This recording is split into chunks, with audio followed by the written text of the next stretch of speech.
Almost missed it. Oh boy. Okay. Alright, alright, alright.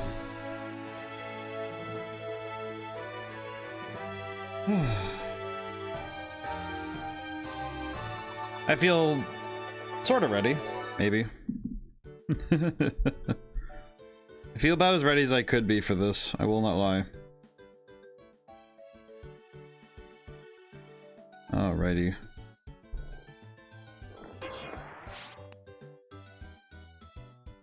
some reason this music, thinking about it a little bit more critically, I feel like this music is familiar to me and I don't know why. Something about it is familiar and I'm not sure what it is precisely. Let's see, gotta move this around. Gotta have my phone ready in case I need to do stuff. Alrighty. So last time we did the second set of classes. I did some other stuff. However, this time I am not going to do classwork.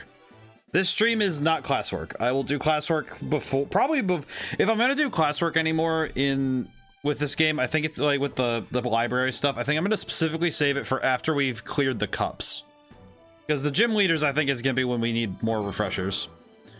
Now then.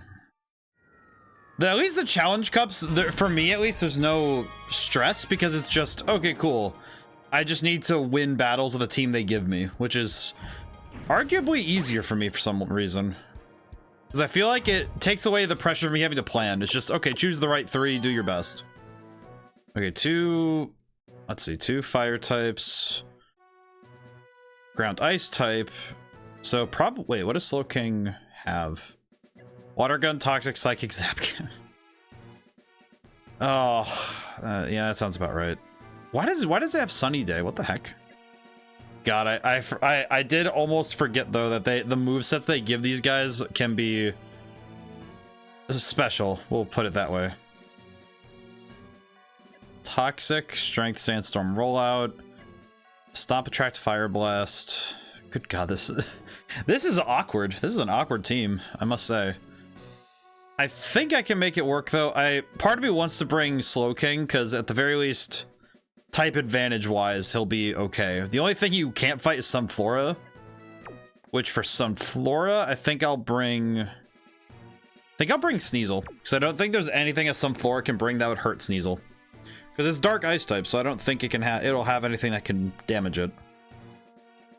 Jeez, I could bring Doug Trio in case I need to just go underground and hope. But I could also bring Jump Pluff if I feel like I'm gonna deal with Marowak, so. But that would also be, well, that'd be vulnerable to. God, this is a tough one, huh? And Shuckle kind of has protection against. It's weird because on the one hand it's a rock type and a bug type, so Gligar having flying type moves could be a problem, but Sandstorm and Toxic. Yeah, well, you know what? We'll bring Shuckle. Right now, Shuckle. We'll bring Shuckle. It'll be fine. I know Shuckle's got some great defense, though, so this should be fine. And of course, that's all presuming that Slow King doesn't just cook everything inside. So we could be fine. Never mind. Oh, good God. Immediately beset by this fool. Okay, we're gonna swap to Sneasel straight away. I would rather swap to Sneasel now because I'm pretty sure it went for Giga Drain or something. It probably has Giga Drain, doesn't it? Oh, Sweet Scent. Still not great for me, but I can. It's okay. Evasiveness isn't really a problem, honestly. Okay, we'll do Icy Wind. I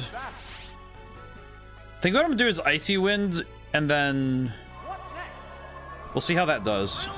Oh, that's pretty good. That's pretty good damage. He didn't swap though, which scares me.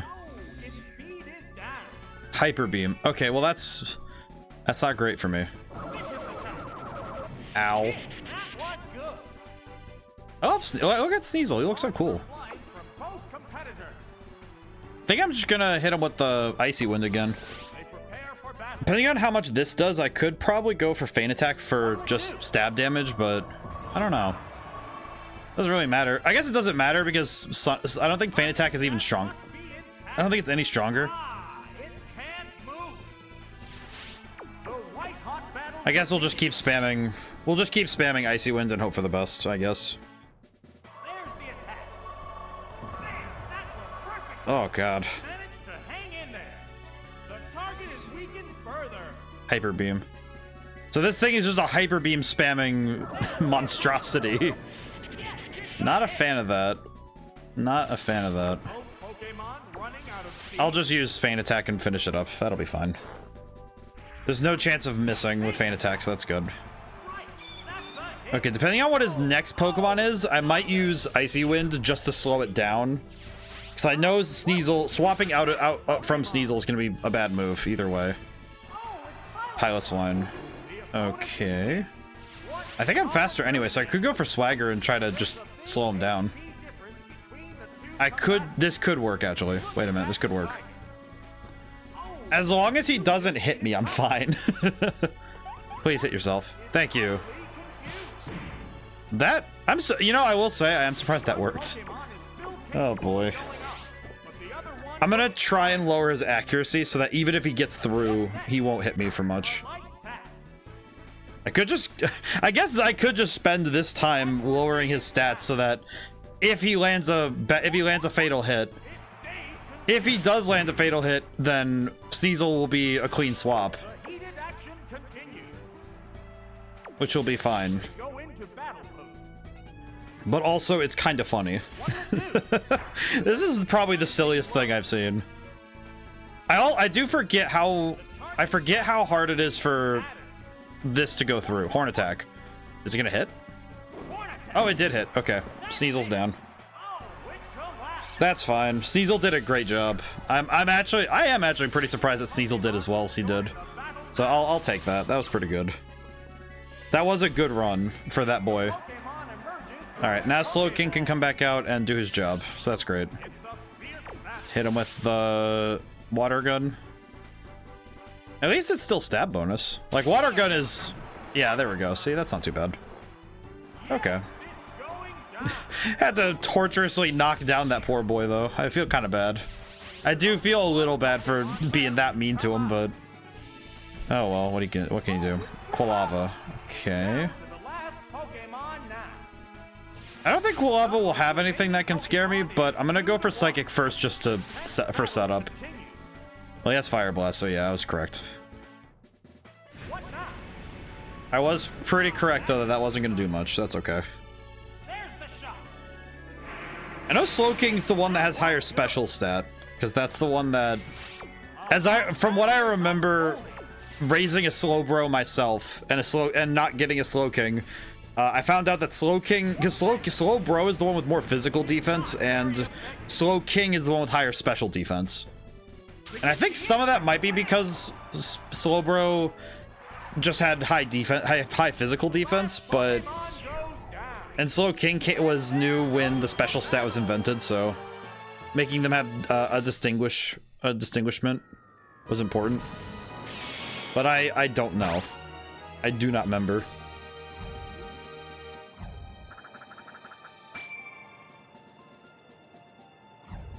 Continue. Okay. Ah, boy.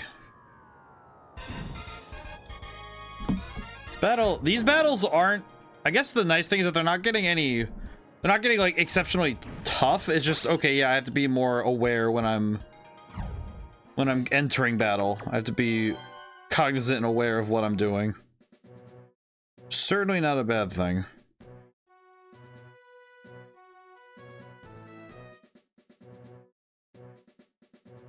Alrighty, let's see. Now let's see, what am I dealing with? A lot of... Okay, well, this is just a lot of poison types, so... Slowking could be the mix again. And for the ones that aren't flying... Well, let's see. Because I have... Well, okay, so Dugtrio does have Hyper Beam, which could be an option. I think Sneasel... I think it's Slowking, Sneasel, and Shuckle again. I think that's kind of my only... my big move. I could also, because I think if I, the only Pokemon I'm worried about starting Shuckle, like if Shuckle goes out first, the only Pokemon I'm worried about is Seadra. So we'll start with Slowking, Sneasel, and Shuckle. And Shuckle's defense is stupid. He has like 300 in every stat for defense. So, hi, I'm working at the office in the morning. All right. Well, it's good to see you, Julian. And also, I'm forgetting first. I hope that the meeting goes well. Hope that all the meetings and work goes well, because always a time. I hope you're doing well. We're doing good with the battles. I think we're in a position to do really well today. I think we're in a great position to do well today, I will say. That's a big hit. Okay, so that was nearly 100 damage. I feel like I probably could have gone for Toxic, but I feel like going for Toxic turn 1 every time isn't always the best choice, because sometimes you can just knock someone out one shot. I do appreciate that I'm learning more, like I'm understanding more. I do think that I'm better when I don't have a choice in what I build. Because when Pokemon battles, it's like, okay, I can work with what I'm given, but when I have to sort through 200 plus Pokemon to figure out a team of 6, I think that can be a little bit difficult for me. Because that's what I noticed with trying to build teams, especially now, in this game. It is quite difficult to figure out which Pokemon are the best to bring per tournament. Because you have to account for so many factors from the very beginning, which is hard. That is definitely a hard thing to do. It's really cool when you see someone who really knows what they're doing, work through that, but it can be rather tough to figure that out from the beginning. Okay, I am actually gonna use Toxic on Seadra. I am gonna use Toxic on Seadra. Ow. Okay. We'll use Toxic. Because I know that's because Seadra's the last Pokemon. I probably actually, you know what I could do? Because I don't have a continue yet. I could actually swap to Sneasel. I'm gonna swap to Sneasel. I think that's a good idea. Looking at what I'm dealing with, I think it would be good to get a continue, because we don't have one, and it would be very difficult to... This might hurt more than I expect, though, so this could be a problem. But I think it'll be okay. Oh yeah, that's fine. That's fine. Okay, so we're gonna just spam Feint Attack, and if... Alright, I'm gonna do Feint Attack. If he's faster than me, I'll use... No, I'm faster. I was gonna say, if he's faster than me, I could use Icy Wind. I could use Icy Wind until he's slower, and then start going for the Feint Attacks. Blech. Brain is getting my moves mixed up. That's not great. Ah, I see. It had a gold berry. Okay. I just realized I don't actually know what items my Pokemon have. I just know that they all have one. So a critical hit.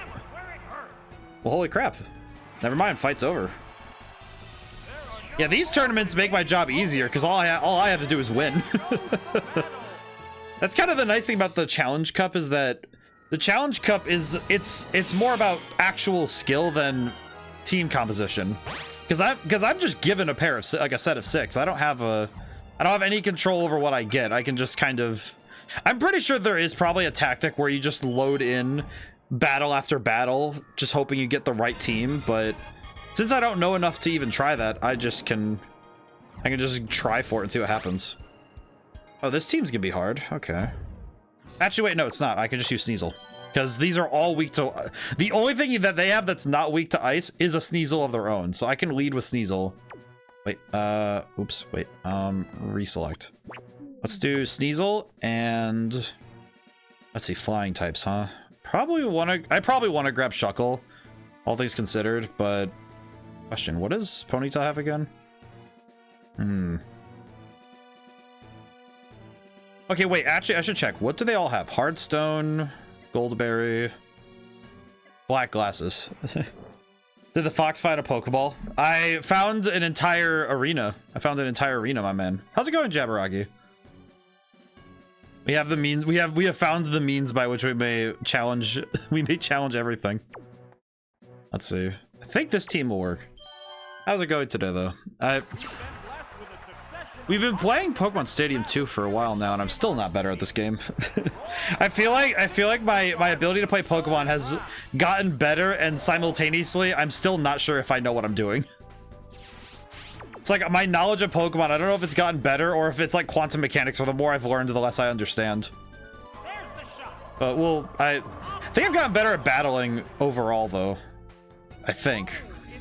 Looking at how I've done so far, it knows Iron Tail. That's not good. Ow. Oh god, that almost killed. That's not fantastic. That's really not good for me. Holy crap. That's not great for Sneasel, who needs to be alive for this fight. Oh, that missed? Oh, I didn't know it. Oh, that's not great. Ow. That's not great. That is not according to Keikaku, so we're gonna go Slowking. I did not expect it to have Iron Tail. That was not expected. I guess I also forget. I guess I'm also trying to make sure I recall that the Pokemon in this game have a lot of options that I don't remember, because Stadium 1 really trained me with Gen 1 tactics, but this is the Steel type really does confuse me. Just the introduction of Steel type alone is enough for me to be confused. Oh, it might have a Bright Powder. Maybe that's why. I feel like the Bright Powder was the hold item in this game. That's like the one that was really good, because it reduces accuracy of your opponents by a good amount. These battles are going pretty well, though, I will say. All things considered, we're doing pretty well. Okay, now do I even want to risk a Zap Cannon? Do I want to risk it? Yeah, we'll risk a Zap Cannon. What's he gonna do? Oh, he's doing Fly. Never mind. Yeah, that's awkward. The other thing about Zap Cannon I don't like is that it's a 50% chance to hit normally. So I don't know if I appreciate that so much. But if it lands, it's great, but that's it's a big if, which is awkward to say the least. All right, Slowking, get him with the Zap Cannon, please. Please hit, please hit, please hit. Nope. Ah. I am not a fan of Zap Cannon. I am not a fan of Zap Cannon. That thing is pain.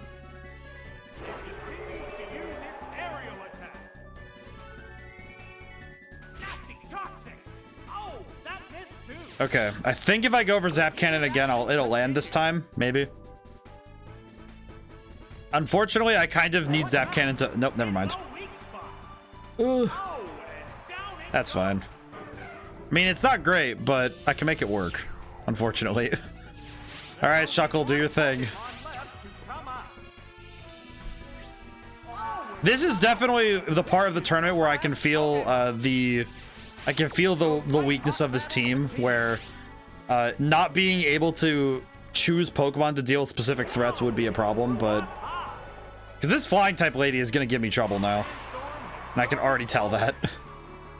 Now the real question becomes, how much is that flying attack going to do to me, given that Shuckle is a bug type, which I forgot. He is rock type though, so it might be normal. It is normal effectiveness. 20 damage. That is not as bad as I thought it was going to be. I'm not going to lie. Dude. What? Oh, God, it sucks.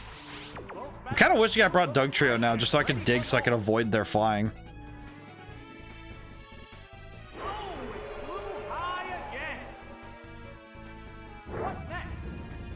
This is going to be awkward.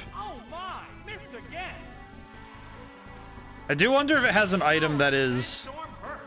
I do wonder if this Pidgeot has an item that is boosting, that is reducing my accuracy, because the Bright Powder is a thing that I thought the other Pokemon had too, but I am uncertain. Please hit. Thank you. Yeah, I don't know if I'll win this fight, but I will make it painful for everyone. I will make it painful for everybody. I feel like flight spam is probably one of the most annoying strategies in this game. Fly and dig. That strategy just... It's very good, but it's very annoying, because it does just become sitting around waiting for the opponent to come down here.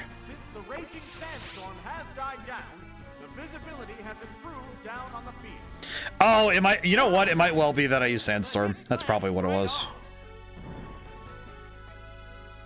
Okay.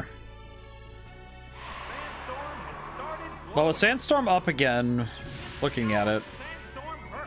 Looking at this, if they use Fly, they're gonna die. I actually know that, because yeah, this damage, the damage from both Toxic and the damage from Toxic and Sandstorm will kill it.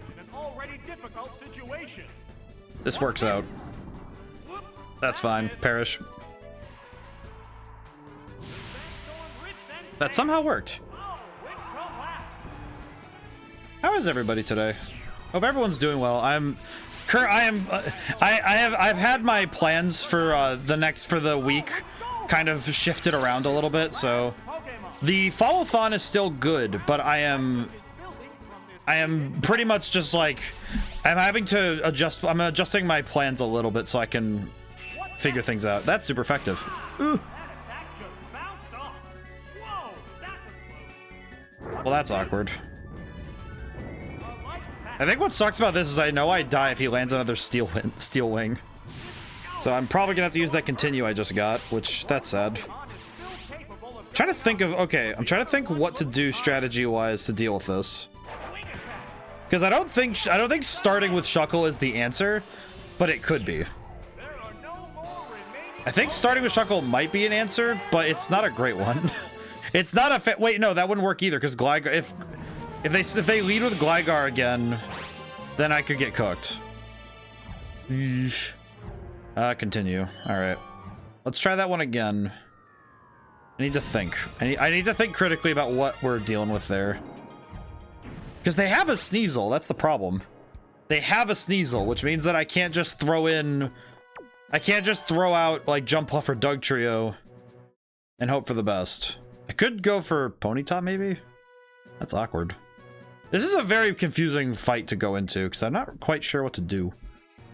Sneasel could be an option, but with that Gligar I was paying. Hey, Hecko, how's it going today?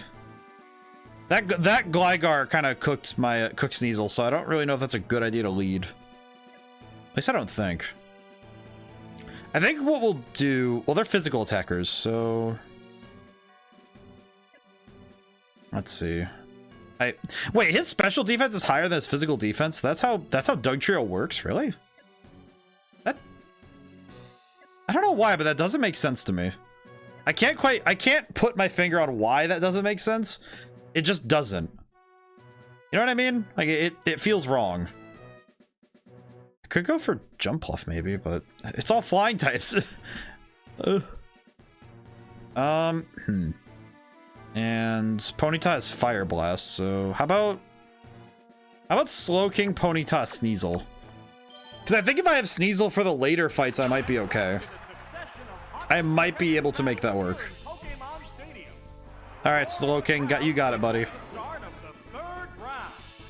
Please tell me I'm not... Oh, this is somehow even worse. You've got to be kidding me. Okay, you're gonna go for a grass type move right away, aren't you? I'm gonna switch Sneasel. Oh god, wait, if it has the same moves that mine does, then that might mean it has Stun Spore, and it might have gone for that first, which means that Sneasel's getting swapped into a status move, if that's the case. Please don't be Stun Spore. Oh good, it was Giga Drain. Okay, cool, thank you. Thank god. Okay, I'll take it. That could have been awful. Just swap into a Stun Spore, be forever crippled for the rest of the battle. Okay, yeah, and they're swapping straight away, so that's good. Now, who are you swapping to, is the question. What? I see, okay. Well, that's gonna be awkward for everybody. How is this gonna work? I'm gonna use Mud Slap first. I'm gonna use Mud Slap and then do Swagger. This is weird. I feel like this battle is awkward because I knew that they have a Sneasel, but it's weird. Oh wait, Swift doesn't... If they're gonna spam Swift, then it doesn't matter. It's gonna be... Okay, what can I do about this? Oh wait, no, I know what I can do. Hey Vod, how's it going today? Hope everyone's doing well. Today was a good one, even if the work was like... I was kind of moving slow on work today, but it was a good one. It was a good day nonetheless. Which was nice. I'm gonna interpreting from your emotes. I think think things are going well. Man, Sneasel just got cooked. How am I gonna handle this fight? Okay, let's go with Ponyta. I could just wait. Yeah, I could have just gone. Well, Ponyta. We'll see if Ponyta's the answer we needed. All right, buddy, you got this. Fire Blast, go. Go for it. Kill him. Sneasel Swift. Wow, Confusion is doing nothing to this man. I like the shiny colors of Sneasel. Sneasel's shinies are pretty good, I will say. They are pretty solid. Please hit. Thank God. I feel like at this point, I'm getting legitimately worried that I'm just getting repeatedly I'm gonna get stomped here. Like, hey, this is the wall for the tournament. You're not allowed to get past here. What are you doing? What are you doing here? Oh, not again. Wait, are we opposite genders? We are. Sick. Okay, cool. If I'm faster, this is gonna be great. If it not, this is gonna suck. All right. Do not do a thing. Stop what you're doing. Love me. Just hit him with the love. Sit over there. Stay. Do not. Oh, you did what I said not to do. Well, at least I can use Endure, and maybe if it hits me, I can survive. If it doesn't hit me, I didn't waste anything that I needed, so that's fine. I'll take it. All right, well, that sucks. I'm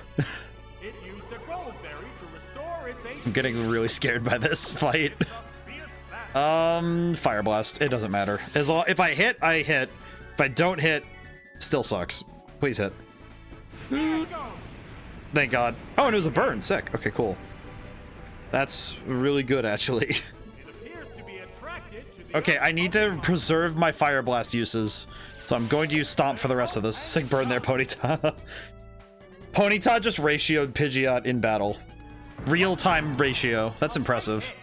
A little perturbing, all things considered, but I do appreciate it. It is pretty sick. I just also realized that Ponyta's a dude. Good job, boy. This is a good boy here. I guess weird fact, I've actually ridden horses before. Riding horses is very fun. It's really cool. Like it's a unique perspective by which you may travel. Love Galarian Ponyta. Ponyta is great. Like, I think both forms are fantastic. Oh, I can use Attract again. Sick. I am going to do this because I know that if I don't, I could get jumped on accident. Because this thing could have Hyper Beam. Oh, God bless America. Well, it was a coin flip, so I can't be mad. I am going to be a little upset, but I can't be mad. I can't be mad because it was a coin flip, so I did put it down to a 50% chance of happening, so I can take it. Okay, now the only problem is okay, I just need to hit it as hard as I can. I need to hit this thing as hard as I can so I have a chance. All right, Slowking buddy, you need to kill him. Kill her. Please be alive. Okay, well that's not great. Please lower its special? No. Crap. No. It's gonna Giga Drain and get a bunch of its health back. I think I just lose here. Like, I think I just lose this cup whatsoever. Like, just entirely. Oh, never mind. It did nothing. What? How do you do no damage? You have the special. You have the type advantage. How do you do nothing? Interpret it. I will say, though, those emotes are fantastic. Holy. I looked back up and see if I saw Vot's emotes again. So I got a shiny Slowbro and SV. I don't know if I should go the Bro route or the King route. Wait, you have a wait, Slowbro or Slowpoke? I am asking really quick if you have a Slowpoke. Okay, no, because I remember this was one of those things that me and another Lucius, who's a friend of the channel, we actually had a Mandela effect happen with that, where what we thought was, oh yeah, you have a Slowpoke, you evolved from Slowbro to Slowking. We kind of forgot / misremembered. Yeah, same happened to me. Yeah, it's like I misremembered that that you don't actually evolve Slowbro to Slowking. It's you choose Slowbro or Slowking. Also, here's some emote spam. Some new emotes I need to investigate. I like I don't know what it is precisely, but it's just like, because I don't know, emotes on Twitch have some, like, I've seen some really nice ones, like some really cool personality from the ones I've seen. They're very cool. I like that. Let my guitar do the talking. Rock and roll right over you. Please be electric types. You have 2. What is this team? What is this team? Wait a minute. Hang on. How do you fight this? How do I fight this? Oh my god. I do love the bears. I don't remember where. I remember you guys telling me where the bears are from, and I always forget where. But I like them a lot. I like them a lot. I think. Okay, if I bring Doug Trio, I could do a I could use dig tactics. The only problem is if Tangela or Jumpluff lead, then that's a problem. And Marowak would be a pain. Those are pretty good too. I like all these emotes. These are good emotes today. All right, I do know that I'm not bringing Ponyta. I think the download is lead with Slowking. Actually, no, not Slowking. Lead with Sneasel. Bring Doug Trio. Part of me wants to say Jumpluff is the next best one to pick, just because of type coverage. Because of, oh my god. Those are some good emotes. I think Jumpluff just... Wait. Lantern and Raichu might have electric type moves. But what do I do about... I guess the trouble is that I don't have an answer for Lantern, a really good answer for Lantern if I don't have Jumpluff, so we'll do that. I have an idea, because I could... If things look like I can... If things look dicey for Doug Trio, I could use Sunny Day on his last turn, and then bring out Jumpluff, spam Solar Beams, because that will give me turn 1 Solar Beams.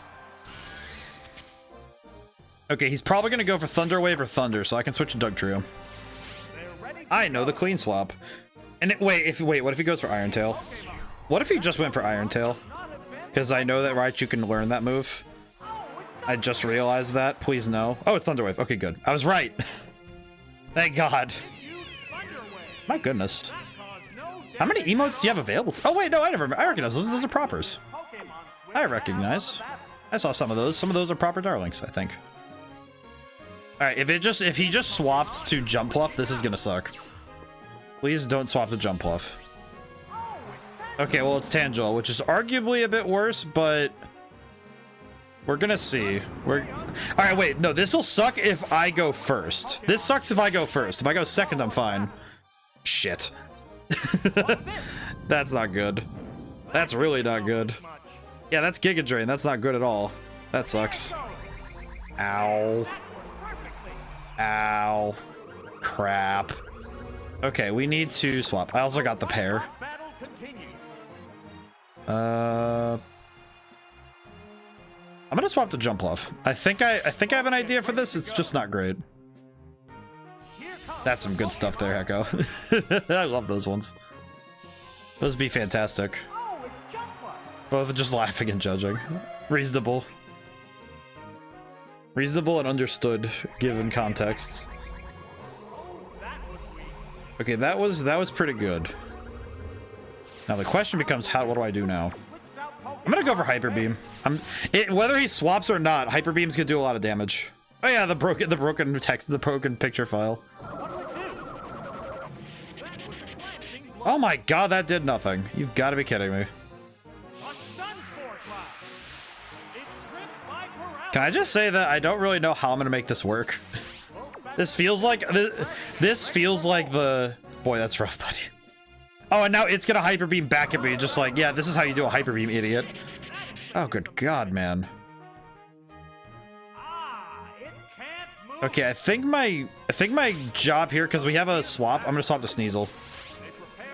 Swap to Sneasel, start spamming Icy Wind, hope for the best. This is kind of awful for me, I'm not gonna lie. Because I need to keep Doug Trio alive for whenever they bring back out Raichu, because Raichu's a problem. Like, I don't have a good answer for Raichu without a ground type, so... Oh, you jerk. Yeah, that's a swap. That's a swap. Okay, what did you swap into to deal Sneasel? Lantern. That does suck. However, I do have an answer. That's that I don't like you. Okay, so this is fine, because that means that its speed is down. I do have an idea. Water Electric? Yes, which means I can spam Mud Slap and hope for the best. I can spam Mud Slap and just pray. I can spam Mud Slap, go for accuracy debuffs, and then what? I think once I land 2 or 3, depending on if this hits, critical hit. Oh, come on, man. Oh boy, that's rough. Okay, go for Mud Slap again. I think 2 or 3 Mud Slaps, and then I'm gonna use Swagger and then start spamming Feint Attack to try and take it down.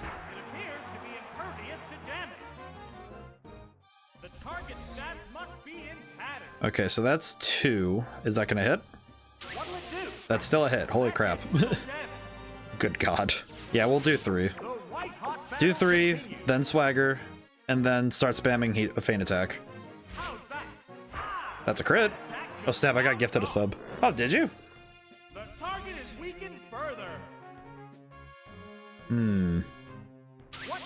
Ow. Ow. Let me refresh to load the new emotes. Have to bring in the emotes. My man's gonna bring in the emotes. Oh, I should have used Swagger first. Crap. I did not use Swagger. I did not even follow my own tactics. Okay, well at least he missed, so I'll take it. I'll take it though. Okay, Swagger. Because it's spamming Water Gun, so it's not gonna get a bonus from Swagger, so that's good. I would be concerned if it was using physical moves, but it's using special moves only, so that's fine. That is fine. Okay, cool. And Mud Slap one more time. I think what I'm probably going to end up having to do against Tangela and, like, both Tangela and Raichu is use Swagger first. Which really sucks. It is not fun to... That's gonna be a very awkward fight, I'm not gonna lie. Okay. Now what did he swap into, Raichu? Okay, he did, cool. Okay. Go for Swagger, straight away. No matter what he does, I need to make it less likely he'll hit me.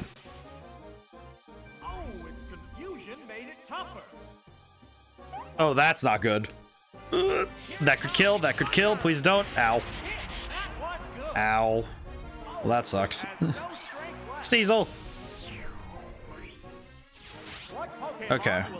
Well, okay, here's the thing. If he swaps now... You know what? He is probably going to swap, isn't he? He is going to swap. He's going to swap. He did. Yep, he swapped. Okay. This battle's going from ugh to like just this is awful. Oh, I just thought about it because I was thinking about other battles that made me just groan this week. Oh my goodness, I got a lot of emotes from that. Holy crap. My boy's loaded with the emotes. Got the download on the emotes, my guy. Holy crap. But what I was thinking was that I just remembered that I did do a practice run last night of the speed run. Like I'm gonna play the full game first of Kingdom Hearts Chain of Memories for the Game Boy on Sunday. Like that's gonna be the full day stream, is playing through the game with cutscenes so people can see the game without me skipping stuff. And then the end of the night is gonna be me doing is like, depending on how things go, it's gonna be me doing a speed run of the game. And it's interesting because I tried the speedrun earlier, and it's like, I tried it yesterday, and man, awkward as heck for me, because it is a tough one to do, I will say. Very difficult for me personally. Okay, let's see. Hyper Beam didn't do very well last time, so I don't think Solar Beam's gonna do any better, so...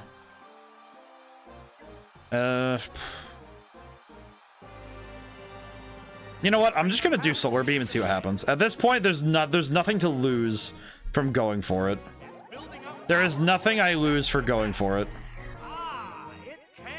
And since I go first, as long as this goes off, I will get at least a hit in. Solar Beam! Kill him. It's not very effective, but it did more than Hyper Beam did, so that's kind of sad. I'm not gonna lie. Ow. Good God. That sucks. I feel like Jumpluff is very sad to me because Jumpluff as a final evolution, it is a little sad. I'm not gonna lie. It is a little bit sad as a Pokemon. Okay, question. What can I do? Okay, if I go for Hyper Beam, I do die.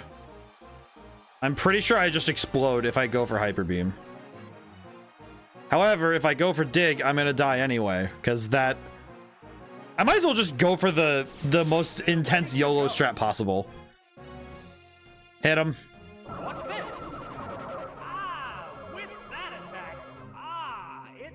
I feel like missing a Hyper Beam is probably the saddest thing to ever happen.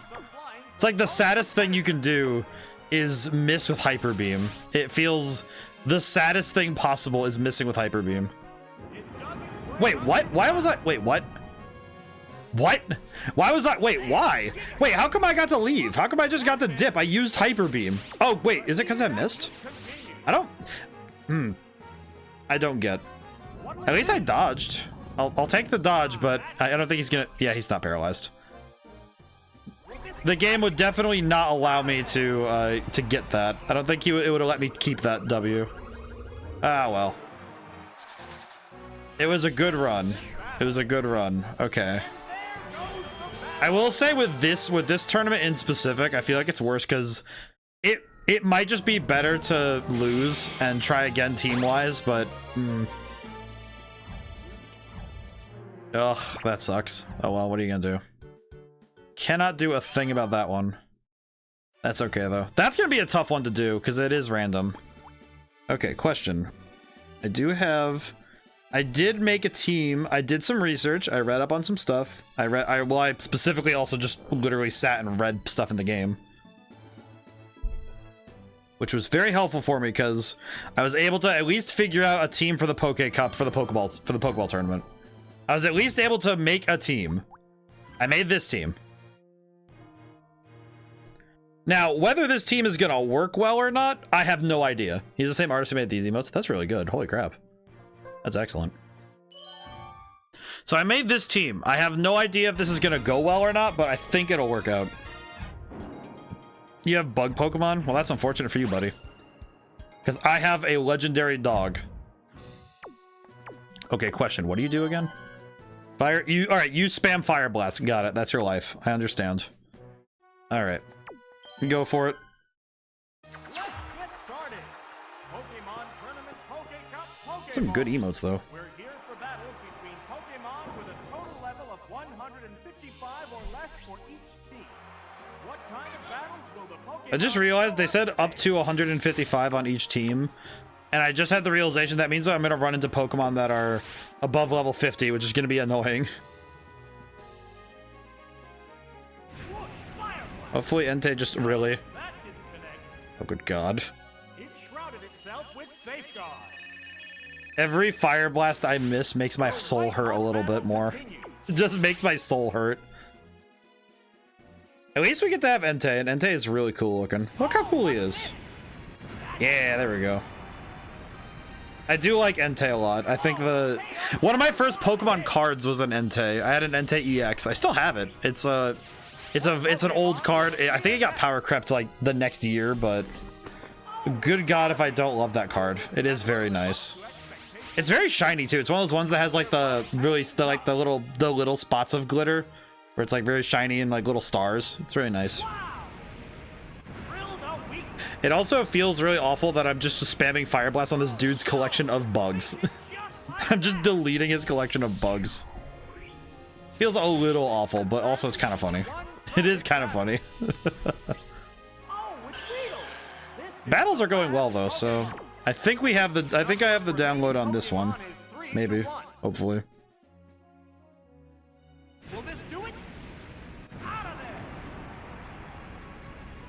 Alrighty. Now the question becomes how can I maintain this lead?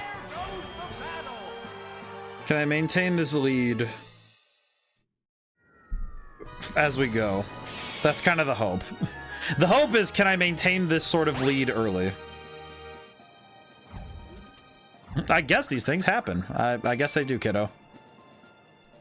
I still love this game. I think this game had the stadium games in total have given me a newer perspective on challenges, like, okay, this is a very difficult game. This is a challenging game. But it's also made me realize, okay, yeah, if you're gonna get better at the game, you have to get better overall. Which I think is really... I don't know. Alright, wait, what does Mischievous have again? Thunder. You have all water types, and that's Thunder. Why am I leading with... Why did I choose Wobbuffet? Actually, wait, Wobbuffet could cook here. Well, let's see. We'll see if Wobbuffet cooks or not. We'll find out real quick.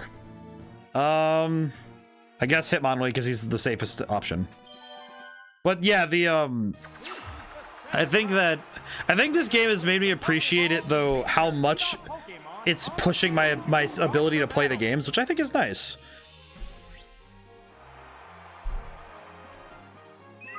Okay, now what can I think I'm gonna go for Safeguard.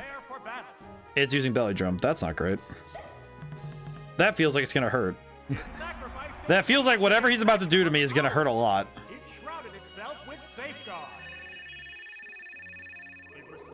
It has leftovers? Oh god, what an awful thing. Why do you have leftovers? I don't need that in my life. Ow. That did do a lot of damage. I do miss having Wobbuffet in Smash Brothers. Like having just like this little goober sitting there where he just swats you every time you come near him. I miss him. He's very funny. I think I just miss I really like seeing Wobbuffet in general because he's a funny Pokemon just to see. I think it's funny. Okay, I'm gonna do Mirror Coat and see what happens, but Rain Dance. I see.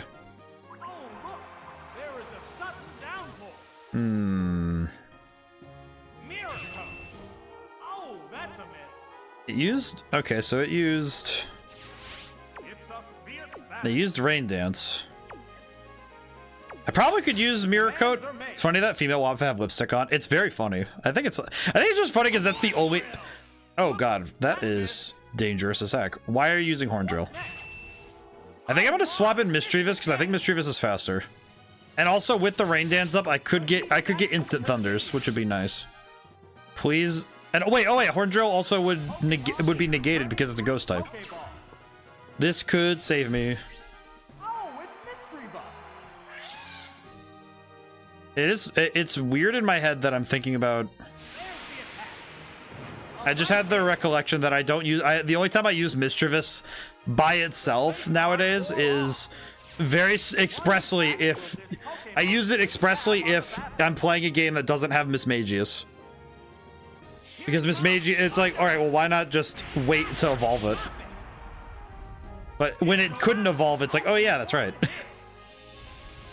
I remember Pokemon Coliseum, the Shadow Mischievous, I always was confused by because I wasn't sure if I should use it. Because I could never figure out when to bring a ghost type into any fight in Coliseum. Because Coliseum was the scary... Like, if you brought a ghost type to anything, almost every Pokemon knew Bite. And it was really weird. It was one of those weird things where every Pokemon knew Bite. If it could learn Bite, it knew it. And pretty much every Pokemon that was in the game knew Bite. It could learn it, it would use it. And if it wasn't Bite, it was Feint Attack. And pretty much every Pokemon had those two moves. If not both of them. If you ran into a Houndour, it was like, oh yeah, they could choose which move to use. Which is even more BS. Jeez. Oh boy. My neck and back are really disliking me for changing out my... It's like just changing my chair was like, oh yeah, what are you doing? What are you doing? At least we won though, that was pretty good. But I like Wobbuffet a lot. I think it's also because I like Why Not. I think Why Not's just funny.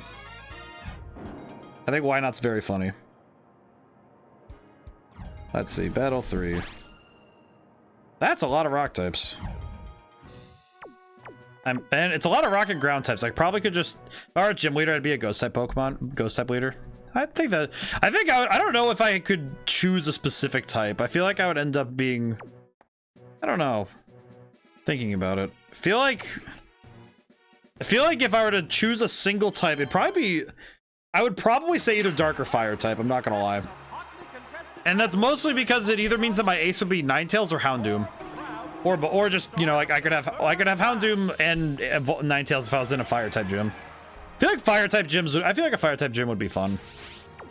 Like honestly, Lit fam. Because I don't know, it's just like It increased its defense. Awesome counter. No, that is I'm just gonna spam counter to win this fight. But I feel like fire type would probably be what I choose. Not gonna lie. Oh, Neo rollout might be in order. Nope, it was Earthquake, which is almost more confusing. I'm not gonna lie. It started with Earthquake. I see. I'll perish. Okay, well that. All right, I'll take that. It's kind of stupid, but I'll take it. I could use Safeguard just to be safe if it wants to. Oh wait, this I don't think it can work. Wait, this one can't use. It can't use Defense Curl, but it can use Sandstorm, which is not damage to my face. Are you really going to do this to me? On the day of the stream, you're gonna hit me with the Sandstorm? Ugh. I'm just gonna keep using counter. Oh, Neo needs more Darude. Oh, good God, this thing is... It's doing no actual damage to me. It just keeps doing this weird nonsense. Granted, this is probably the tactic. I won't lie. Okay. Am I even able to swap at this point? I think I can. But I'm gonna do counter anyway. Oh my God, it knows all of the moves to freaking do this. You gotta be kidding me. Okay, I do have a really dumb idea at this point because I'm getting a little tired of this Onyx being an idiot. I have an idea. I'm going to be, to put it nicely, I'm gonna be a total jerk about it. Destiny Bond. Okay, you're coming with me. Oh, now you attack. Really? Really? Well, at least I survived long enough to do this to you, so perish, I guess. Here you go, buddy. You're coming with me. You don't have a choice. Hey, Lolfat, how's it going today? Wait, Destiny Bond. Wait, why didn't Destiny Bond work? What? Question. Why did Ox didn't kill you? Stats damage did. Oh, you know what? That makes more sense. That makes sense. Actually, no, you're right. I kind of forgot. I didn't even know that's how the move worked. I just thought if you died, you just took them. Then again, I guess I don't have a lot of mental information to work with on that one. That's definitely one I don't know well enough. Also, how's it going today, Lolafant? It's okay, I forgot too. Yeah, I just straight up, my brain said, "Oh yeah, you got him," and then I just forgot. That's not how it works. Like I didn't even know. I don't even think. When was like? I don't think I've ever seen Destiny Bond in a state where it wouldn't be like an attack taking someone down. If that makes sense. Like I don't think I've ever seen the move used out of that context. I don't think I've ever seen the move used in that context. So that is a weird one for me. There we go. Okay, and then his last Pokemon, I'm going to Perish Song because he can't swap.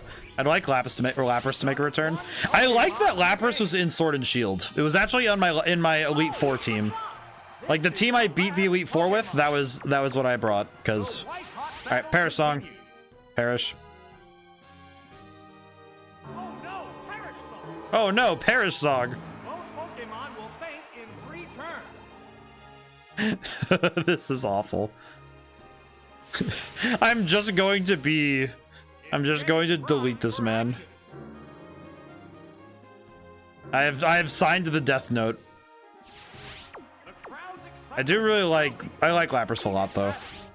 I think Lapras is also just it's just a nice Pokemon, you know. It's not just that it's a good Pokemon, it's also that it's nice. Like, oh hey, look, it's just I don't know, it's not like Gyarados where Gyarados just wants to beat the crap out of you every time it sees you. Which does kind of suck. It's good design. Yeah, and it's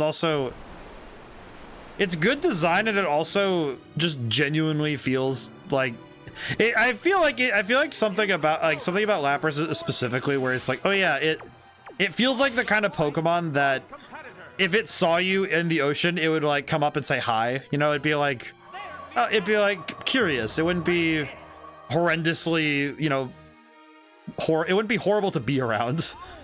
Because that's kind of the thing. That's kind of what I get from. I feel like that's kind of what I get from like Gyarados or other water types.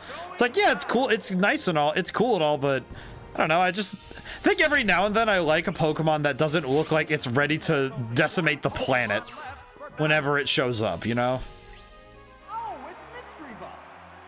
Because I think that's why I like it. Oh, it's gonna die. He's gonna die. Let's use Psywave. Maybe we'll kill him before that. Before his heart explodes, let's just hit him with the Psywave. Bonk. I just realized I might have made a mistake. Oh, Fire Punch, never mind. Yeah, he's gonna die. That feels so mean. But yeah, I feel like there are some Pokemon that just feel... They feel like they're friends, and I think that's what makes them fun to have around. And Lapras is great. Even Mischievous feels like a friend, and I always feel bad. I think I feel bad whenever the Pokemon that look like they'd be fun friends aren't in the game. I think that's why Scarlet and Violet, I like some of the Pokemon designs just because, oh look, it's a friend. Except for that weird spider thing, Spidops. I don't know, Spidops is weird. Pokemon Entropy, don't disturb me. Oh, this guy's doing science, I guess. Oh, you brought electric types and I have a Donphan? Wait, does Donphan have... Yeah, Earthquake? Oh yeah, this is it.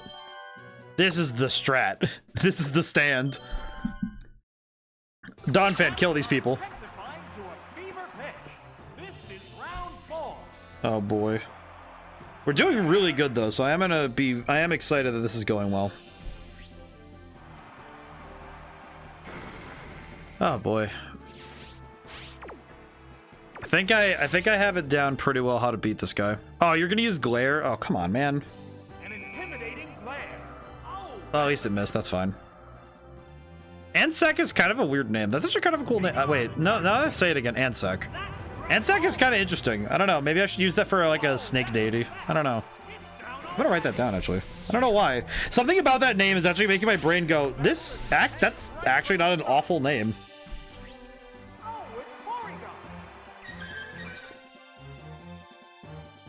I don't know, there's something, like, it's one of those weird names where it's like, wait, that actually isn't awful. I do think that Gen 1 Pokemon, one strength that era had overall was the, I think it's because a lot more of the creatures, they had creatures that were somewhere in between, some of them being mythical creatures and some of them being real animals. And I think that Lapras hits both, because Lapras both has bases in being a real creature with, like, you know, the basis in dinosaurs, but also having the mythical design of the Loch Ness Monster. And also the old mythical designs of dragon turtles, where it's like the kindly turtles that would take people to places. Which I think is really nice. I think dragon turtles always have, I feel like it's just because they're considered a dragon that isn't the most exciting type. If that makes sense, where it's... Because I think dragon turtles are the kind of dragon where people just kind of like, oh, it's a giant turtle, who cares? But it's like, dude, that's really cool though. It's the size, it's big enough to have like a bunch of people sit on and be able to travel along with, and also it's wise enough to know that, hey, I can go hide and stuff and just go underwater if I don't want to deal with the world. So I don't know, maybe I'm just, I think all of the different types of dragons are really fun to see. Especially the ones that don't feel like they should be dragons, if that makes sense. Like all the ones that don't have wings. Like the ones that are just basically kaiju-sized Komodo dragons.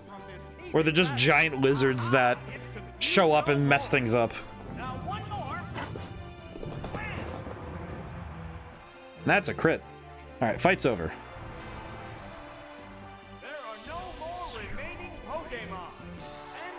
Okay. Oh boy. We are at the hour mark. How's everyone doing? How's everyone's week going so far? I've been a little slow to work because of personal stuff, but I've been getting through it. I finished up pretty much all of the music stuff that I'm doing that doesn't require me to record parts is done, which is really cool. And I also did some book writing, which has been nice. I do think that once I finish up the book, I do think that I'm gonna start recording, like, basically I'm gonna record myself reading chapters of the book, and that is the goal.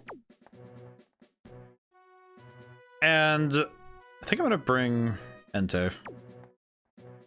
But I think that, but I think it's been fun. This book has been interesting because it's been philosophy writing, so it's, some of it is me like doing research and studying up on new like, you know, documents and reading up on, you know, like studied papers and stuff.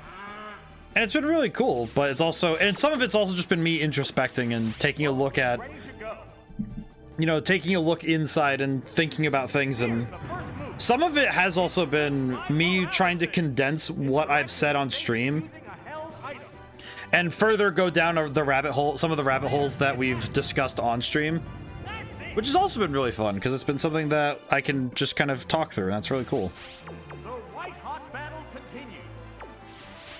Spam an earthquake. It's the best move. Now the question, I was gonna say, if it got paralysis twice in a row, I was gonna be a little upset. But it's been fun. But how's everyone else doing? Anyone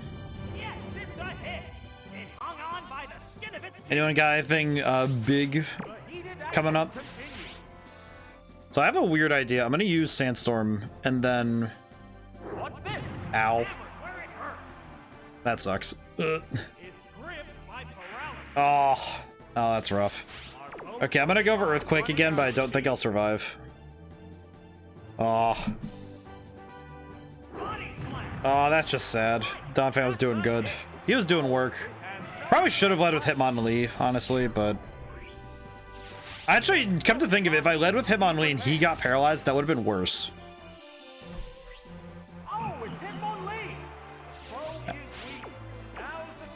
I think I'm gonna go with Mud Slap. I don't think it's a good idea for me to risk, like, I don't think playing with high jump kick is gonna be a good idea. I do not think that's a good idea.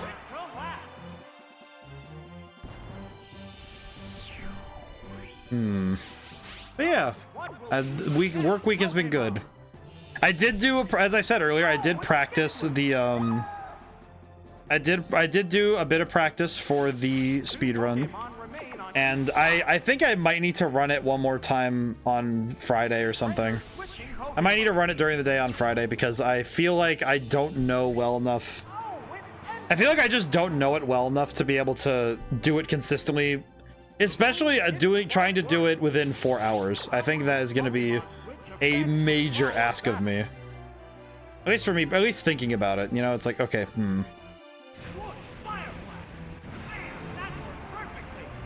But I think that's also, it's because my run of it took into 5 hours, and I'd like it to be 4 hours or less. Like 4 hours and 30 minutes maximum if I'm doing the speed run, but I think that'll really depend. Okay, let's see. How am I gonna do this? I think I'm gonna use Fire Blast, because I don't think swapping on Chansey is gonna be a good idea. Okay, so I'm gonna do Fire Blast. I think I'm gonna actually try to, if I don't get put to sleep. Missed. Okay, cool. Okay, I'm gonna go for Leer, because it's the last Pokemon. Even if Entei does go down, I will still have the stat bonuses will stay no matter what Chansey does. So I can sort of set up if Hitmonlee has to come in. Because thankfully I already lost one Pokemon, so I'm not worried about it. Alright, use Rock Smash. Could just do it in a cycle where it's like Fire Blast, Leer, Rock Smash, Fire Blast, Leer. Oh wait, that did a lot of damage. Holy crap. Never mind, I can just finish the fight.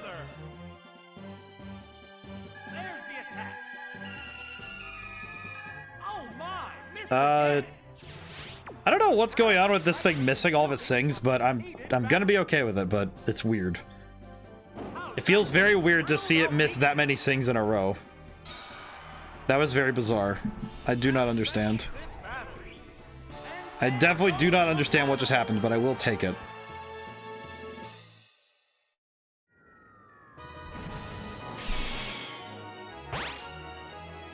Let's see. Okay, let's see if we can win the rest of this. We have 3 more battles to go, so we're really good. We're doing good. We have 3 continues as well, so this is good. Let's see. So what's this guy cooking with? You honestly think I could like tell you? What is this guy talking about? What is this guy talking about? I think Lapras can just kind of cook everything here, I think. At least I think. Or I could go Donphan. Actually, wait. Donphan would cook this entire team. I think Donphan, Hitmonlee, and Lapras just kind of sweep. I think if Gligar shows up, I just have to... I think if Gligar shows up, I just swap to Lapras and use Icy Wind.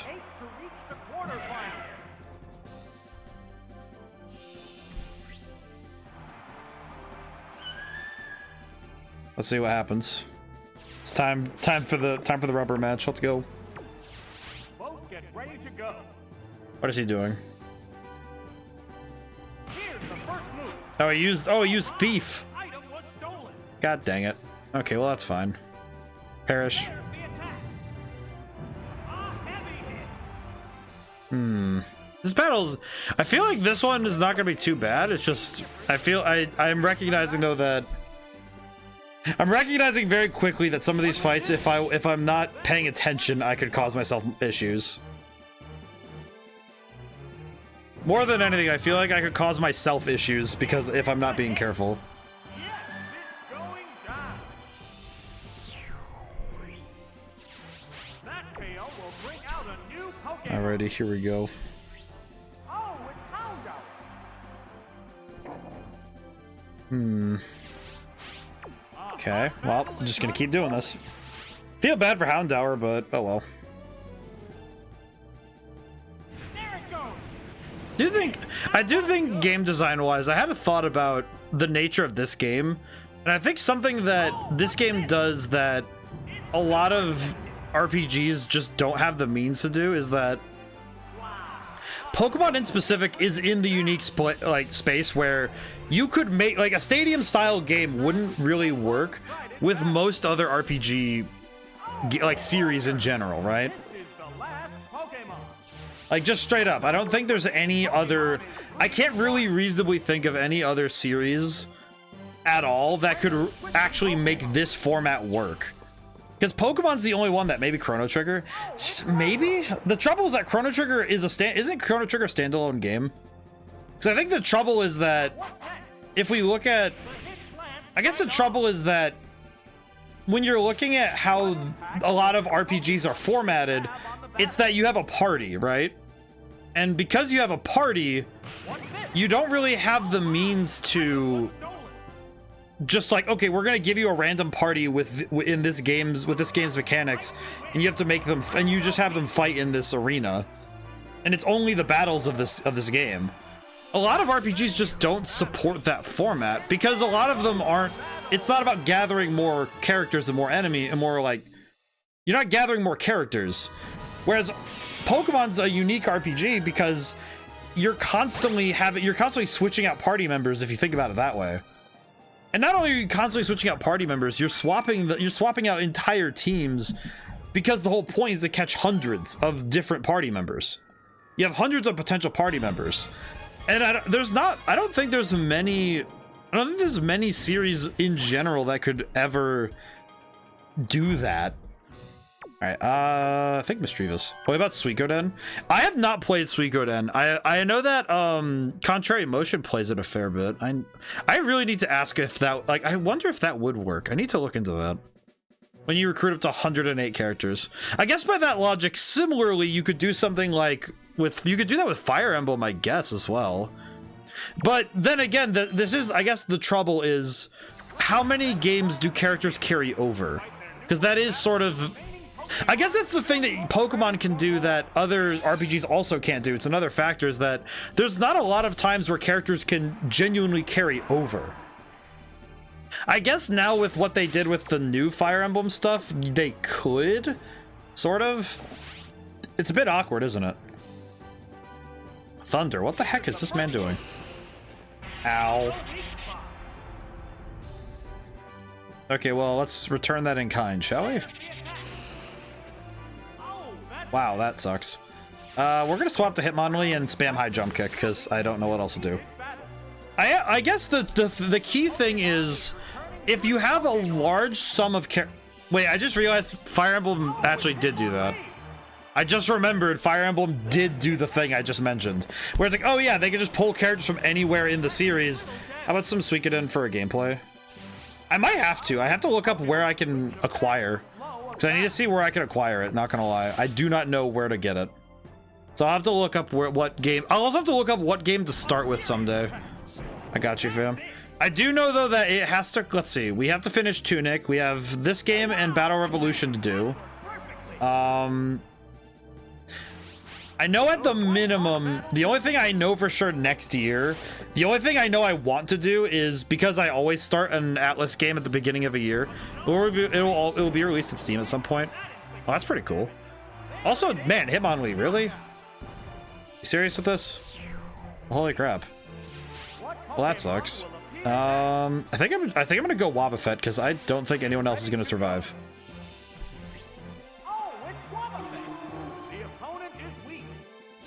I'll go for counter. But I think that I do think that I want some class Atlas Harvest Moon. I don't know. I have a weird relationship with games like Harvest Moon or Animal Crossing and the such. I don't know. I'll have to think about it. It's interesting though because I know that next year the thing I want to do is Persona 3 Reload because that's coming out in February. And I've been really looking forward to that one. That I will say that one I've been looking forward to for a while now. Oh, I should have used Safeguard. Oh well, that's fine. Nothing I can do. But I know Atlas. Atlas is the ATL US. But yeah, I'm really looking forward to Persona 3 Reload, even though I know it's probably gonna whoop me hard. I do know at some point off stream, I want to go do the New Game Plus for SMT5. I would like to do that because there's a couple of games I'd like to do genuinely just because I think it'd be fun. Okay, I don't really know what to do here. This is awkward. Yeah, this is awkward. Oof. Well, it's going for a wrap, so I'm gonna try and do counter. I probably should just pull Wobbuffet out after this turn, but I feel like I just stayed in out of stubbornness. This is awkward. It's just not good. Oh wait, I just realized too that okay, this is good because I can if I swap now. Okay, swap now to Mischievous. Wobbuffet can't be recalled. Oh, because of Wrap. That's right. That's right. I'll use Mirror Coat. Okay, that's awkward. I see. Well, that's awful for me. Good God. But I know that Persona 3 Reload. I also want to at some point get to Shin Megami Tensei 3 because the remake is on the Switch. So I would like to try it at some point. Oh, well, that's bite. I'm just dead. Ow. But I like the idea of doing... I do like the idea of doing more Persona games. Because I like starting them at the beginning of the year because it means that I have a good gauge for how long it took me to beat them. Because I started the streaming with Shin Megami Tensei, and then I did Persona 5 Royal, and I don't know, I feel like I have a consistent debt of gratitude to pay Atlas in general. I don't know. I feel like it's just something I do personally. Ow. I feel like next time I'm just gonna start with... Okay, can I just say the animation of it swatting the Shadow Ball at me is that is toxic as heck. That's a mean ass attack. My goodness. But yeah, I don't know. My relationship with I never played Harvest Moon growing up. I think it's kind of interesting because I don't know why. I don't remember why I never played it. Thinking about it, because I'm trying to think. Like, there's a couple of game series that whenever I talk to people, it's like, I know that I've had times where I've had people ask me about certain game series, and I'm just like, I have no opinions on these things because I never got to play them. And it's interesting for me because it's like, okay, well, how do I address these games when I don't know them very well? I think I'm gonna lead with Wobbuffet this time. Same team, but I'm gonna lead with Wobbuffet instead. And I'm gonna use Safeguard straight away. I think. It depends. If it's Tauros first, then I think it might depend. But if it's Tentacruel, then okay, yeah, I am going to Safeguard. I think he's faster anyway, but I can use Safeguard. I'll use Safeguard now, and then all right. So Safeguard is up, so now I can swap to Mischievous without issue. Because now I won't get paralyzed or poisoned, which is nice. But there are a lot of game series that I didn't get to play as a kid, either because I didn't have them available or I lacked the systems. I know one that somebody brought, I remember that it was something in high school one time where somebody said, like, how have you never played this? And it was like, hey man. And I think it was very specifically, I think it was Fire Emblem.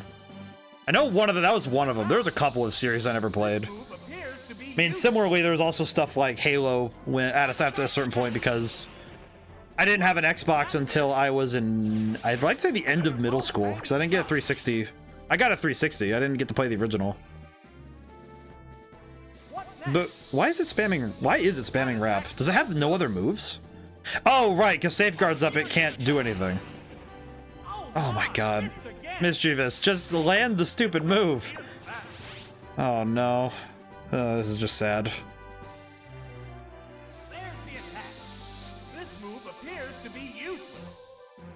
It is funny though, because I think there are some games where my lack of knowledge was, like, in terms of actually playing the game, my lack of knowledge was supplemented by specifically having people tell me about it, or being able to see, seeing stuff about the games, but not necessarily getting any information. It's one of those weird phenomenon that I had where I just got things through cultural osmosis. Like learning about first-person shooters from people who played them, but never actually getting to play them until I was in middle school. Stuff like that, where it's just like, oh yeah, I just got it through other people mentioning stuff. Also, I'm getting kind of worried that this is not going well. That said, the number of thunders I've missed this game, good god. This battle is kind of hitting me with the hit rate for thunder. I am not a fan of how bad the hit rate is on that move. Okay, I'm pretty sure Vaporeon's about to cook me right here. I'm gonna use Pain Split. Please land. Yes! I am faster. Okay, that is probably the most intensely toxic thing I can do, though, but it's hilarious. That is kind of funny, though. Okay, I'm gonna... Now that it's lowered, I'm gonna go for Thunder. Alright, now this should work. I hope it works, at least. Oh, but it got paralyzed, so... Oh, well, that's awkward. Oh, it's using Bite. Please survive. Nope, it died. Dang it, Mischievous. Alright. That's fine. That's fine. I think now I can just swap to Hitmonlee and wrap this up, I think.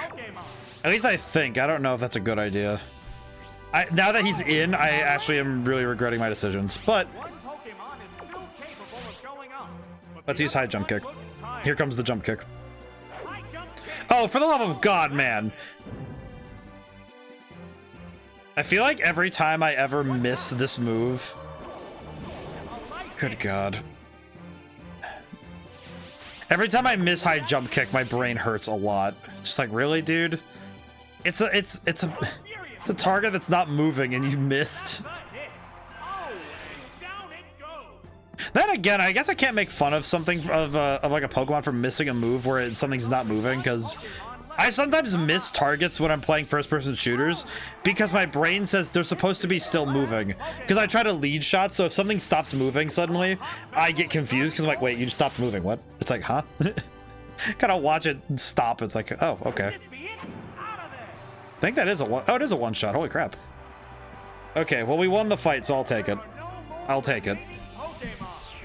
That was good. And there goes the battle.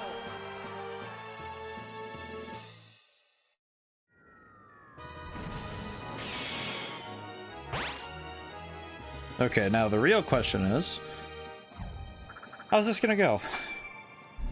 How's this last fight gonna go? Is the big question now I'm kicking around. Do like these battles a lot. I think this game has also made me realize, it has made me realize though, that when the Pokemon games focus just on battle, it almost becomes strangely difficult in a weird way, I guess. Because, all right, looking at this team, I think it is going to be...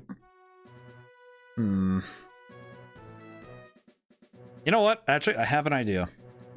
I think I'm going to do... Looking at the spread we have, I think it's going to be Donphan, Mischievous, and Wobbuffet. But I think it's when the Pokemon games focus in on battles only, you start to realize just how difficult Pokemon can be at the highest levels, especially when you're put on the back foot. That's a Slowpoke. That's not great. I think I'll swap to... I think I want to swap into Mischievous. I think it'll be fine. If I need to, I'll pull out the BS, but I'm not too worried about it. I am not horribly worried about this one. Oh, it's Mystery Bug. Surf. That's not gonna be too bad. Okay, go for the Thunder. Hope it lands. See what happens. What impact will All right. Pokemon Switch But I have think, on the battle? and I think it's actually something that I like, thinking directly to my comparisons to battles when we played Scarlet and Violet more recently. Oh, it's Raichu. Raichu? Because we did the battles against we did the battles in Scarlet and Violet when we did the DLC. That didn't connect. How will this And I think that those battles really did work to cement the sheer difference in power. Because I was able to prepare and adjust my team for upcoming challenges, whereas this game is asking me to comprehensively come up with teams and strategies long before I ever reach the fight. Like and then once I set up a team, I'm stuck with it for a long while. Ow. I hope that I actually land the Earthquake. Please hit the Earthquake. Oh, nope. Ah, bless. But I think that I think it's also true in general for other games where, oh god, Iron Tail. Ow. I think it's also true for other game series where when they focus in on just the fighting, or they just focus in on one mechanic, you suddenly become aware of how much there could be with that mechanic. Okay, I'm gonna use Rapid Spin. I'm not gonna waste my Earthquakes on a 1 HP Raichu. Please hit. I'm really hoping I hit. Please hit, Donphan. Come on, buddy. Thank you. Spin. And I'm then, also thinking about other games. I actually just remembered that Fire Emblem game for the phone, for mobile. I think, what is it called again? Fire Emblem Heroes? I think it is. It's the one for the phone. There's the mobile version of Fire Emblem actually is exactly as I was describing earlier, that it's like it's specifically the battles only mode. And it's, you rapid spin me right around, baby. If we had to make Pokemon puns in a bunch of hit songs. But I'm thinking about it now, taking that thread, because we actually do have another example of this, because the Fire Emblem Heroes for the phone actually does exactly as I describe. And it does work pretty well. The only downside is they made it a gacha thing. So I think my worry would be that if somebody were to make a new stadium style game, that they would learn the lesson, as it were, to turn Pokemon into a gacha thing. Well, that's Pokemon Go. Sort of? It is, well, it's not really gacha, is it? You can pay for more stuff, though. I don't know. I guess the trouble is that Fire Emblem Heroes works on the the precipitation that you're going to be doing gacha stuff, and I will say that that is in stuff that I've considered with game design. Money being a factor in this in the design of a game is something that I am not a fan of, but it does exist, and it frustrates me a fair bit just because I'm not a big fan of that. Personally, I'm not a big fan of when games make money a factor, but I do know that gacha games, it's kind of their game design is built around this system, so it's a bit strange. And it's also difficult to truly like separate those games from their money components, even if you play free to play, it's still an awareness that the player will have. But we do have an example right there, and because Fire Emblem Heroes really is just you're playing Fire Emblem without the other stuff around what you're doing. Because Fire Emblem Heroes has a lot of the Fire Emblems, like Fire Emblem action and a lot of that, but it lacks the. I mean, I guess I say it lacks the overarching, the extra mechanics, because it lacks a lot of the stuff around the other systems. Like it lacks the, like the building up bases. At least in the same way it lacks that stuff, but it's weird. It's a very weird. I guess it's weird to compare the two now that I think about it.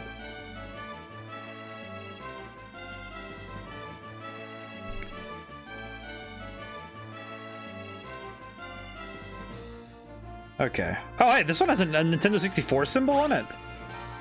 That looks actually really cool. My goodness. Okay, so we won a tournament. This is excellent. Okay, I think the next thing I'm gonna do is try and take on the Prime Cup, I think.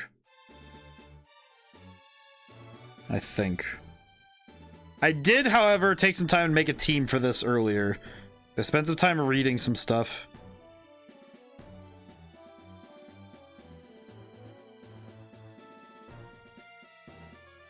I think I'm just weird because I made a team for Prime Cup and I think I have it figured out. The very least, I made a team that's similar to one of our other ones because we have this and then I have this. This is the team. This is one of the teams similar to the team we had. I think I'm gonna try this one though. I made this off stream mainly because I did some reading about both moves and abilities, and I was also just like sitting around trying to figure this out. And I think this team can work. We're gonna find out. Prime Cup, here we go. I, Terry, have confidence in myself. At least she's confident in herself. Alright, well, we do have the winning strat, though, because we have Monkey. We have Monkey. Monkey wins. And then we'll bring Bird, because I think that second team is pretty decent. It would be pretty decent, I must say. Wait, Dojiro can learn Fly? I always forget about that. I always forget that Dojiro can learn Fly. Let's see, Dojiro. Looking at the enemy team. Oh, wait, Flying type, Grass type. That's Jinx, I guess. I don't know. Sounds weird. We could try other teams if this doesn't go well, but let's see what we can do with this team. Thankfully, at the very least with this one, we do not have to worry so much about, specifically, we don't have to worry so much about doing this again. I did learn that also, because this is there's only one play of this one. There's only one level, so we do not have to do this one more than once.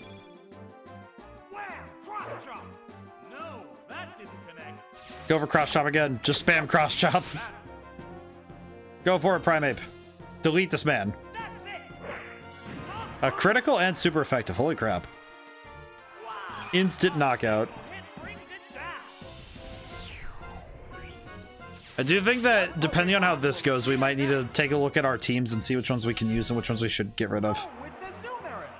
Will this Pokemon avenge the honor of his fallen comrade? Just spam the cross chop. We're gonna keep using cross chop until everything is dead. If it's not dead, we cross chop it again. It is funny though thinking about Azumarill. I feel like it's weird thinking that cross chop did normal damage because I'm very used to Azumarill being fairy type. Okay, wait, the other Pokemon it brought was... I might want to switch to Thrash for a little bit, now that I think about it. I might want to swap to Thrash because I just realized that there is still another Pokemon... There are still other Pokemon on this person's team, and I also still have to get through them, so... That did pretty good damage. It did little damage. It did so much damage. What are you talking about? Trying to think other, because I know that we talked about Suikoden and Chrono Trigger maybe for RPGs that could do this sort of thing. But I feel like Pokemon is one of the very few that's uniquely qualified to have games like this, where you have like the stadium style thing. I wonder if you built an RPG from the ground up to be a stadium style game where you're the entire story, like the story, there's a story and a system built around the stadium fighting. But I do wonder how well that'd work, I guess.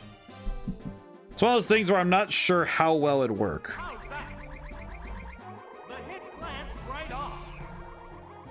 I guess it's just me trying to figure out what that would even look like.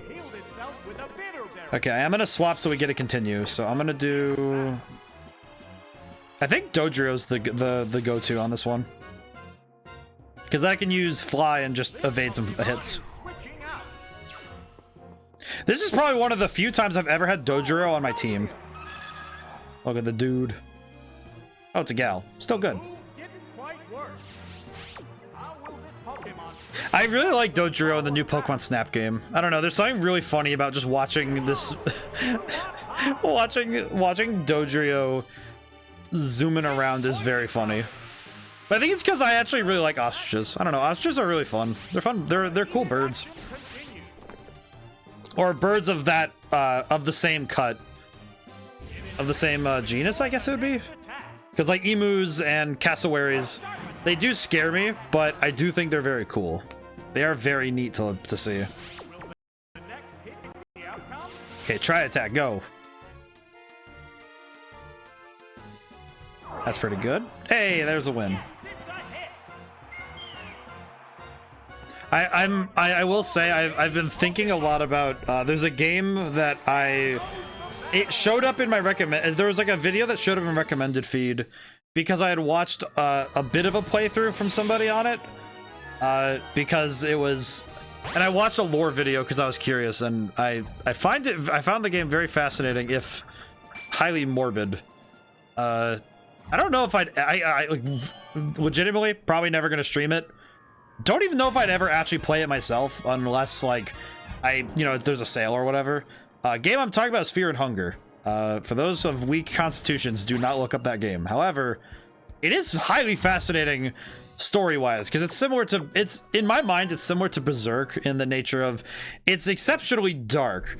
Like you turn on a flashlight and the room does not get any brighter kind of dark.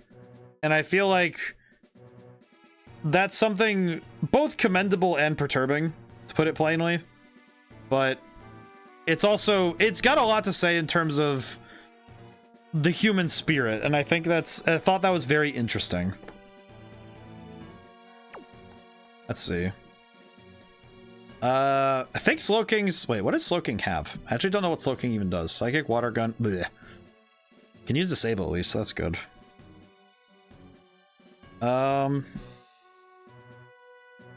Psychic and Water Gun are pretty good. Guess Zapdos? I don't know. What does Zapdos have? Thunder, Rock Smash, Flash Detect. Blech. Still don't like that move, but it'll work. And, well, there's a lot of fighting types of Dodrio. That should work out. But yeah, I looked into Fear and Hunger, and it's... Yeah, I would want... Because I feel like, as a player, I'd want to play the game in its original form and not with mods. But on the other hand, that means I would never be able to stream the game, because... Good God. Good God, man. That is not a game you can ever play on stream, in my... Like, just in general. I don't think that is something that flies. But it's also, I guess, just also thinking about it critically, it is fascinating to consider the nature of gaming, that we have evolved... It has evolved to the point where we can I'm gonna just sit in for a bit and disable so I can. I'm gonna disable the next move it tries. That's a safeguard. That sucks. Bleh. Okay, I'm gonna growl and then I'm trying to bait out something else because I don't want it to. If I'm gonna swap into somebody, I'd like to. Attack fell. Whatever it's gonna try. Okay, Destiny Bond. Well, that's. Can I swap with a Destiny Bond on? I can. Well, that's helpful. But yeah, I don't know. It's curious because I feel like for any medium to grow, I feel like stories of all stripes have to be written. Which I think it's a hard sell at times, right? To be able to say, hey, I wrote this story that's, you know, it's gonna be pushing boundaries in terms of what is acceptable. And I feel like at times it can be very hard to discuss it, I guess would be the way to put it. I guess discussing it would be the way I'd put it. Because I think it is difficult to, at times, put down a story that has what I would consider, like, vile content. Oh, excuse me. So I think that is a hard one to do. It's a hard sell, right? That I'm gonna keep swapping so that Destiny Bond stops being on. But it is something that it's necessary, I think, for writing, because I think there's a difference between something being gratuitously violent and understanding the violence. Destiny Bond only lasts for one turn. Really? That's weird. That confuses me a fair bit, I will confess. I don't really understand why that is the way it is, but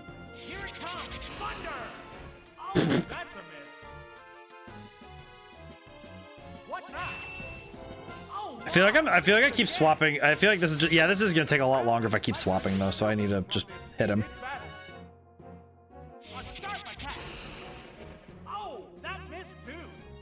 Why did I bring Zapdos if he's just not gonna do anything, is he?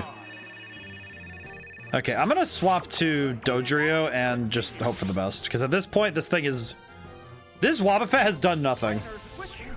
And at this point, I could probably just bring Dodrio and hope for the best.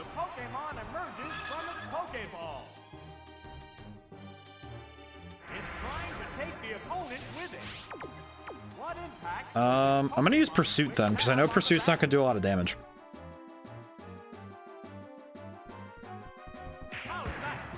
Somehow that does not do a lot of damage, which is really bizarre. Ow. That hurt a lot. That hurted. That hurted a lot. Because Darkest Special. Yeah. I remember that we learned that in the school. It's just it's still really weird to me. It is still very bizarre to like consider. Because I think thinking about it, it's still a bit of a struggle for me to remember that it is typing that changes it is the type of the move that decides if it's special or physical, and that is still a little hard for me to remember. I can remember the easy ones, at least, you know, in terms of which ones are which, because I remember that ice, water, and electric are special, and fire. I think grass is also special. Oh, well. Oh, good God. It never feels great when you miss a fly. It never feels great. Oh, that's a Mach Punch. Ow. But, this is one. I feel like there is a lot of just plain old knowledge I don't have on the Pokemon games in general that I usually supplement by having something like, you know, I think the new games do spoil us in the fact that we can check our moves and check out exactly what they do very easily from the menus. Because thinking about it, why did I choose Slowking? Actually, wait, Zapdos wouldn't have been much better, would he? Oh, this is awkward. I'll just use Psychic, it's fine. I'm pretty sure I'll survive this, but I'm still scared. Please miss. Thank you. But it's like Gen 1 and 2 are very bizarre because a lot of my knowledge is predicated on... A lot of my Pokemon knowledge is predicated on the fact that I started in Generation 3. So abilities, the special physical split affecting moves, where moves are also physical and special. I actually, and a lot of the other stuff too, like just all those different pieces of Gen 3 where I started learning the game. So I do think that that is probably why this knowledge isn't sticking as hard, because it's not something I would have... It's not something I guess I would anticipate. But I need to get better and learn it so I can actually handle this. Oh boy. But I've been thinking a lot more about how games, like the different, it's similar to, you know, like I was talking about earlier about like the difference between a story knowingly using gratuitous or, you know, graphic content versus one that does it just because it can, or it's like, oh, it's just going to, who cares? And it's the same way with difficulty, I feel, because I feel like there's a difference between a game that doesn't really know why it's trying to make the game harder, it just does, and somebody who makes a game knowingly hard because that's what they have, a goal in mind. And I think there's a difference when you have a game that understands, oh, we're making it this way because we have this end goal in mind, we know what we're doing. And I think that's interesting. I think I'm gonna bring Jinx. I'm gonna lead with Jinx and bring Zapdos and bring... I guess I'll bring Wobbuffet. I don't know. Seems like a weird one. But I think that it's like with a lot of with all things, I think it's a matter of if somebody makes knowing choices and they also execute well on that. Oh, that's Charizard. Crap. I probably should have led with Zapdos, huh? Swap to Wobbuffet. I think I'm gonna swap to Wobbuffet because I think Wobbuffet's the only one that would reasonably survive a hit from this thing. But I think even games at this in the N64, I think a lot of games in the N64 era were coming into what would be required of them later. I guess if that, like, it's kind of weird to describe it that way, but basically they, like, a lot of the greater oh, I chose Mirror Coat. That's awkward. Sedge. But I think that it's something because they were learning and codifying what would become good game design principles. Really? Oh man. At the very minimum, this does kind of forcibly swap out. Okay, I don't think he's gonna do something straight away, but I am gonna use counter just to be safe. Counter. But I do think that, you know, I think that at this point in history, game design was starting to get figured out in a way, and people were understanding what makes good games. And there were two camps basically of people who were making games and sticking to what works, and people who were making games and continuous and innovating and trying new things. And sometimes that, and I think the innovating side was always trying to make games that were either more accessible or even harder. And there's no in between. At least in my opinion, because I think difficulty is a hard one to even gauge, because I think it's hard to make a game and then say, oh, it's too hard or it's too easy. It's like, there's always going to be a player that can figure that out. Also, this is why Thunder sucks. I feel like this game is the case. God, this game is the case study as to why I never use Thunder. Ever. I do not use Thunder. If I'm making a Pokemon team, Thunder stays out of my off the. It's like my brain is just not happy with getting consistently deleted.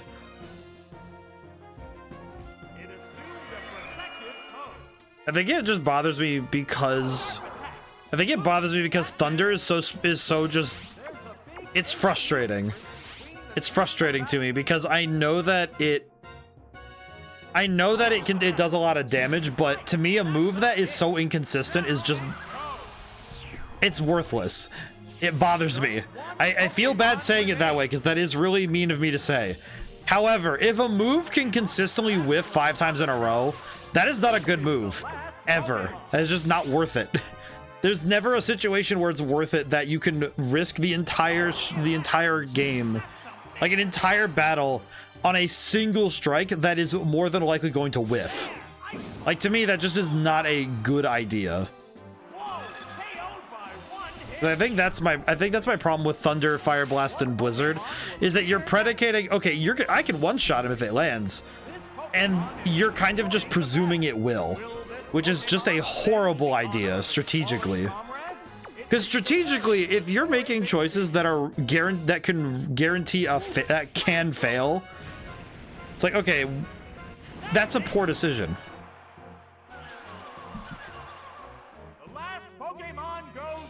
I guess that's kind of the problem I have with it, is that strategically, anything that Fire Blast is pretty amazing, though. 85% accuracy is better than the Flamethrower on average.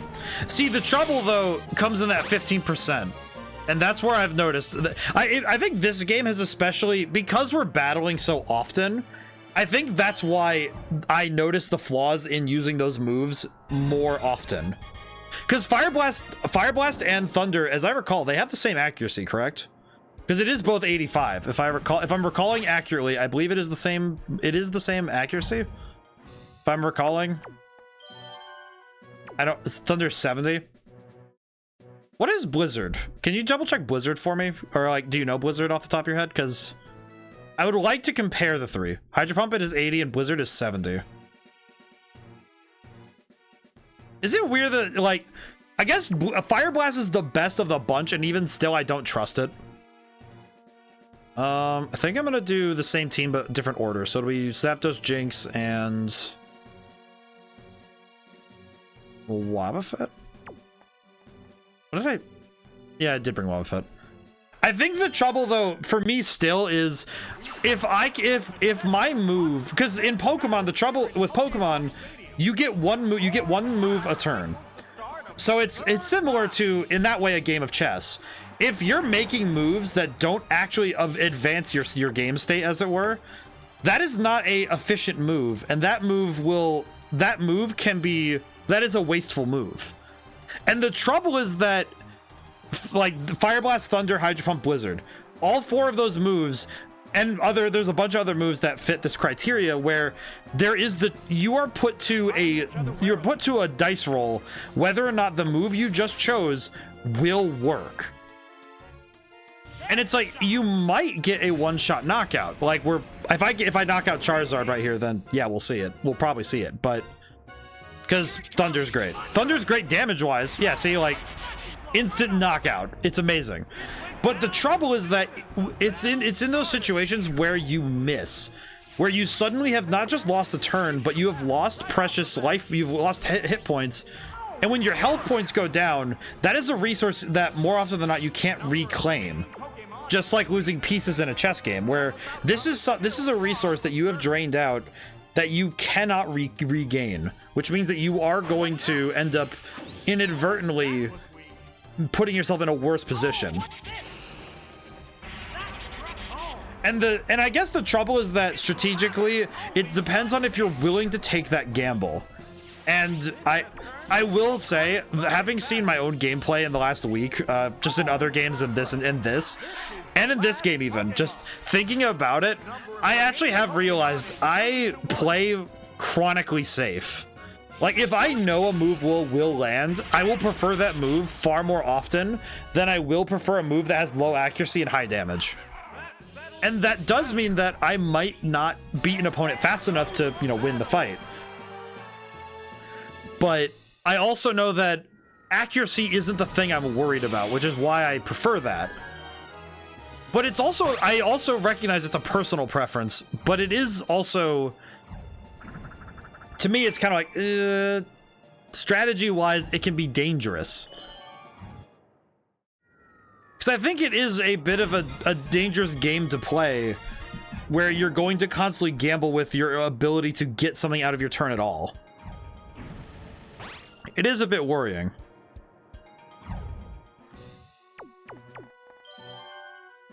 Okay, let's see.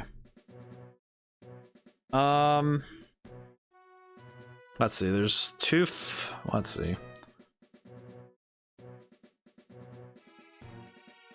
I guess Dodrio wouldn't be bad, because Polygrath is fighting. I used to hate RNG as a kid, so I'd never use inaccurate moves either. Well, and it's... I guess the trouble is that I'd rather that the RNG be something that I can control to an extent. Well, I guess... I'm trying to think of the best way to put this. It's more like... I really like RNG, and I really like random chance. However, I want it to be a choice. Like, I want it to be something that I can knowingly understand and understandably choose. And I think the trouble for me is that I think it's specifically in Stadium, these moves become far more damning because we don't get a chance to not have them affect the game as in a way. I guess would be the way I'd put it. Where, you know how like in regular Pokemon games, we take breaks, you know, we walk around in an area, we have other things going on in the game, so we take breaks from battle. And I think that the RNG of these high power moves is less noticeable when you're in a regular Pokemon game because you're not in battle 100% of the time, or at least like, you know, 90 to 80% of the time. And if you are, then, you know, you're catching Pokemon, you're doing other stuff. And I think this game, it just makes that more evident, how much those moves miss.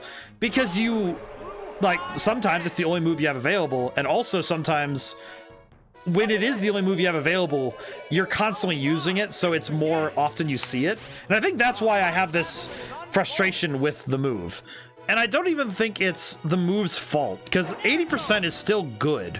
Like, think about that critically, right? Like, oh yeah, 80% of the time the move will hit. That is still 4 out of 5 shots. That should still be good accuracy. And, you know, probably thinking about it myself, it probably, like, now taking time to deconstruct my own argument, I do understand the value of these moves. And I'm not going to say the moves are bad, but it's my preference to use Flamethrower, Ice Beam, Thunderbolt. I think for water, it's Water Pulse usually. I think it'd be Bubble Beam at this point. No, it's Bubble Beam at this point. But at least in Gen 2, Gen 1 and 2. But I don't think that there is, because I'm deconstructing my own argument mentally, right? Like, it's not the move that's the problem. It's how often you see the move and how the move is used.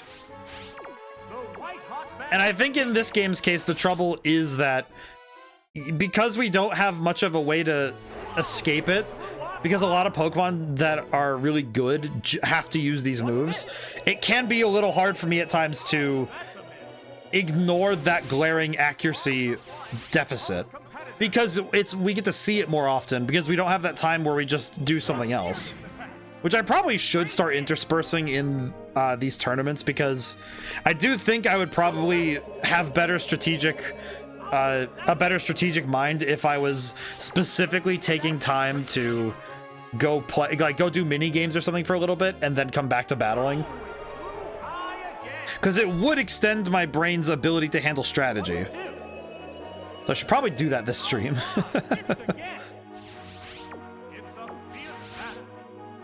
But I also know that I designed, thinking about it, that's probably why Red Genie doesn't have a lot of moves that have low accuracy. Or at the very least, if a move has enough, if like the move's primary function is having an effect, like the examples I can think of off the top of my head, oh, I forgot it had the Mint Berry, I'm not gonna lie. But thinking about it, that's probably why in Red Genie, there's moves in the game that are like status ailment moves, like Thunder Wave and a bunch of other ones, where the effect is, you know, it's a chance that the effect will happen, but it does damage. And similarly, a lot of moves that do effects do like damage, but they're not, the effects are the random chance, not the damage. Because I wanted both the player and the enemies to have the ability to still do something with their turn, even if the primary objective wasn't reached, right? Like, oh, I want to paralyze the enemy. Okay, well, you can keep trying to paralyze the enemy, but you're still doing damage to the enemy. And I think I think that was just how I designed that game, but I feel like it did lack the necessary, I guess I should say the necessary RNG of having moves that were gambles, because I think gambles are fun to make. And that's probably why these moves are really fun. Like, and is why I think maybe that's why people really like those moves too. It's not just the power, it's that it is a gamble, right? If I have to think about it, thinking about it from the perspective, okay, let me support these moves. Let me support Fire Blast, Thunder, Hydro Pump, those ones. Thinking about it, what's more fun than that clutch Thunder where it's like, okay, I don't know if it's gonna hit. And then you get the catharsis of it hits the opponent and it does a ton of damage. Like, that's fantastic. That is fantastic, you know, design, because thinking about it, that is like a tension and release in a battle. That's a beat of the battle that you cannot have if you are using safe moves.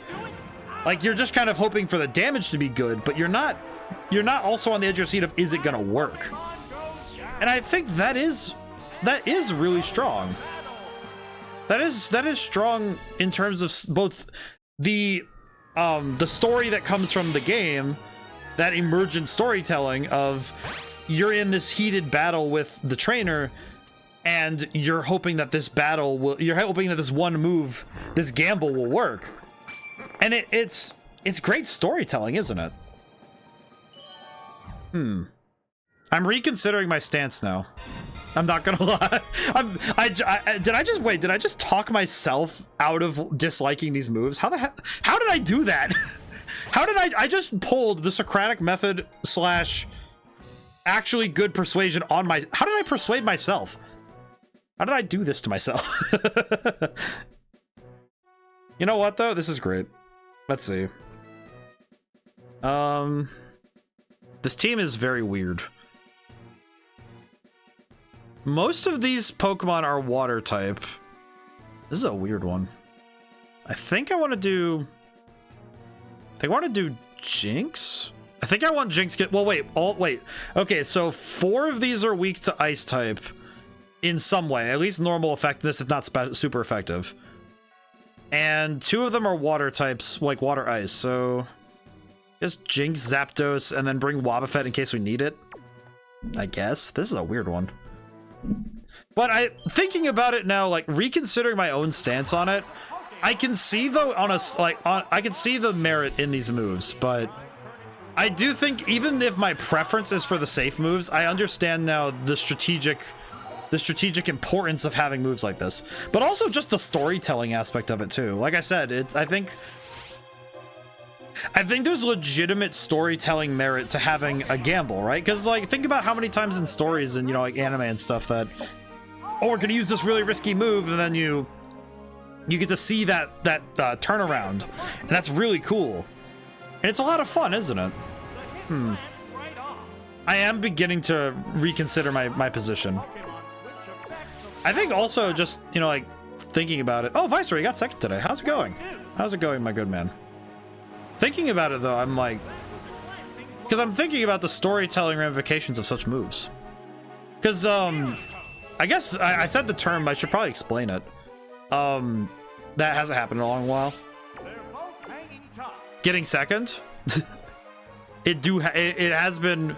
It's what makes me laugh a little bit is when I get multiple hours into a stream and first and second haven't been claimed yet. And I find it very funny personally, because it's like, I don't know, I think it's fun. I also think it's also just like it. I guess what's funny to me is that it tells me that the focus of stream is not on redeems, which to me also is a good thing, I guess, because it means that people, you know, maybe people are just listening, or they're settled in. You know, they're settled in with their cup of coffee or something, or, well, I guess it's late, so I guess tea, but I don't know. I guess I don't know, but, you know, it's like they're settled in, they're having a good time. You know, it's like, oh yeah, how have the battles been going? We did win one tournament earlier, which was very good. We lost one, won one, so we're doing pretty good, all things considered. Dragonite deleted him. But we've been doing pretty good overall, I think.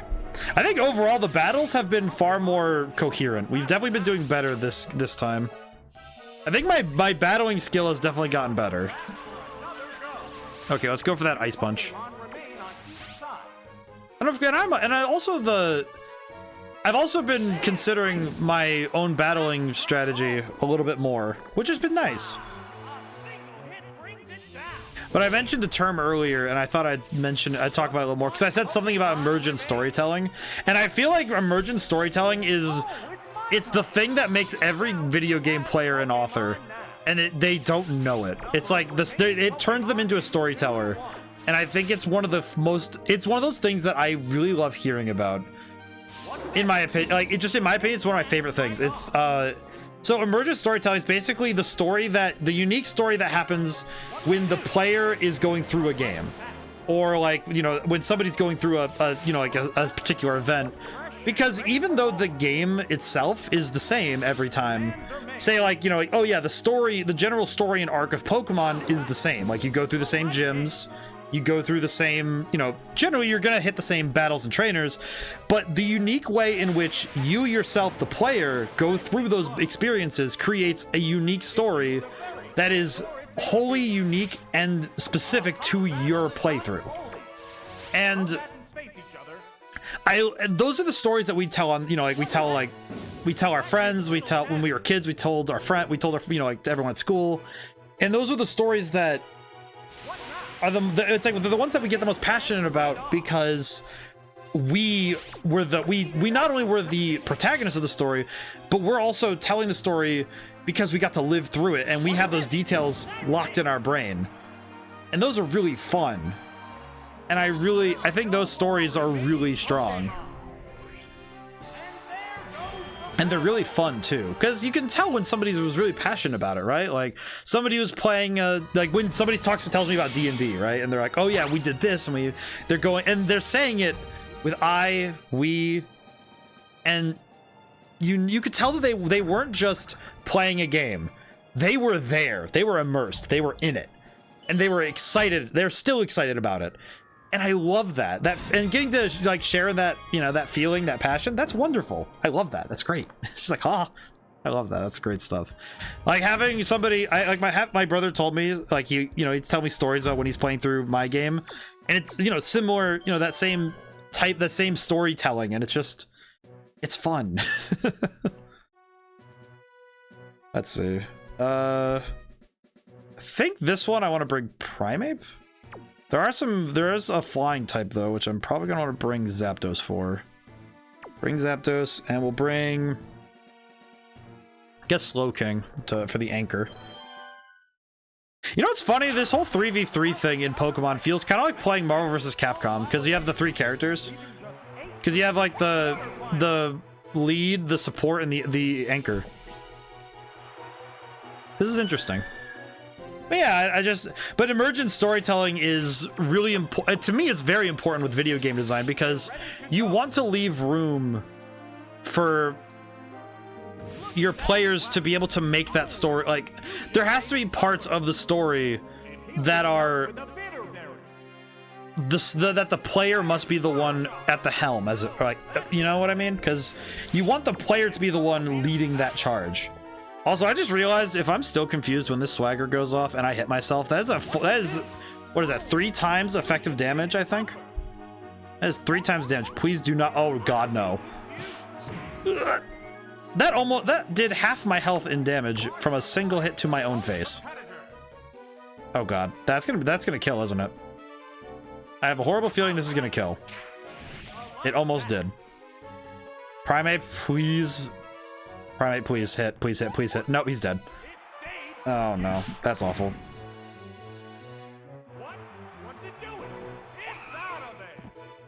Well, that could have been a very fun clean sweep, and then he died. Oh well. But yeah, I don't know, emergent storytelling's fun, and I think that it's the part of video gaming that I really like seeing the most, because it's fun, it's like, oh cool. And you also get to see players really get immersed in the game, because they become one with the game, with the story. Also, man, this confusion guy sucks. This is your whole tactic? Hate that. You know, I just realized if we have to deal with Mewtwo at any point in this game, he is going to get deleted if I have to bring a Persian. Oh, thank God he used Thunder. Please hit. Thank you. Alright, that was good damage. Okay, question. Okay, I'm going to go for Detect, I guess, because I don't really know what else to do. Oh, for the love of God. This one Pokemon is deleting everything I have. I don't like that this guy looks smug. I do not appreciate that this man looks smug in spamming confusion like this.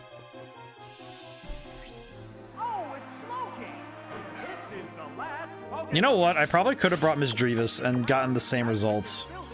Wait, I don't have Misdreavus, do I? No, I don't. No, I don't. I don't have a ghost type on me, do I? That's right. It feels wrong. Something in my brain is like, wait, don't I? Wait, no. Oh, God. This has the same energy as somebody who spams projectiles from the side of a stage in a fighting game, where it's just like, you are winning, but do you feel good about winning this way? It's like, do you feel good about this? Is this a victory you can take home and say, hey, man, I enjoyed this one? Oh God, I forgot Crobat's. Ugh.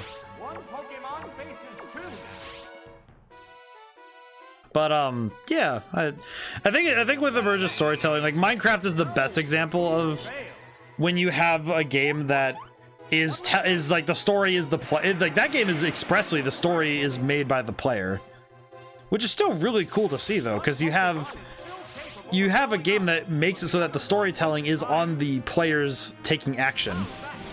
I think that's really fun, because thinking about like other games that do certain stuff like that, MMOs are just, I think MMOs are some of the most impressive versions of this, because the world's history is written by the players, so you have this grand history being written out by exceptional people doing grand things, and I think that's really neat. Okay, he's probably gonna go first because Electrode is fast as heck, so I'm gonna disable whatever he uses. I feel like an idiot for doing that now, but you know what?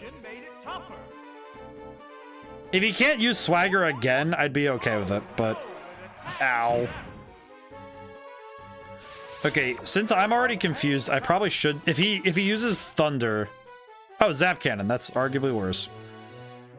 Okay, if I can disable that, that'd be nice. I am dead. Please don't hit yourself in the head. Oh no, it has Swift or something, right? Oh no, it just has Zap Cannon again. Please stop. Thank God. Please no. Oh, Slow King, come on, man. Oh, good lord. You know what is sad though, thinking about it, is that if I'm thinking about that alternate timeline when Primeape did not whiff every attack and kill himself in the first 5 seconds, he probably could have cleaned house really fast. Now I can go home proudly. No, you can't. You do not. I see. Okay, let's do that. I think the strategy was sound. I just need to execute it. I think Primeape going ahead is the alternate timeline where Primeape is calm. How's it going, Future Savior? Let's see. We'll do. Man, my kingdom for a Misdreavus. Pain. That's fair. It do happen sometimes. Sometimes pain is what we have, and we have to get through it. Which is probably what I'm gonna feel about this fight. Not gonna lie, I feel like this battle is gonna make me feel that way. Okay, well at the very least, this first Swagger is not gonna cause me issue. However, the second one is going to. Alright, Primeape, please knock Persian out. I'd be just fine if this is... Yes! Okay, cool. And doubled attack, so that is really good damage. I will say, in terms of actually, like, the actual battling, I'm feeling pretty good about myself, I will say. I need to check something real quick. Number of remaining Pokemon is Let's see, Crobat. Crobat's gonna be tough to deal with, isn't he? certain. Do I want to risk keeping him in? You know what? Yeah, I'm gonna use Thrash. I think Primeape having doubled attack is worth it. It's worth it. It's become confused. You know what? I'm gonna follow in the tradition of raw power. Go for it. Hit him. A hot battle is unfolding. Whoa! Blew up high. Wee woo. What's next? Oh, that's a miss. The white hot Let's see. battle continues. Oh, he's flying. I see. Okay, let me think.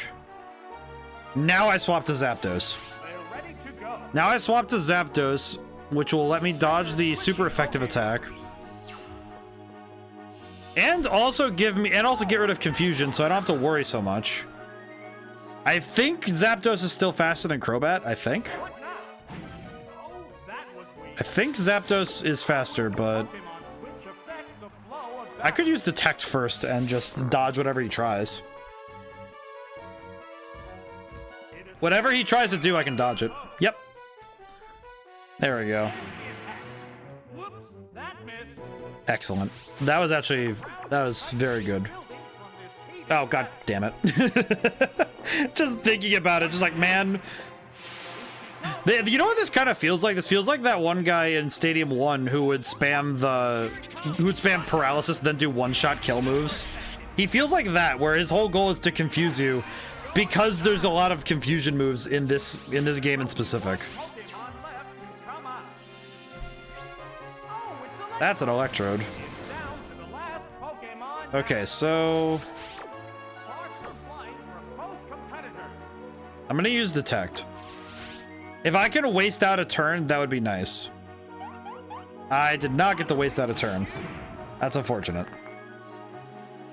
Okay, that's Screech. A horrible streak. Okay, I'm gonna want to swap. Went down. Okay, now I'm gonna swap to Primeape. Continues. Swap to Primeape so that it has to waste a turn doing whatever it wants to. Whatever it's gonna do, it has to waste a turn. Because I know that he's gonna go for a confusion style move instead of going for anything else. Because he's not gonna hit me after he uses Screech. I know that. No, the move. He is going to go for confusion. What impact will this Pokemon switch have on the So what I could do is use Focus Energy and then Cross Chop. Because he's gonna confuse me anyway. And I think he's faster. Or I could just go for Cross Chop and see what happens. Which I'm gonna do. You dare use Swagger on me, boy? What's this? Oh, it's confusing. Well, it's a good thing I chose this, because this is gonna be funny if I hit. Hey! A Punch him. serious attack. Serious damage. It hung on by the skin of its Okay, well that was pretty good. Alright, now I'm gonna use Thrash. teeth. The outcome? As long as Thrash lands, we're good. We're good if Thrash lands. No, that didn't connect. Okay, Zap Cannon's a move I don't understand. Zap Cannon's a move I would not want to use no matter what, because that is a 50% chance to hit. That is already not good, not considering that the chances of hitting get better or worse based on other factors like speed and, you know, evasiveness. 50% chance, yeah, it's guaranteed paralysis, but that is painful. That is painful to think about. Also, I keep kicking the thing, and I do apologize. Ooh.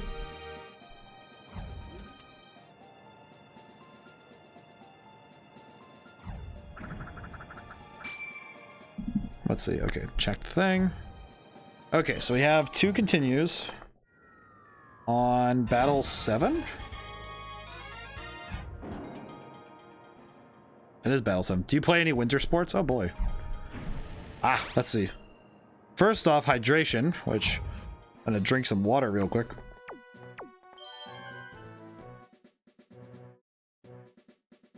Ah, I didn't get an update. Okay, let's see.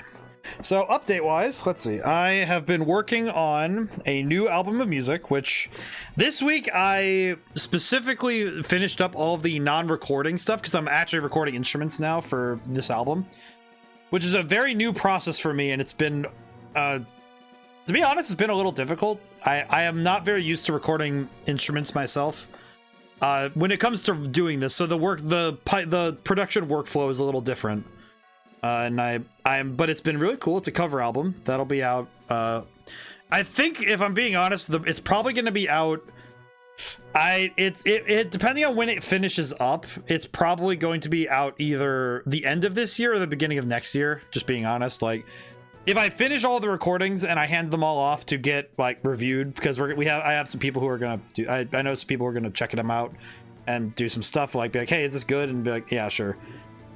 And that's one thing. I'm also writing a book right now, and then when that finishes, hopefully if I finish that by December, then that'll be like basically pretty much all of the work for this year being done, and then I can spend the month of December planning for next year. I probably am going to have to look into getting a day job on site. Hi, at home now. How's the Pokemon? Going pretty good. We're at the second to last battle of the Prime Cup, which is pretty good. Hope you get cozy, because this is gonna be an interesting time.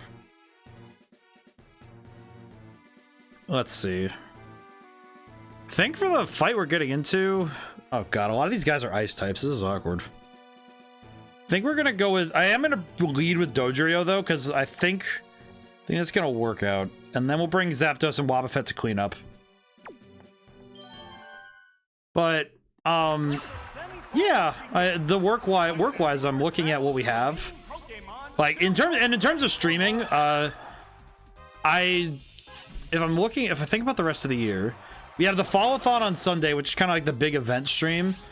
I think Sundays for the rest of the year are I know the next one is going to be a community stream, because I want to do the Mario Kart DLC, because we haven't done that yet. Because I like doing the DLC when we can, because it's fun. Oh man, Pursuit does nothing. Holy crap. Okay, we're gonna spam Tri Attack from now on then. But I guess to finish up the update, that's the work I have left for this year. And when I plan for next year, I am going to be doing some preliminary planning for the next game I want to do.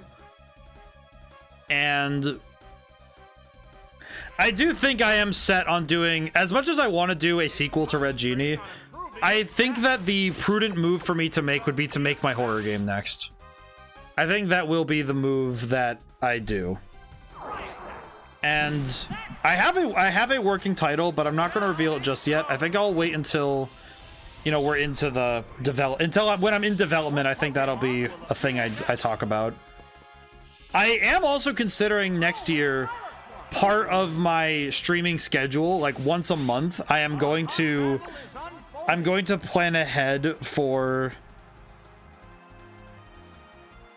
I am going to plan ahead that I'm going to do streams of development, like once a month, every Sunday, like once a month. There will be a Sunday that I plan ahead for that I will be doing development stuff for the game on streams.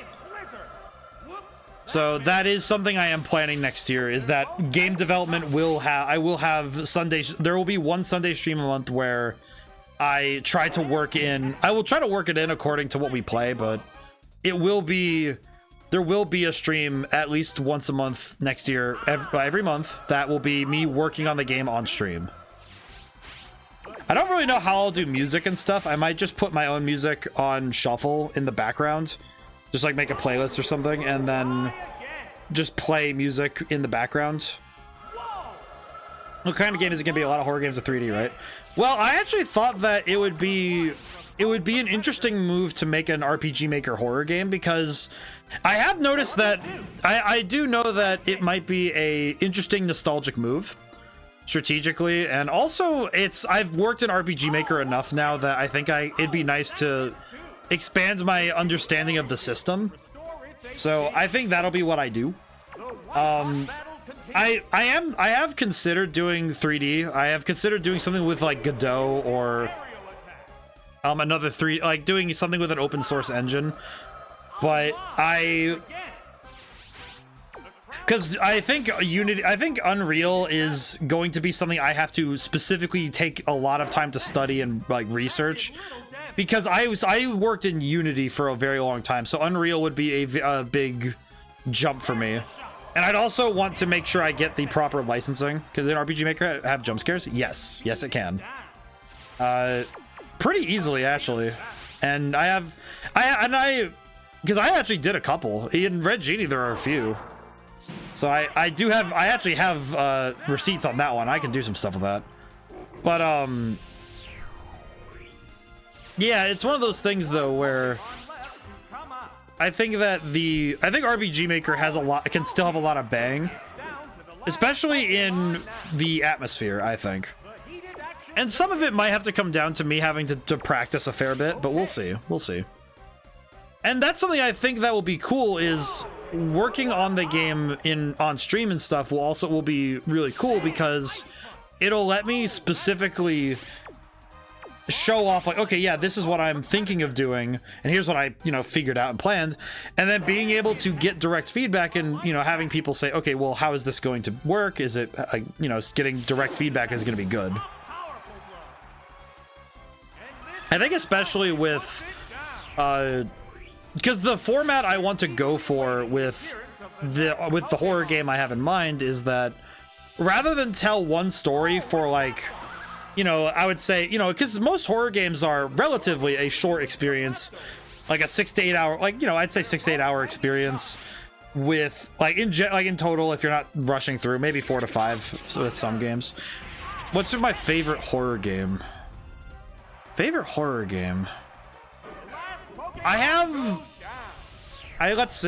say there's 3 I can think of off the top of my head that are, in my opinion, it would be in the running if I were to give one a crown of favorite horror game. Maybe a 4th with an honorable mention, just honorable mention for a 4th one. Honorable mention is Mad Father, because Mad Father is an RPG Maker horror game that is just, it's one of the classics in my opinion. That's a classic game, fantastic game. Storytelling was really good. It was, dark and creepy and very well done. But the 3 that I think kind of define horror, like it's in my head when I think about it, Amnesia: The Dark Descent is probably one of the finest horror games ever made, if not the finest. The original Dead Space remake I haven't played yet, so I need to do the comparisons there, but the original Dead Space, exceptional. That's exceptional stuff. And I thought it was really well done. The first time it was well done. Why do you have a Mew? Marty, why do you have a Mew? What is that? I don't like that. I don't like that nonsense. That's awful. So someone played Dead Space, was good. I actually played it on stream. Wasn't uber scary though. Well, and see, the key thing was with Dead Space was the atmosphere, and the design of the necromorphs was the real terror factor, and I thought it was really well done. The third game was Eternal Darkness, Sanity's Requiem, and I also streamed this one as well. The VODs are up on. By the way, if I've streamed a game before. There's a YouTube channel linked on the about section of the Twitch channel. That's where all the VODs go. After, like, once a stream ends, I immediately upload the VOD, because editing is just, I don't have time for that. At least not now. If I had someone that could do that, that'd be great. But whatever. Point is, all the VODs are there. But but Eternal Darkness, in my opinion, even if Eternal Darkness by today's standards isn't super scary, oh my god, it was so creative with the jump scares though. Because what the game did was that you had a sanity meter, and when it went to 0, it would start doing random jump scares to you. And one of the ones that it did one time was it made the screen look like your TV turned off, like a CRT turned off, like it did the towards the center wipe, right? And it freaked me out because I thought my TV died. And I'm sitting there like, but there's music in my ears and I know the game hasn't turned off because the Wii's still on. What just happened? Then the game came back and I was in the room before I came in, and I'm like, what? And the creative jump scares like that are just, that's gold, because that's messing with the player in a way that is beyond just having a scary monster. That is, the game itself is trying to get you. That is peak stuff. Oh, Mortuary Assistant is good. I've heard Mortuary Assistant is quite good. I have seen some of the jump scares from that game. That is very funny. I like that a lot. I think we're gonna lead with Wobbuffet because nothing here is making me feel good. And we'll bring Zapdos and Primeape to deal with everything else. I think that'll work. I am aware of Mortuary's Assistant. I have not gotten to play it myself. I've watched a couple playthroughs of it though. It looks really cool. In terms of horror games I've played, thinking a little bit more. The Witch's House was also pretty good. That was another RPG Maker one. Okay, I'm gonna use Mirror Coat and hope to God. But the arrogance. That is some arrogant behavior. I am in actual danger with that thing on the field. That is scary. Okay, if it uses a dark type move, Mirror Coat's not gonna work. I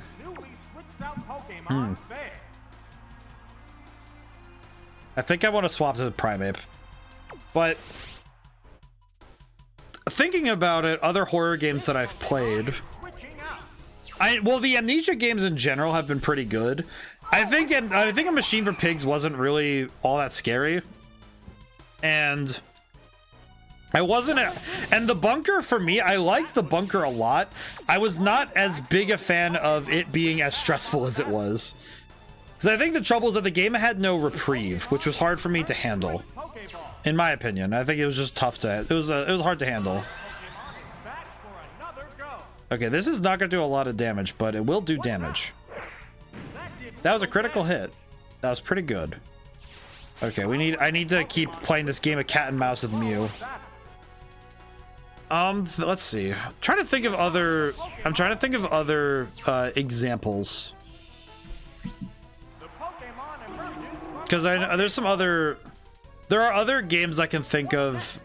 I'm trying to like grab them all from the back of my head. I think Alien Isolation was primed to be good. Which sounds like I'm being mean to the game. However, wow, he is really just not keeping, like, good God. The Pokeball opens to reveal its Pokemon. Okay, wait. So Psychic doesn't affect Dark in this game, if I recall. I'm gonna try something really quick because it's gonna use Crunch. I'm gonna try something really quick. I need to test this for future attempts, honestly. Question about this. I want to see something.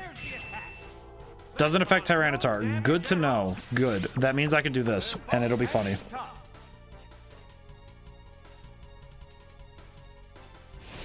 Ow. Nope, that's death. Okay. Now the problem is, if I put in Primeape, they're going to immediately switch to... They're going to switch immediately to Zapdos, to Mew. However, I think I can make that work in my favor. I think I can make this work in my favor in a weird way. I think. I am going to go for Cross Chop, though, just in case. Oh, you know what? I should have gone on my strategy. I knew he was going to swap out. Well, I'm an idiot.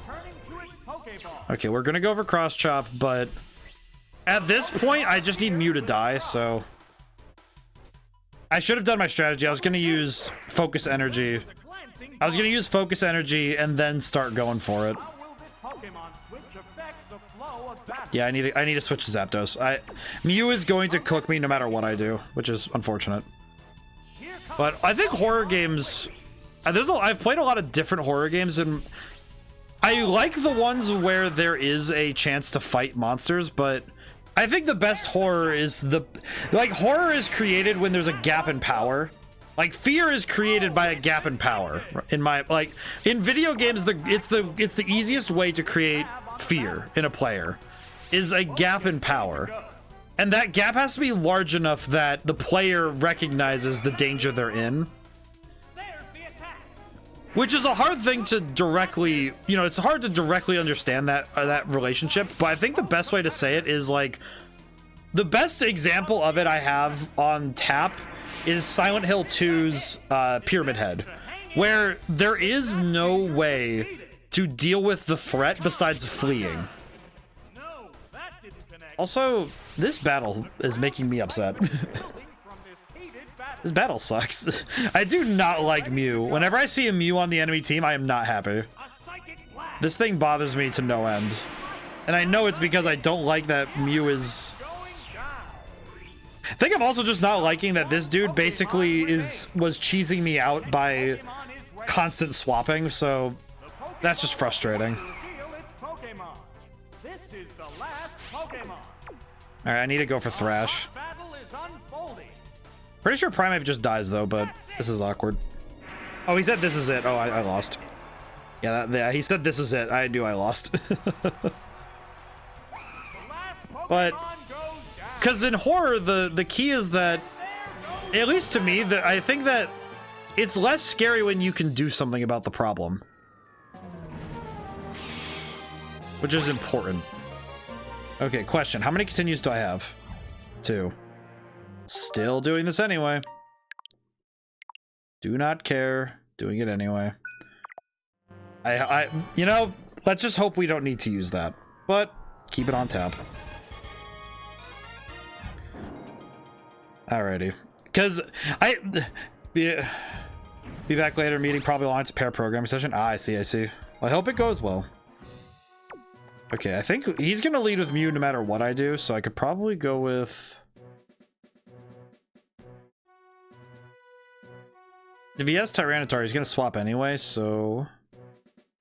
I almost wonder if the strategy I'm bringing in is a good idea. At least from the onset. I do think Wobbuffet leading is good, but if he has Tyranitar, he's gonna swap immediately. Well, don't worry, Julian. Hopefully this battle will be won in the honor of the chat and for everybody. Let's see. How am I gonna do this? I'm like staring at this thinking, how am I gonna do this? Just trying to... I think that... Alright, you know what the problem is? That I think the strategy I had was good, but... It's the fact that they have 2 dark types that I can't account for. I think we'll go with the same idea, but... I could try using Safeguard from, like, early on. I could try using it if I think he's gonna swap. But let's see. Let's see what he uses. Mew is the leader, I see. Okay. If he's gonna swap, it's gonna be right now. So I'm gonna try Mirror Code, but if he's gonna swap, it's gonna be right away. Don't like that. I feel like my frustration is knowing that it's just gonna be the same Pokemon every time. Why bring the Mew if you're just gonna swap to Tyranitar anyway?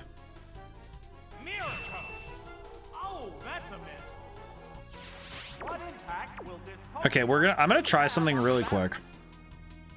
Okay, so I'm gonna swap to Primeape. This is gonna force a swap, and I know that.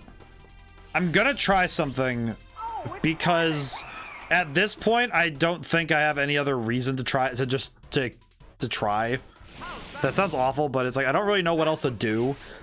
But I'm gonna try Focus Energy and just I'm gonna go for Crit Thrash and hope it does the job.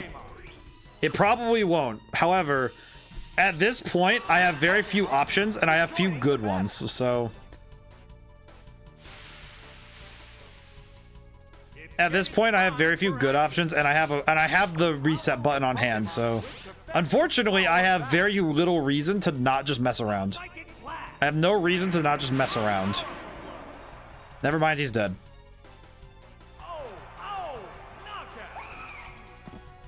You know what? I'm just gonna go back. That's an L. That is already a loss, and I know that. You know what? Why am I trying to anticipate? Why am I trying to anticipate this when I can just be an actual jerk about it? Because I just realized I have the means to be really awful about this. Because I could just lead with something he can't do anything about. Because he has... Yeah, because I can just do... Thinking about it. I'm gonna lead with... I'm gonna actually do Slowking, Wobbuffet, Primeape. I have an idea. I have a bit of a stupid idea for this one. He's not gonna lead with anything but Mew. He's not gonna lead with anything but Mew. I know that. And if he does, then that means that we've broken the timeline. Nope, he's gonna lead with Mew every time. Now, if he's gonna swap to Tyranitar straight away, I can hit him with a water gun off the... Why do you know Thunder Punch? What's the opening game? Why do you have this? That doesn't make sense. Why do you have this move? What will the other side do? That did little damage. Why do you have this move? The heated I'm legitimately kind of confused, because why do you have Thunder Punch? That doesn't make sense. What will it do? Of all the moves in the game, why did you bring Thunder Punch? Okay, we're going back. I'm just playing around with time at this point. There's no consequences. The only consequence really is that I have to keep living this hell. The only consequence really is that I have to keep subjecting myself to having to getting my collective ass whooped by this stupid rat. I do not like it. See, the problem is that leading with Wobbuffet, he's just gonna swap to Tyranitar every single time. There's nothing I could do about that. Kind of feel like that's kind of the point at this point, at this rate, but This is it. The final battle. Which trainer will claim the champion's throne? I think what frustrates me more about this is the fact that Crunch is...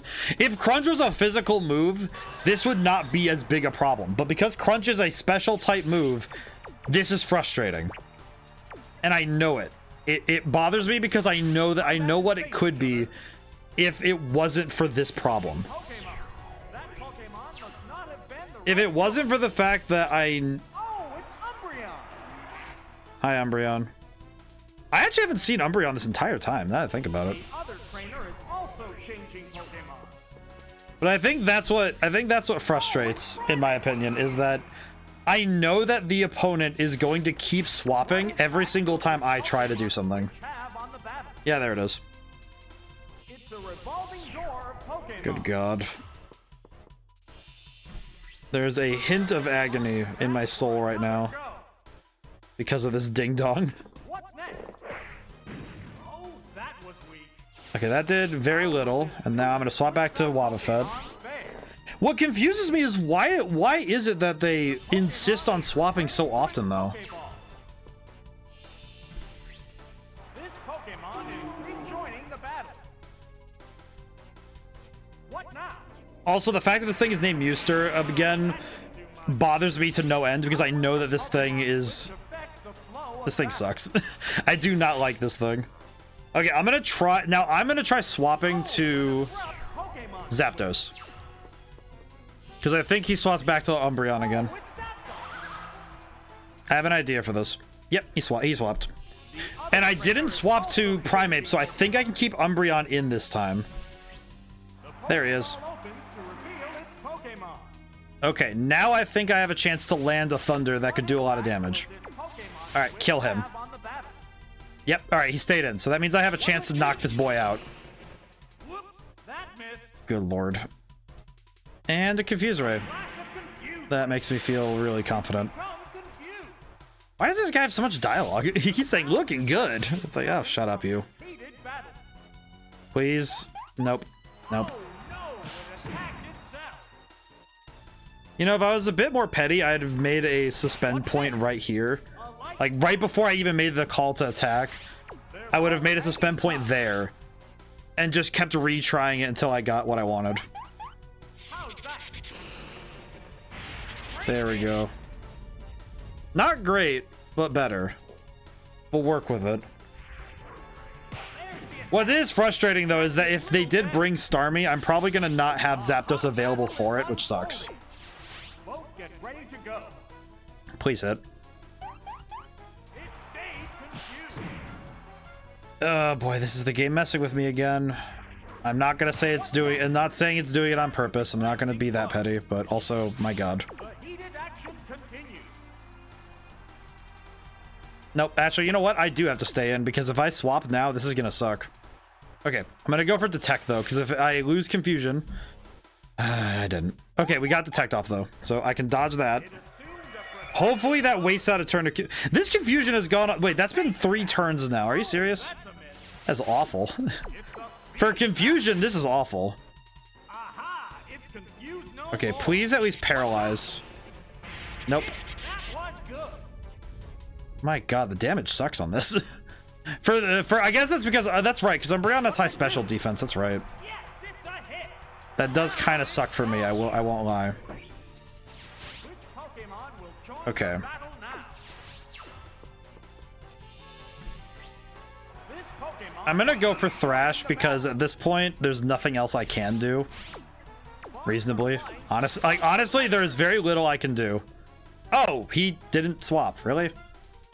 Well, now I just feel like an idiot. the hit glance Why didn't you wait? Oh, Confuse Ray. That's right. Oh, wait. a furious attack. Why do you all? Perfected. Okay, so if I'm understanding correctly, he didn't swap. He was swapping earlier constantly to dodge the fighting type. Has Psychic anyway. It's crashing. Is it because of the low health? That's a hit. Doesn't really make a lot of sense. No strength left. I do not like this trainer. I do not like battling this guy. This guy is really kind of getting on my nerves. Pokemon is back for a At the very least, he can't dodge anymore with Mew. banging tough. So that's fine, but also, ugh. A psychic blast. Ow. I feel like Mew in this game is the rough equivalent to... It feels like cheating. It's the rough equivalent to the best thing that a Pokemon game can do to actively... I feel like this is where my brain got so hooked on the idea of these games cheat. It's because Mew is just annoying. Because this little idiot is annoying. This is two now. Okay, well at least it used a move that I can counter. Well, with Mirror Coat, but still. Did little damage. Okay, please explode. Please just explode. Mirror Coat. Send this rat to the stratosphere. Whoa, that was You've got to be kidding me. white hot Mewster is just a little cutie. I like Mew. He's adorable. I do just hate this thing. I hate this thing in the context of there's no good way to counter a Mew in a battle like this. There's nothing I can. Why do you have Earthquake? What'll it do? A light hit. Well, now I just feel like an idiot for even attempting to use Mirror Coat. What now?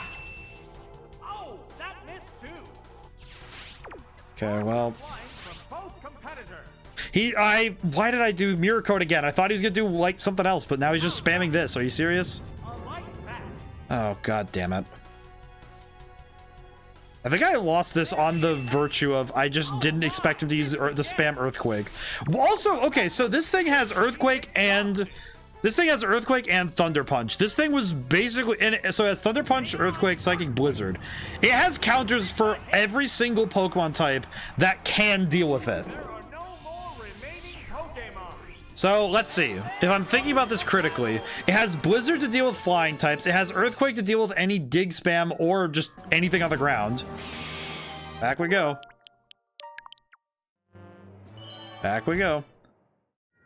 I am keeping my continues, thank you.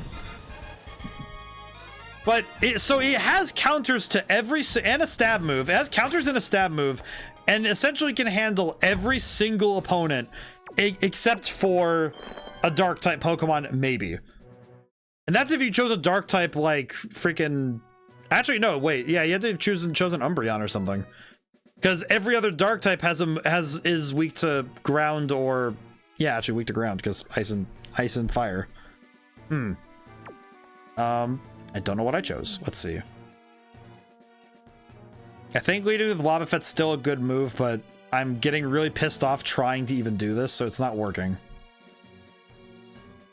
It's gonna spam Blizzard if I try to use Dodrio, and if I lead with Zapdos, it's gonna do the same thing. I have to lead with Wobbuffet. I just.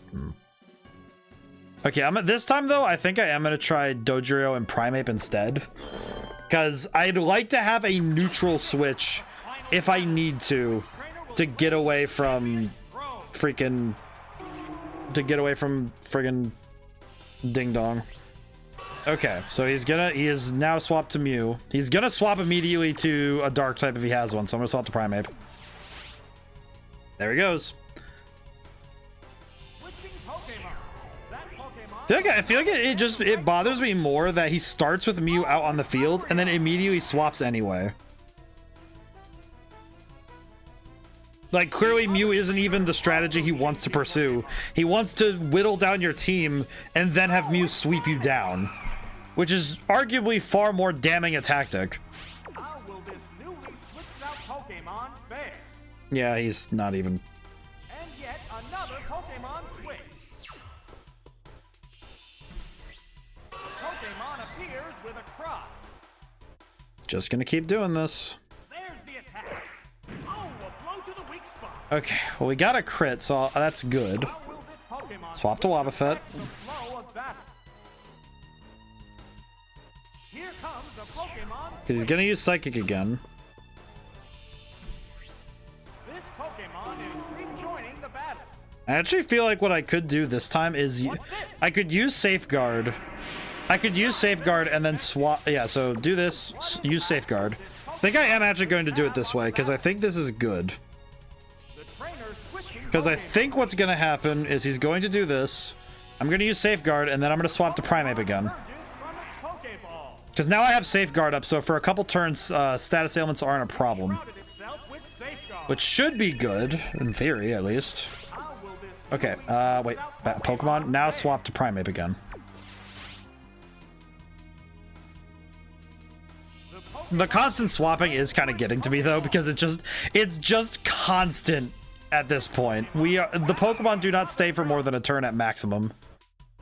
That's a feint attack. It's gonna do minimal damage. Okay, cool. Oh, that was Alright, now I can go for Cross Chop again. Pokemon switch effect. I'll go for Cross Chop again, even though I know he's swapping to Mew. This Pokemon is At this point, if I get another crit, then Mew is gonna be in a position where I don't think it'd be worth it for him to keep swapping it in and out.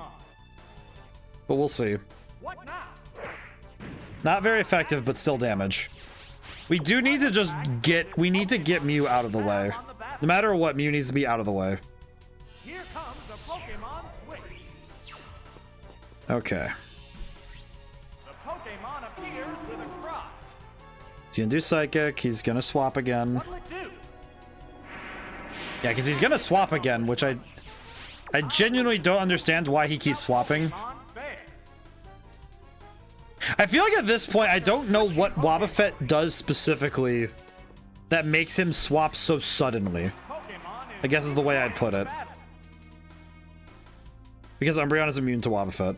The other trainer is also And see, I guess that's the trouble with that, is that it's only technically that he's immune. It just uses special moves and you can't mirror code it. Yes. the Safeguard. Okay, Safeguard is gone, which kind of sucks, but that's fine. Cross Chop. Affect the flow of battle. I would use... I think next time the swap happens, I'm gonna go to... Not have been The next time the swap happens, I am going to try Thrash. Because I think Mew will be at a low enough health where Thrash could knock it out. not very effective. What impact will I think the only thing I'm seeing though, strategy wise, with this being a problem is that the constant, like, because the problem with specifically this constant swapping is that Pokemon? it's not actually helping in a way that That was weak. is working. How will this newly Okay, Pokemon. Pokemon fare? This time, however, actually no, we're gonna go to Primeape. I have an idea. I do have an idea though. Oh, an abrupt Pokemon switch. I did just have an idea, but it's not good. It's not good, and it kind of relies on... Oh, he used Blizzard this time. I see. Interesting. Oh, he stayed in. Switch effect. I see. He stayed in this time. I was not ready for him to stay in. That's not good. He's gonna use Psychic again, though, so I can swap back to Wobbuffet. Why did he... I think his health is actually low enough now where he actually will stay in. What the heck? Right choice. Okay. This Pokemon Interesting. is rejoining Interdesting. the battle. Psychic. Ah. What's next? Now the question becomes, is he gonna stay in or is he going to... This Pokemon switch have on the battle. I'm gonna go for counter, actually. He's gonna go for Earthquake, I think. Yep, he went for Earthquake. Okay, so he's at a health point now. I think with yellow health, he's actually at a point where he physically can't keep switching. Because he's not gonna do it anymore because he's low enough that it's a problem. Counter. And he's dead. That's it. Oh, But holy crap, that actually worked. I'm that KO Well, this is already better than any other attempt we've had at this battle so far. Oh, it's Ursa Ring. That's not good. Remaining Pokemon is 3. I'm gonna try Mirror Coat. I think it's going for Bite or Crunch. Oh, it went for Slash. I should have went for Counter. Why am I an idiot? Flash attack. That is arrogant to the highest degree. But also, I don't think I would have lived anyway. Given the damage he just did to me, I don't think I was surviving that one. I don't think I was living that one. Should always go for Destiny Bond there. Does Destiny Bond have priority? Because I tried using it earlier and it didn't have priority. The Pokeball opens. So I am uncertain. No.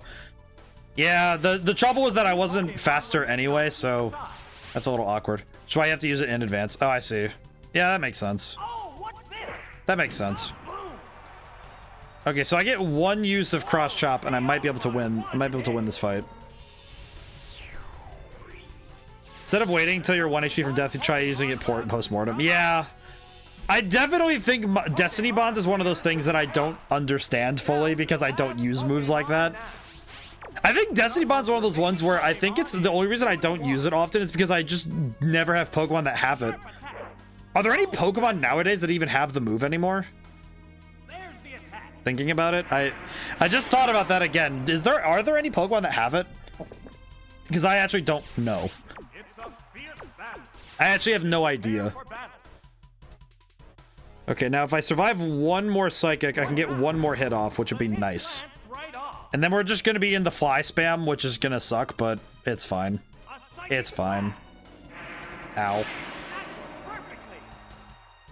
Okay, so now we bring Dodrio out, and Dodrio's goal is just to live. Dodrio's objective is to survive. It is not about winning, it's about surviving. Oh, it's Dodrio. This is the last Pokemon. Alright, buddy, all you have to do is just survive this ding-dong spamming Psychic and Feint Attack. Do your best. Go, buddy. Blew up high.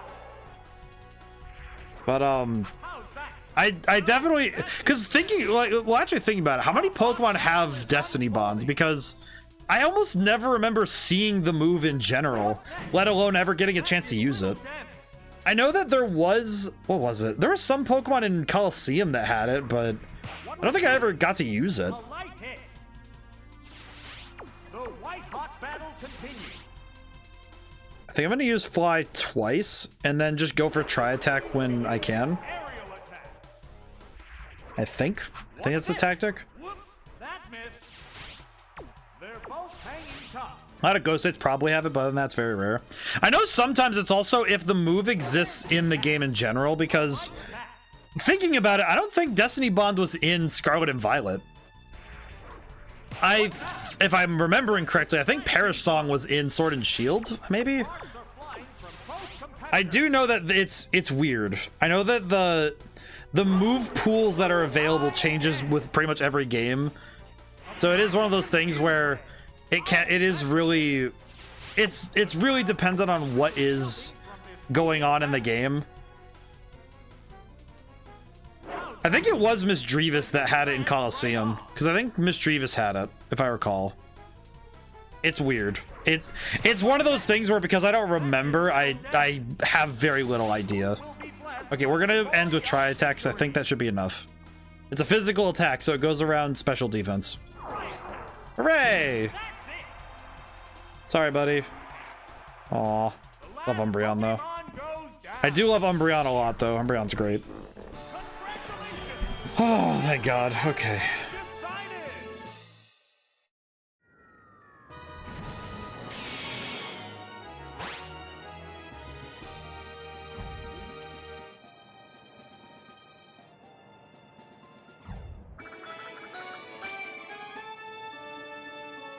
Oh, he won. Oh, boy. Okay. Good stuff. Okay. So now the Prime Battle is done. We have actually finished the Prime Battle. Yeah, I think this is a great point to point out that my knowledge of Pokemon, like my memorization of certain aspects of Pokemon is not stellar.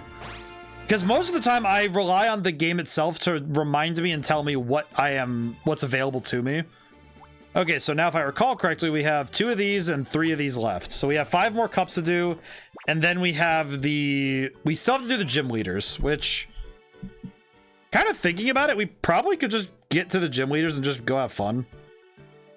Unironically, I feel like, I don't think the gym leaders are going to be as hard as other things, honestly. The only thing I don't know is I don't know what weaknesses are per... I actually don't know what the weaknesses are because I don't know what types the trainers are. Oh, this castle looks heckin' cool though. Look at this. Kind of looks like a mist. Why does this look like a picture in Mist or something? You guys know what I'm talking about? Kind of looks like something in Mist. Okay, question. What type does Faulkner use? Because I actually never played Gold and Silver. Like, I didn't play it enough to remember what he uses. Flying? Oh, I see it now because Falconer. Ah, I see. I am getting it now. My brain just went, wait a minute. Falconer. Ah, I get it now. Oh, well, that answers the question. Okay, well, in this case, I'm pretty sure we can just bring whatever we please. Rental only. Do we want to just grab the first 6 electric types we see and just see what happens? Let's see if I can remember which ones are electric. Wait, question: does Dragonair have? Wait, you have Thunder Wave, but not Thunder. That's sad. Why do you guys have Thunder Wave? That's weird. Oh, Electabuzz. Sure, bring Electabuzz. We haven't seen our boy in a while. What does this beyond of? Aw. I do not recall the boy. I have Thunderbolt. That's nice. Look at his arms. He's happy. I feel like this is one of those ones though where this is gonna highlight a thing I don't have. Wait, I missed Ampharos. Trainers don't have flying types though, so you want 2 or 3 and then some random coverage. Oh, makes sense. No, go grab Flaffy. Let me grab my 3 favorite electrics. We'll grab Flaffy because that's hilarious. Actually, wait. Let's see. What do the other electric types have? Zap. No. If it has Zap Cannon, I'm not even touching it. Wait, why do you have Thunder Punch? What the heck? All right, come along then. You're coming with me. Yeah, you're coming with me. I am bringing you with me. Bring it plainly. You are coming with me. Magneton could be good. Lantern. Oh, wait, no, you right. Wait, hang on. Where's Lantern? Where's Lantern? Go back up. Where's my boy? Where's my beautiful baby boy? That's actually not too bad. You're coming with me. Let's see. So we have 3 electric types and 1 that technically counts. Type coverage. What the heck do I do for type coverage? Wait, you both were given Mud Slap? Seriously? Wait, you have Thunder? Why do you have Thunder? Alright, you're coming with me. I just have Pokemon that are pretending to be freaking what? Okay.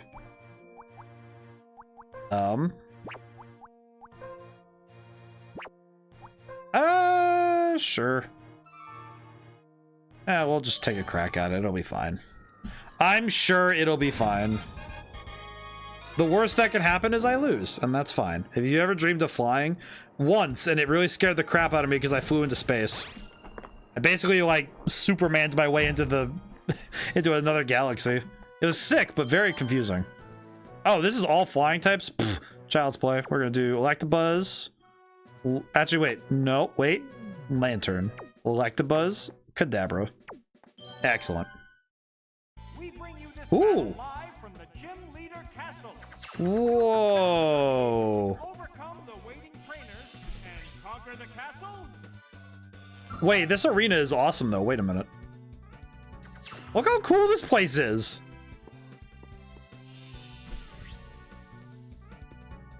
And the music is dope.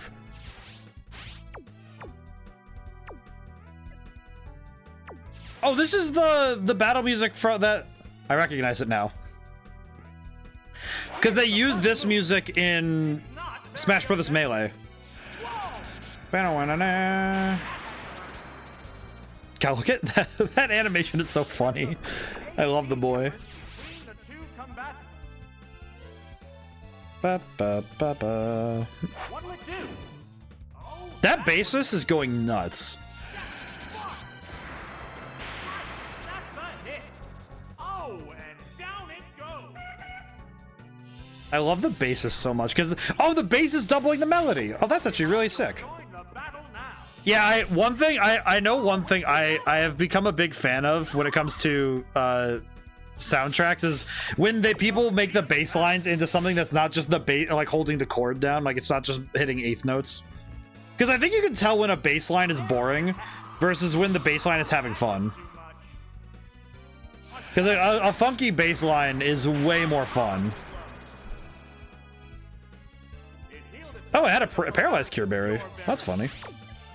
The heated action continues. That bass line is kicking though. That's great. Also, how's the game audio for you guys? Is it good? Did little damage. I've been keeping it at the same level, but I just wanted to make sure it was still good.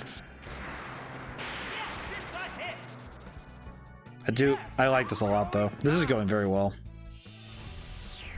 I love the music. I think Pokemon music is one of those things, like Pokemon music, and This is the last. I guess I'll say it in extension. It's like there's a lot of the games I grew up with. I think it really does highlight how much music was important to video game identity, because the music in all of the video games I played when I was growing up was just such a big part of the experience that if a game has bad music, I feel it immediately, and it bothers me to no end. No matter what style of music they're going for, if the music is bad, I'll know. Battle continues. And, or at least if I don't like it, because I think, well, no, it's, What's this? because it usually, music is only, to me, music is only ever bad, quote unquote, if it doesn't effectively, like, elevate the scene, you know what I mean? Like, if you're fighting an epic boss theme, the music should be elevating that scene higher. If you're you know, running through the streets of a city and you want it to be, you know, cool and really interesting, an interesting space, you want that music to be interesting too. It's not really as interesting a space when you're looking at, if you're just walking around, the music's like boring. I think a great example of that, thinking about it now, is the honor of bird trainers everywhere is at stake. I see.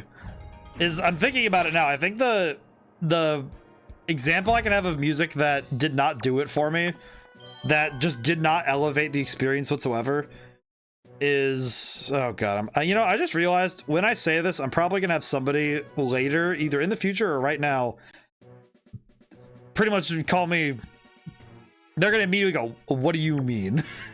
Explain yourself immediately. Because the game I immediately thought of when music that does not elevate the experience, and I immediately thought of Elden Ring. Violet Gym. And I feel like that is heresy in some circles, despite the, like, I love Soulsborne games. FromSoft games, amazing. I love FromSoft games. For some reason, Elden Ring's music just really rubs me the wrong way. I know part of it's just because of the usage of it, because it's one of those things where, you know, when you're playing a game and you hear a track or you hear a particular piece of music too much, and it kind of just starts to grate on your soul a little bit. That's what I felt with, very specifically, it's the fact that in Soulsborne games, for me at least, music being part of the game anywhere but boss fights and safe areas bothers me. It's really weird, but it's just because, to me, music is in Souls-like games is reserved for those for you know, those specific moments. I think even Sekiro had that problem too, but I kind of was able to push it back because the music that played was mostly just percussion and like occasional like a low string, but it never was enough for me to take notice of it consistently. And it usually was okay. But yeah, I just remember that was one where I think in RPGs, I'm trying to think of other RPG games where that was a problem, where the music kind of got in its way. Like the game, like, because I think there are some games where they get too smart with having music everywhere, and that can be frustrating in its own way. Okay, I'm gonna swap to Kadabra. I'm gonna swap to Kadabra really quick and try. I'm gonna swap to Kadabra just so I don't take as much damage. Oh, it's Kadabra. But also, it might make them swap tactics. Oh, Swift. Okay, well, that's gonna hurt, but... Ow. Yes, it's a hit. I think Kadabra's still faster, though, because he's a fast boy. Thunder Punch. Go for it. There we go. This might actually do a lot of damage. It did. That did a lot of damage. Holy crap.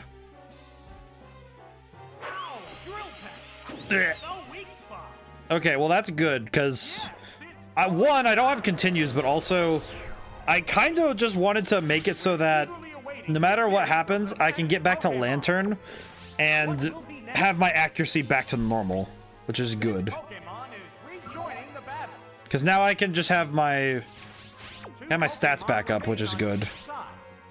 Because even if he goes for more mud slaps, at least I get my accuracy back up. I do love Lantern. Look at this. Look at this lad. Well, it's a girl, so that's a good. That's a lass right there. That's Lassie. Lantern the lass. This is excellent. Lassie the Lantern. But yeah, I think it's you can kind of. I think it's hard to explain it without great examples. But it's specifically music in games where the music kind of. It's like when you're dancing with somebody and you step on their toes a bunch, and it just ends up causing the dance you're running with them to falter. And I think that's when the music gets in, it's in the game's way of maintaining an effective environment. I think that's when it's a problem. I think the Pokemon games do a great job of maintaining the mood and style they want without it being frustrating. Because the music is playing pretty much all the time, and the absence of music can be felt. I think that they did that to great effect in Gen 4 with, I think it's especially in Spear Pillar, when the music stops to cut out when the legendary Pokemon arrives, and then it plays again. I think that's especially felt. Also, I feel bad that Delibird's stats are bad because, man, I love Delibird. I love Delibird a lot. I'm saying it right now, but Delibird is one of my favorites.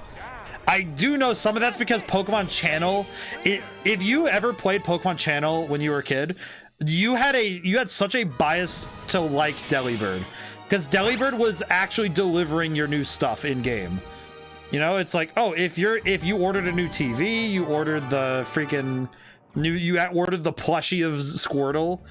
It's like, dude, I'm gonna take a wild guess and say Bugsy is the bug type trainer.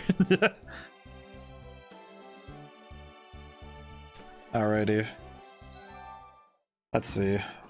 Alright, does anybody in chat want me to choose a specific Pokemon? Because I will choose... At this point, I will allow choices.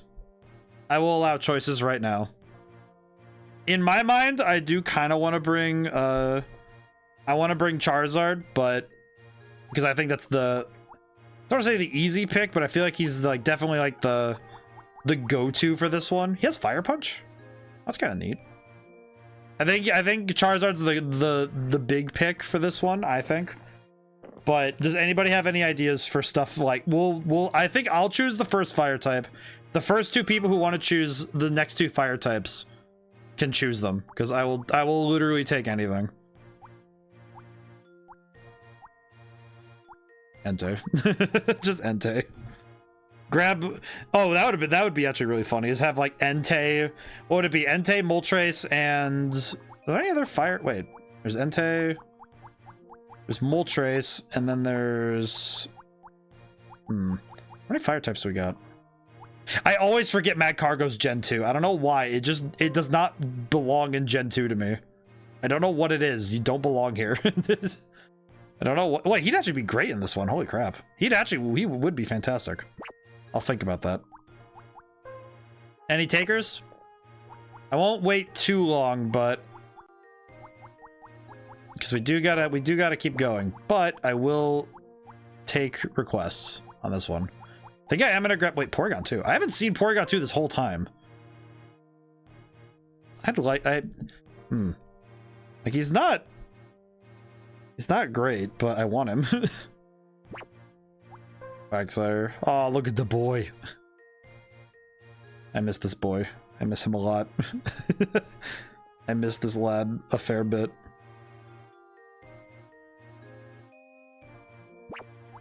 I do think I want... I could have grabbed Donphan. Does he have Earthquake still? Forget. Does Donphan have Earthquake in the gym leader stuff? Or is Donphan? He has Earthquake. Let's bring Donphan. Okay. Bring Donphan and... Alright, well, since there are no takers, I will grab Magcargo. He's slow, but I do think that his pure power might be good. And I have come around on Fire Blast, so I'm going to give it another try. I think we'll do that, and we'll bring... I don't want to say Entei, but that seems really simple. In a weird way, I don't want to just go with the obvious answer. Wait. Oh, well, Flame Wheel's not great. Aw. Flame Wheel's not great. Oh, wait, Rapidash. Does Rapidash have Fire Spin? Ugh. Fire Blast. Ninetales? Fire Blast. Think about it. Do we have any other fire types? We have Magmar. Magmar could be funny. I think also let's see. I could bring Machamp. Well, Thunder Punch and Fire Punch, the special attack isn't great, so that would be awkward, but not a bad choice. Let's grab Magmar. I do like Magmar. He's a good boy. I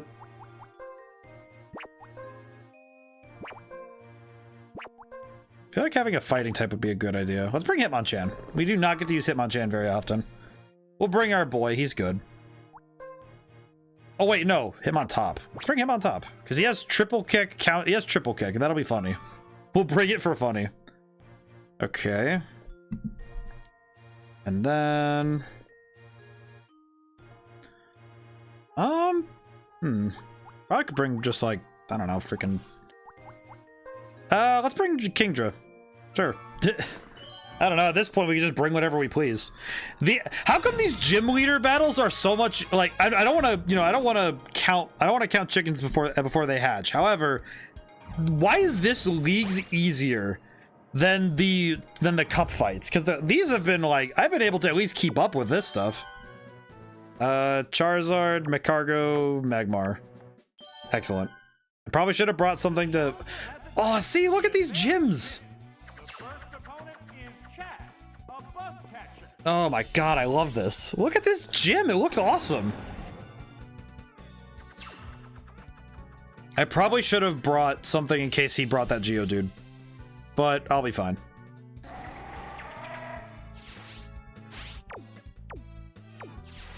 This is like, look how cool this area looks. I would really love to see an area built like this in a 3D game.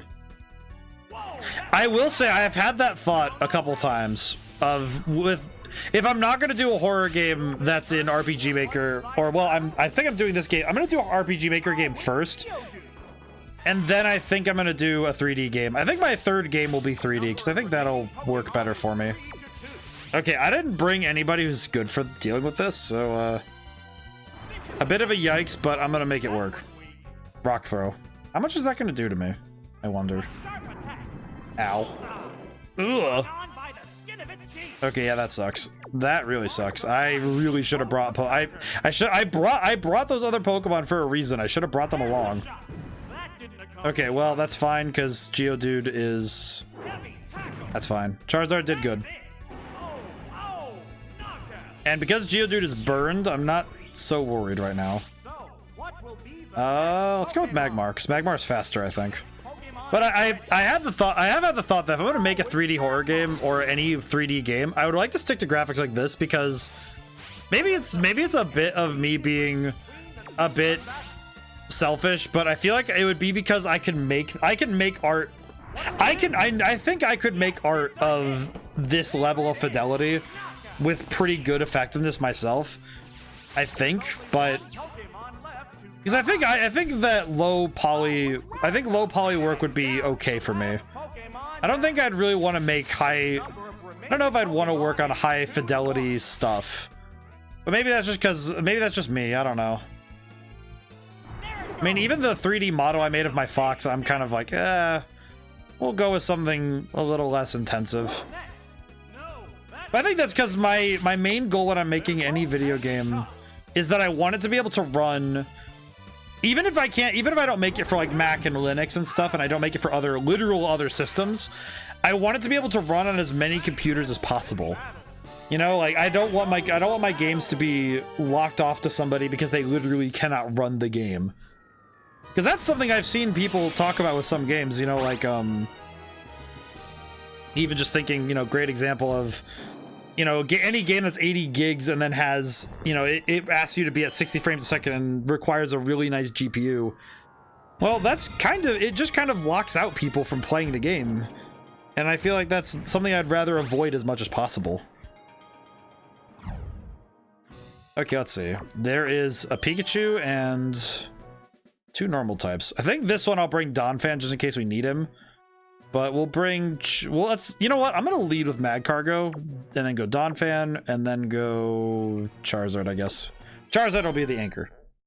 I think that'll work. The next opponents are twins, Min and Lin. Don't let the fact that their children fool you. Overconfidence here could be disastrous. Overconfidence can be disastrous. I don't need someone to tell me about that, because I already know. I'm gonna go for Fire Blast, see what happens. They go into battle pose.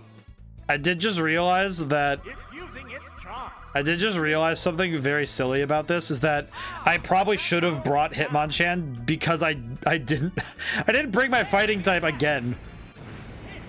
It feels very arrogant of me, but also it's kind of funny. It's a fierce battle. Smog. Just go for weird stuff. Use Withdraw. Interesting. Oh, that animation is cool. I haven't seen that one yet. That's very cool.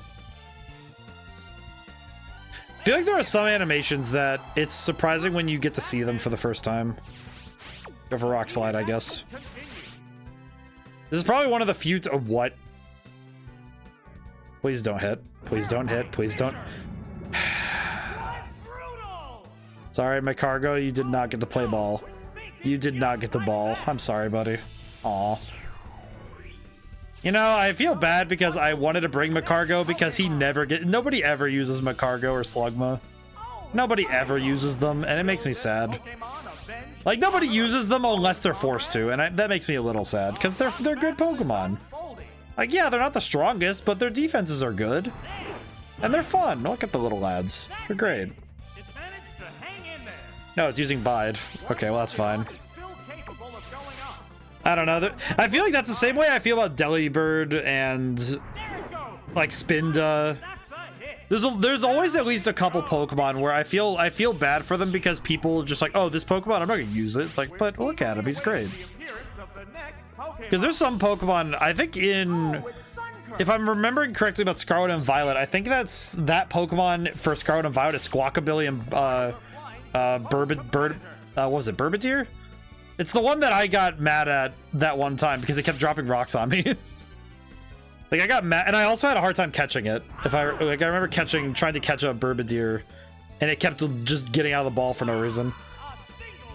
But it's like I don't hear about people talking about ever bringing them on their teams, and I always feel bad though because they're still good Pokemon. It's just that they're not like the most. It's like they fit a niche that is hard to. It's hard to use them for their niche use when you have things that can do that and more. You know, like, oh, Delibird, he's ice flying. And there's other Pokemon that are flying types that can do ice type things, basically. I guess also it comes from, with that one in specific, I guess it feels like, why would I bring something that does ice type damage when most of the time when you're dealing with ice type, like, ice type specifically is good for countering... It's good for countering ground and flying, but you have flying type, so the only thing you're really getting is extra ground type coverage, which is risky, because that means that if they hit you with a rock type move, you just explode. But I don't know, I feel like that's... I don't know, there are some Pokemon that I just feel bad that they don't get to be on teams often. So I try to give them the chances they can.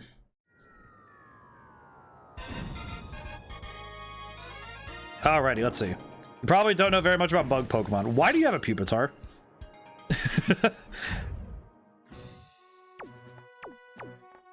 Let's see. I Actually, looking at this team, I think I want to bring the enemy. Like, all of these are bugs that are really strong. So let's do Charizard. I think I'm going to bring, in case Pupitar does show up, we'll bring Kingdra. And we'll bring Magmar. In case of Pupitar, we have Kingdra. This battle is against Bugby, the Azalea Gym leader. How will the challenger deal with the onslaught of Pokemon? Alrighty. Aw, poor Scyther. Oh? An immediate swap? Oh, it must be to Pupitar. If I had to guess, it's probably Pupitar, isn't it? Oh, it's It is. You know, interestingly, I get why this Pokemon is here, given that it looks kind of like Metapod or... I got swapped to Kingdra. It kind of looks like, you know, like Metapod or Kakuna, where it is technically like a pupa, but it is still funny to see Pupitar here. Man, I also just remembered I never got to get a Kingdra in a Pokemon game because I didn't have a means to, I didn't have people who were like trading with me consistently enough, so I never really got to see Kingdra in a game as like a Pokemon I owned. I love Kingdra's really cool. I like Kingdra a lot. There we go.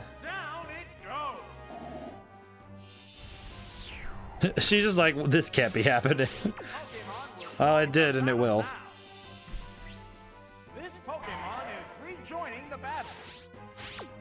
Alrighty, I think it's okay if I keep Kingdra in, because I don't think anything else could be a problem. So I'll just have Kingdra stay in until Kingdra goes down.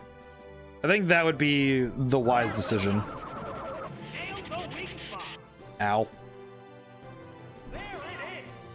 That was kind of awkward, but that's fine. I'll take. Okay, now because that gives me a clean swap, which is good.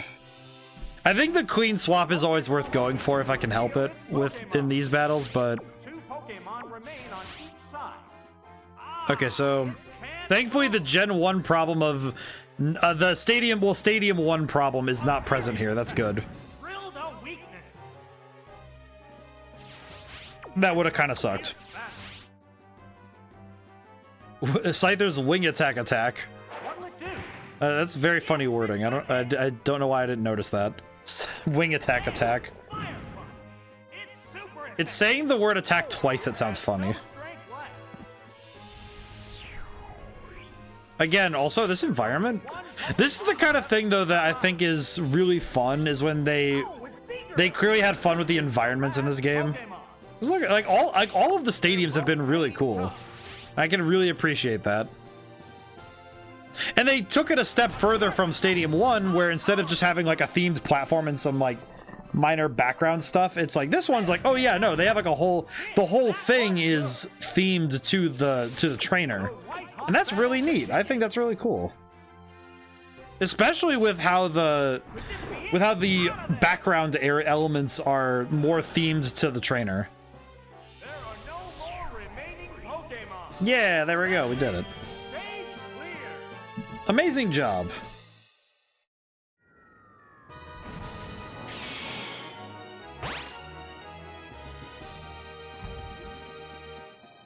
Oh, heavens. Oh, boy. For once, my brain is actually getting sleepy. I think daylight savings time has really kicked me in the pants a little bit. I was not ready for it. Okay, Whitney, I remember, is like, she's the normal type one. Now, I remember her because she has that mill tank that everybody talks about. Which I'm surprised is not a euphemism. Now then, we're gonna grab, I think of all the fighting types I can think to grab right now, I think I know exactly who to go get. Depending. You have Mach Punch. Do I want to just do this and see what happens? You know, let's go with Hitmontop and Hitmonlee.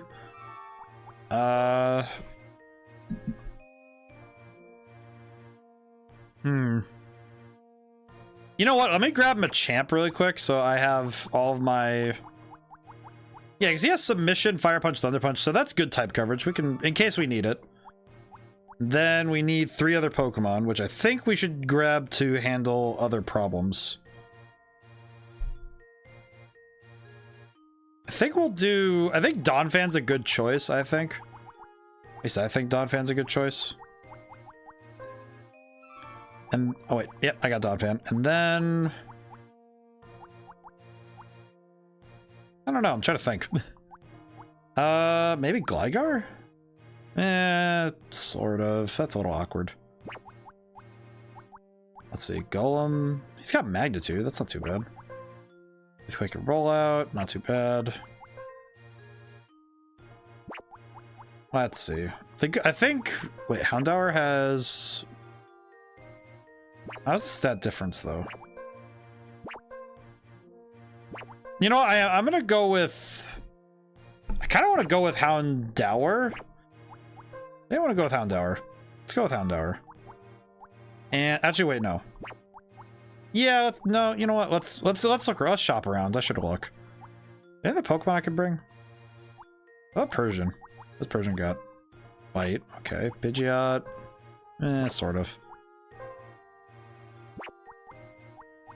This is a tough one. I don't know why my brain is just flip-flopping, but how about... yeah, let's grab Quagsire. And then...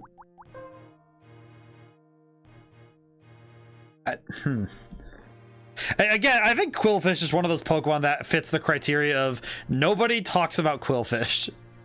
Which I think is very bizarre, if I'm being honest. It feels very weird. Metal Claw, Cut, Agility... I could bring Caesar. I could bring Caesar. I'll think. Oh, what did I do? I pressed the button. I pressed buttons on accident. That's not great. What is happening?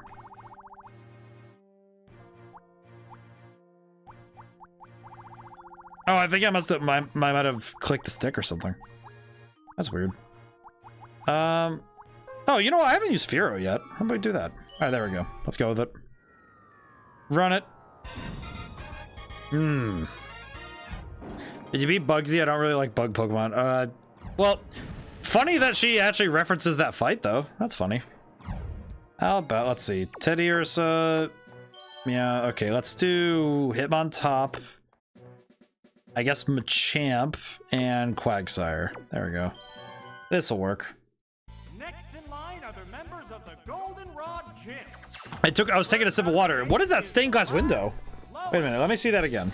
I need to adjust my seat really quick. Hang on. Apologies. Ugh. That stained glass window looks awesome. Look at that. That is cool looking. I like that a lot. Oh man, that's awesome. Okay, that's a Fanfy. This lad could be a problem. Let me go with Triple Kick. Let me see what this does. I would like to see what this move actually does, because I have not seen this lad in action. Oh god, that is horrendously low damage. Oh good god. That wasn't... actually, no, that wasn't too bad. In total, that's not bad. Okay, how much is this gonna do? Okay. If he's gonna do that again, I'll use counter this time, and then... I think counter this time will... I think this will actually be a knockout, I think. Can I just say also that... Alright, and to save myself a little bit of trouble... Actually, wait, no, I could just triple kick and I win. You know what's funny? I just realized. How did Hitmontop evolve to spin on its head? Well, that's not great. Ow. I don't know why this just occurred to me, but my brain just really internalized the fact that this is a Pokemon that evolved to stand on its head constantly. And I'm trying to figure out, because it evolves from Tyrogue, which is a Pokemon that notably doesn't do that. So how does a Pokemon evolve to specifically have blood flow basically be reversed at all times? I'm curious to that. It's very weird, but also kind of funny. Like a flatfish. Yeah, kind of. It's just like... it's weird to me. It's nature's magic. I mean, granted, it is also the science of Pokemon. I'm back, by the way. Well, great. We started doing gym battles because I kind of just felt like doing the gym leader challenges, because it is something that I can do immediately, that I can make progress on without having to make more planning, which is kind of good, honestly. Okay. Oh, it's Machamp. And also, I just wanted to try it. Oh, we have Thunder Punch. That's right. Knock this fool out. But we've been doing these. We've done a couple of the gyms already. We're on gym number 3, which is really cool. I think it's interesting seeing. I think thinking about the evolutionary science of Pokemon is very funny because it's not science as we know it. Because it's something where it's like, yeah, if you put Pokemon in our real world, yes, there are some glaring scientific issues that would arise immediately.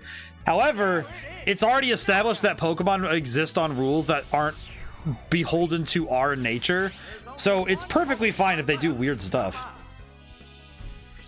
Like, oh, at times they just decide to be really vicious and cruel, but then there's other times where it's like, oh yeah, you can just be near any Pokemon, you can just be near them and it's perfectly fine.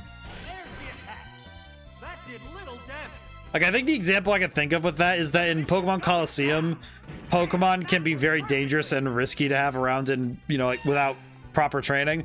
And then on the other hand, there's, you know, games like the Scarlet and Violet where it's just like, oh yeah, the wild Pokemon just are here. Don't worry, they're fine. It's like, hey, look, all these Smolives. What are you doing, baby? What is this small child doing? And it's just like, oh, cool. How amazing. But I think it's one of the it's sort of like other fantasy series where as long as the internal rules are consistent and make sense within the rules that they have established themselves, it doesn't matter. You know, it's just like it does not matter. Okay, let's lead with Hitmonlee, bring Quagsire in case of Mareep, and I guess Ponyta and Diglett. And we'll bring Machamp to deal with we'll bring Machamp to deal with Remoraid. That should work. Also, how is the work, Julian? I almost neglected to ask, but how is the work? Things going well? I think that, yeah, I think, you know what's one of the like tougher aspects for work for me is like I think I'm happy that of all things, I'm happy that meetings are not something I have to do often, if at all. Like, honestly, I think it's probably my greatest boon of working independently is that if I have a meeting with somebody else, it's usually something I organize with that person. Oh, it's Quagsire. Light screen. Okay, well, even if Mareep switches out, I can use Dig and it'll be fine. And because it'll still do good damage, so I could do that. I can play ball. Oh, he didn't swap. Excellent. Ooh. But I think it's really cool that when you have a world that's internally consistent and really cool. I know that's something I think Bethesda games are one of the ones where I give them a lot of flack for having issues of that kind. Where internal realism, like the rules of the world kind of get broken if you look at the game mechanics versus the world mechanics. And it's kind of like, okay, yeah, how the game works mechanically sometimes causes issues when you consider how the world is organized, if that makes sense. Like, the one that I remember there was a video I watched, it was by The Closer Look, and that's where this term internal realism really came from. But I remember distinctly, he brought up the example of, it was the spell Transmute Metal Ore. It was Transmute Ore. And what it does, though, is it turns iron to silver to gold. And he brought up the fact that if this spell really existed in the game, the entire economy would collapse within moments. Because somebody taking the iron supply from a mine, like take a month's worth of like, you know, metal from the ground, and then just turn it all into gold, the gold coins that are the currency of the world would have tanked in value so far. It's like, well, you would have basically destroyed the world's economy with just that one spell. And that's the sort of stuff that's like, it kind of breaks the world when you really consider the possibility. And I think that's the kind of thing that it's like, you have to, when you consider it, it's like, oh yeah, Pokemon does a pretty good job of that. And a lot of series usually do a good job of it, but I think Bethesda has the greatest, I would say, concern with that, if I had to put it in that way, because it's like I feel like Bethesda has the most oftentimes of chances of, we threw in something because it was cool, but we didn't really consider it mechanically, like as in like how it affects the lore. And it's not like everything. It's more like there's one or two really, like, you know, one or two, you know, culprits, and then that's it. Though I do think they kind of do the whole, we're going to throw a bunch of magic spells in the game and just let it go. It's like, I don't know. Some of these spells, if you really consider it, it's like, I mean, granted, it's kind of similar where in Pokemon, you know, it's like, oh, the idea of Pokemon not being a threat in terms of, okay, some of these Pokemon would be legitimate menaces to society if they were real, like, creatures in a world, thinking about it. I think Hypno's kind of the archetypical example of, if this thing existed in real life, it would be the most terrifying thing to be run into at any point. So I think Hypno would be like, Hypno and Drowsy, I would be like terrified if I saw one on the streets when I'm going home. Like, I would be like, no thank you, I'm gonna run away. And I just remember that it came back to my mind like a vision. It just came back to me. I had a nightmare once about Cacturne, which is really freaking weird because I don't know why it was Cacturne specifically, but when I was like a little kid, I had a nightmare about Cacturne, like being a real creature. And I don't know why, but Cacturne being in the real world would probably be one of the scariest things I could think of. Because it just stands there menacingly, and it's spiky, and it wants to punch things. I don't know, and I remember what it was that it was standing outside my front door, and I knew it was there because I could see its form outside, and it was staring through my door, like its eyes were glowing and, you know, all that. And honestly, I feel like that would be probably the scariest thing in the freaking world if I saw that. Like, that would be too much. That is too much. Let's do, I think I'm gonna lead with Machamp and then do Hitmonlee and Hitmontop. I think it'll just work out. But yeah, it's like, because some Pokemon like that would just be, like, dark types would be really scary to have show up near your house. I mean, heck, ghost types just being basically dead people coming back to be annoying would be terrifying. You're just minding your own business and a Gengar comes into your house and starts messing with your stuff. That would be scary. But I think that's the kind of thing I'm thinking about, you know, where it's like, if Pokemon were in the real world, there would be room for it to be terrifying. But living in the world of Pokemon, I imagine that it probably, if I had to guess why the world of Pokemon isn't in total tatters every time we see it, it's mostly because of the fact that just as many trainers are going out and stopping Pokemon from getting any worse. Like, thinking about it, how many trainers are just kind of out and about in the Pokemon world and are likely called in to specifically handle, like, concerning Pokemon like that. I mean, isn't the whole concept of Pokemon Rangers to stop that sort of thing from happening? Where it's like, oh yeah, wild Pokemon have broken into a city, we kind of need you to deal with that. It's like, oh, okay. Did he just say avenge the honor of its fallen comrade? What are you talking about, my man? Also, uh-oh. I just realized, I just had like a realization that I am an idiot. I just had a realization that if this Dodrio could cook me, I just realized. I should have brought Quagsire. I should have brought, or I don't know. Would any of the other Pokemon really have helped in this situation? I don't know if this would have helped. Okay, Hitmonlee, please just survive. Ow. Nope. Oh god. I don't like how this is going. I am beginning to realize that Miltank was not the problem.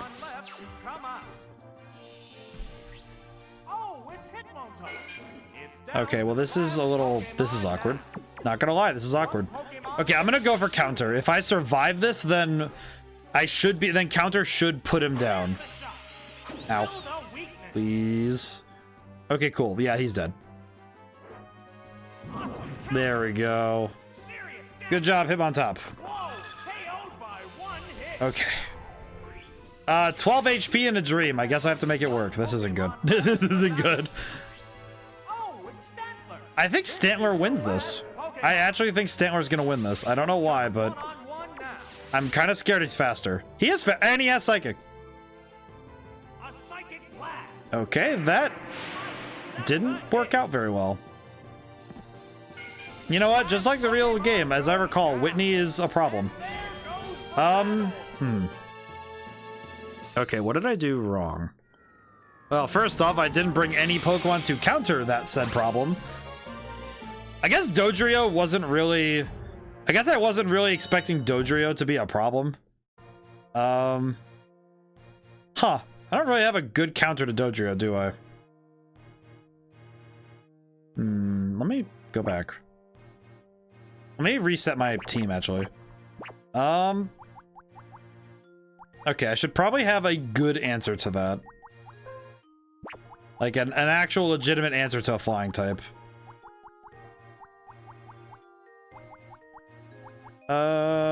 Brain needs to work with me. Could probably bring Raichu. Depends, what does Raichu have? Raichu has Thunder, okay. I could bring Raikou, but Raikou with Spark is kind of awkward. We'll go with Raichu. Okay. Could bring Primeape, but I actually had pretty solid luck with the other ones, but wait, what's Primeape's speed again? Primeape has 121 speed. What was the speed of Hitmonlee? I'd like to see what Hitmonlee's speed is. 116. Well, higher special defense. We'll go with this. We'll go with Hitmonlee, and then... Oh, wait, you know what? I could bring Hitmonchan, and... Because he has Counter and Ice Punch, which could be helpful. We'll go with it. I don't know. Kind of, at this point, I'm just kind of messing around with stuff. Actually, you know what? Let's go with Hitmonlee, and... Oh, wait, I just realized I'm not giving them items. I could be giving them items. This would be really helpful, actually. Raichu, item. I could be doing this. I mean, I don't really need it for some of these Pokemon, but let me grab Primeape and Confusion Berry. There we go. All right, I think trying again on Whitney's gym. I think we could do one more gym after this, and we'll be pretty much done for today, which will be pretty good. I think that's pretty solid in terms of progress overall. I think I'm gonna give Hitmonlee the berry. I think that'll work. Let's see. Let me grab Donphan again, because I think Donphan was really good. Also, just having Donphan's great. Let's do Donphan. I think, yeah, Quagsire was just great, so let's grab our boy. Where is he? There he is. I think I'm gonna get him the Sleep Berry. That should help. What does Politoed do again? Not really. Don't really need that. Let's see. I think lacking some additional options is probably not a great idea. Oh, right, we didn't even use Fearow. What was it? What was Fearow? I brought a flying type. I don't know why I did that. I did not need him.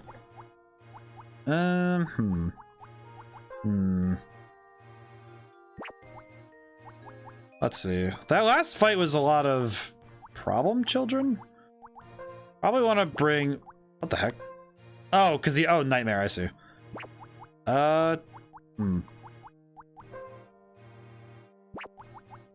Could bring my own Dodrio. You know what? Sure, that sounds funny. Okay, let's do it. What are you gonna stream tomorrow? Tomorrow is still Tunic. We've been playing Tunic on Thursdays so far. We have not yet finished the game, so we're still good on that one. I actually don't know. Yeah, because Thursday's still Tunic. Sunday is going to be a very special stream because I am doing... It might be 2 streams. It might also be a super long 1 stream. Let's do Primeape, Raichu, and Hitmonlee, I guess. And Sunday's stream is going to be... I'm starting at 10 a.m. I'm going to start at 10 a.m. playing Kingdom Hearts. I'm playing Kingdom Hearts Chain of Memories. I've gotten used to your schedule now. Maybe I'll figure out the games next. Hey, maybe. I do keep the, I believe the Twitch schedule should be, I keep it up to date. Because Twitch actually has a schedule function, which I have learned nobody uses. I'm pretty much the only streamer I know that actually uses Twitch's internal schedule function. Because I've checked other streamers, other streamers I've rated and streamers I followed, none of them use that thing. They just put the schedules up on Twitter, and it's like, that's good, but having a consistent resource to check is really nice, and I like to keep it consistent. I like to keep it updated, so I do actually update it regularly. But this Sunday, I'm starting at 10 a.m. my time, and I'm gonna be playing Kingdom Hearts Chain of Memories on the Game Boy, right? And that is the game I am playing as my follow-a-thon game. I don't really use it, but it's cool on occasion. I do want to check it. Yeah, it's just like, it's nice. And I am a stickler for schedules and planning, so I like to do that sort of thing. It's very good. It's very helpful for me. And it also lets me keep myself like organized as well. It helps me organize as well, so it's really good. But yeah, I'm playing Chain of Memories on the Game Boy because it's one of my favorite games, if not my favorite game of all time, period. And I wanted to play it for that because I really want to share it and show the Game Boy version off, because the Game Boy version is goated.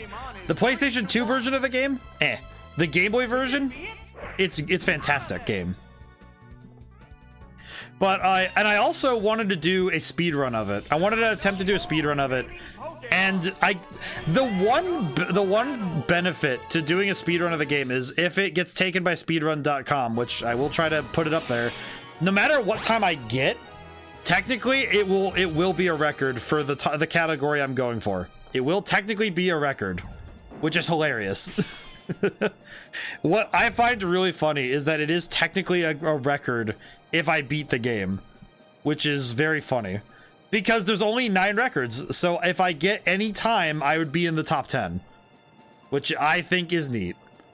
And it would be really cool if I essentially set a record of any type on a speed run of any kind. I think it would be nice to have it on my favorite game of all time. Even if I am technically the worst at it, I would be happy with that. I would be happy even being the worst. That would be fine. All right, I'm gonna lead with Quagsire because that sounds fun. I think it's I want to do Quagsire, Primeape. Looking at this, probably Hitmonlee. I don't know. This one's weird, but you know, it's just like I wanted to do that for the follow-a-thon. I am gonna put up a thing in the Discord and on Twitter the day before. That on the Saturday before, like, so Saturday during the day, I'll put up a post about it. That the rules of the follow-a-thon are that if I hit 300 follows during the stream, then I will extend stream basically through to my usual streaming time, and that will give us extra time to do whatever and play the game more. And if we start the speedrun early, then we start the speedrun early, and if we finish early both things, then I will probably load up something else. We'll see what happens, but we'll figure it out. But essentially what will happen is I will turn the stream into one 13-hour stream, which I've never done before, and I'm probably going to be sleeping really hard on the next Monday, but that is what I want to do, because that's what I want to do, because I think that'd be fun. When are you starting? Do you say 10 a.m.? Yes, 10 a.m. Eastern Standard Time. I believe the Twitch schedule will adjust. So like, if you check the Twitch schedule on on the app, I believe it will update accordingly. Like, it'll update the time. Like, it should have the time for Sunday in your local time, if I recall correctly. If I'm remembering correctly how Twitch works, I believe it actually adjusts based on local time. But yeah, I am going to be starting 10 a.m. Eastern Standard on. So what it will be if we hit 300 followers during stream is I will, if I do that, it'll be 10 a.m.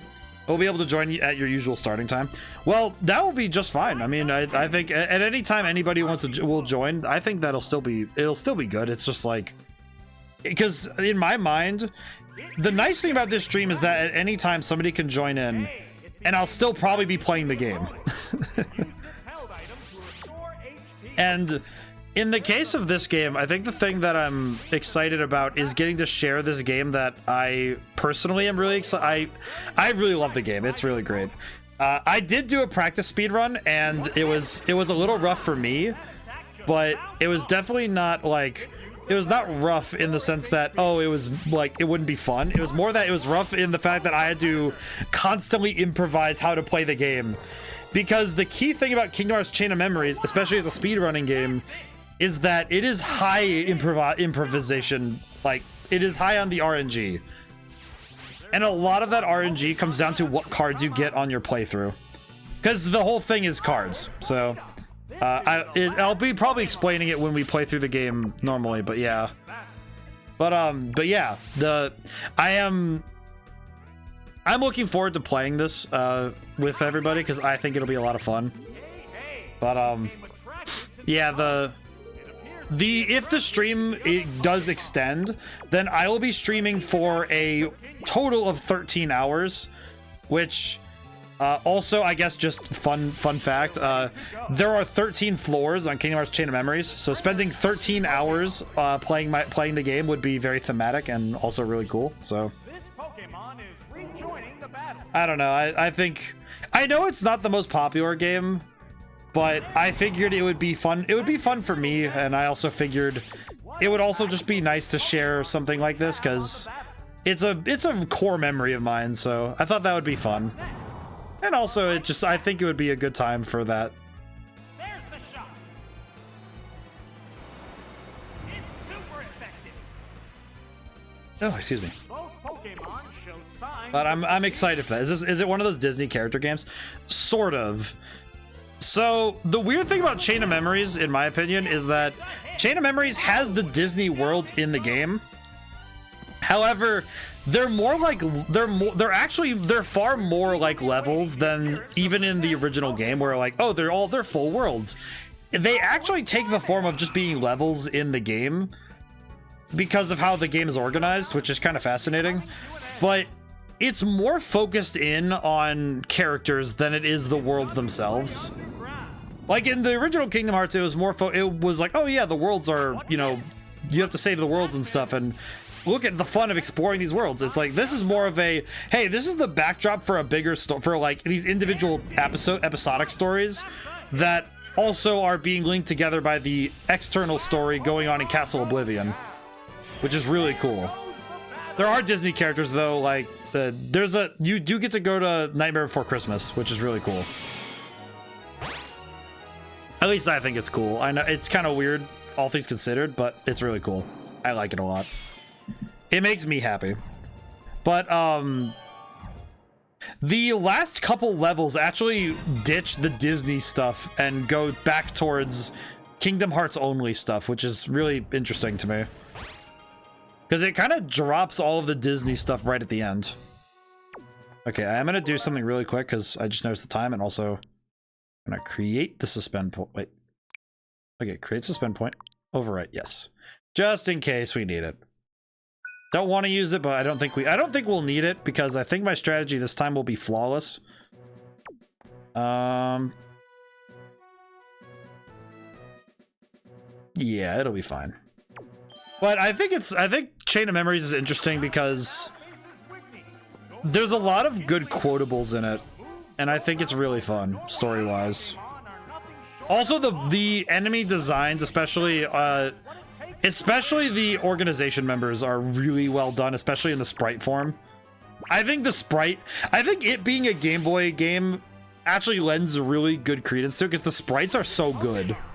The sprite work is astounding in Chain of Memories. That's one of those games where if I'm gonna praise anything, I'm gonna praise music and art because, oh, it's so good. Makes me so happy. Watched on beat a KH game recently. It was fun to watch.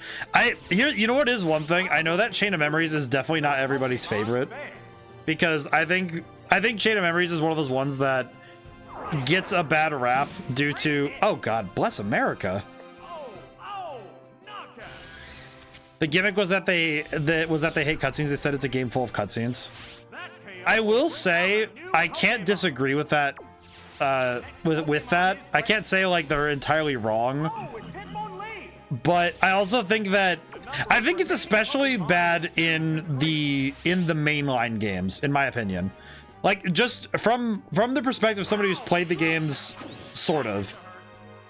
It's mainly if you're playing the PlayStation games that it's worse, because, and this is something I realized when I played the originals. When I played Kingdom Hearts 1, the thing I noticed is you can't skip cutscenes. When you're playing Chain of Memories, you can skip cutscenes if you need to, but also the cutscenes are reading. It's you read the thing. It's not voice acted, so because that's the strength of the Game Boy, is that you do not need to, you just read. All right, back we go.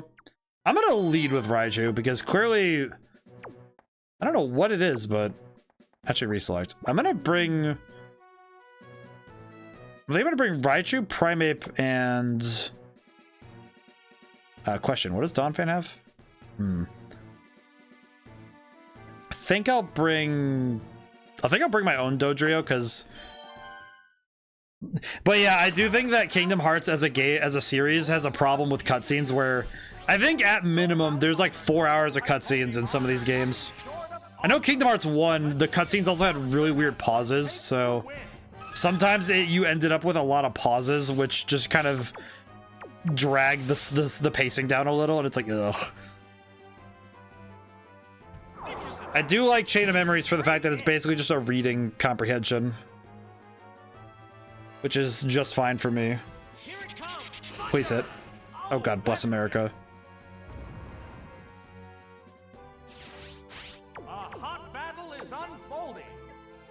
I'm gonna actually wait, I just realized this. You know, I got more annoyed at the fact that I brought Raichu, and in the one thing he's supposed to do, he's getting cooked. This is the one job he has, and he's getting cooked doing it. It does not, I do not like that a lot. But I do think that that is something that is a fair, complaint, I think. It's a fair criticism of the games, because man, it does get a little bit heavy with it sometimes. In terms of the, we need to hit you with the story.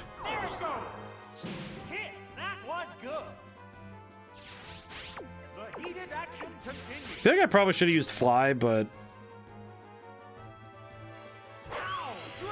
Ow.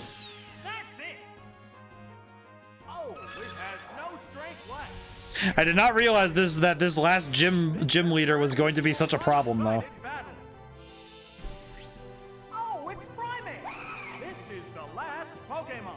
I guess I'll just go for Cross Chop and hope for the best, but...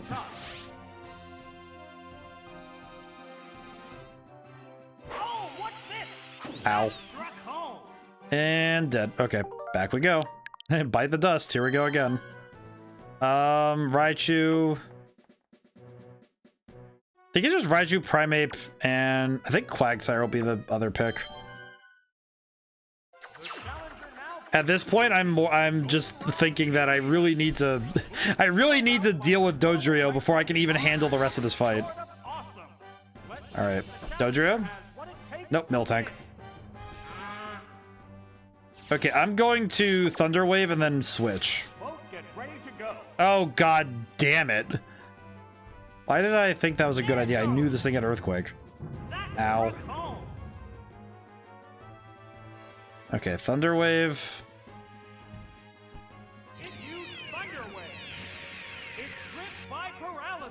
Well, that's gonna suck. You know what? I'm just gonna go back. I do not even want to deal with that. I don't... Wait a minute. Theoretically, wouldn't that mean that... Wait a minute. Wait, go back a step. Because this suspend point is from a moment when they're picking their Pokemon. Why is the starting Pokemon different every time? Like, the Pokemon are already being chosen when I start this point. Why does it have a different starting Pokemon every time? Well, that's new. But the suspend point... I don't know how to feel about that. I don't know how to feel about that.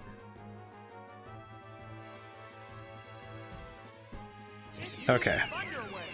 With it paralyzed, I am so tempted to I'm so tempted to keep this as a point so I can come back here. Oh, for Miltank. Miltank. Okay, well, here's hoping this thunder hits and sends you back to the Stone Age. Here is thunder. Well, that did pretty good.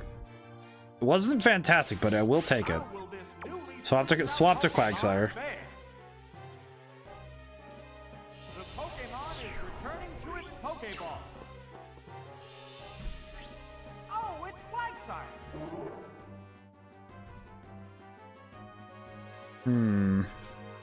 I just realized, wait, what was that other move that Quagsire has? I need to look at that really quick. What does Quagsire have? Amnesia. What does Amnesia do again? That's the one that raises special... That's special defense, right?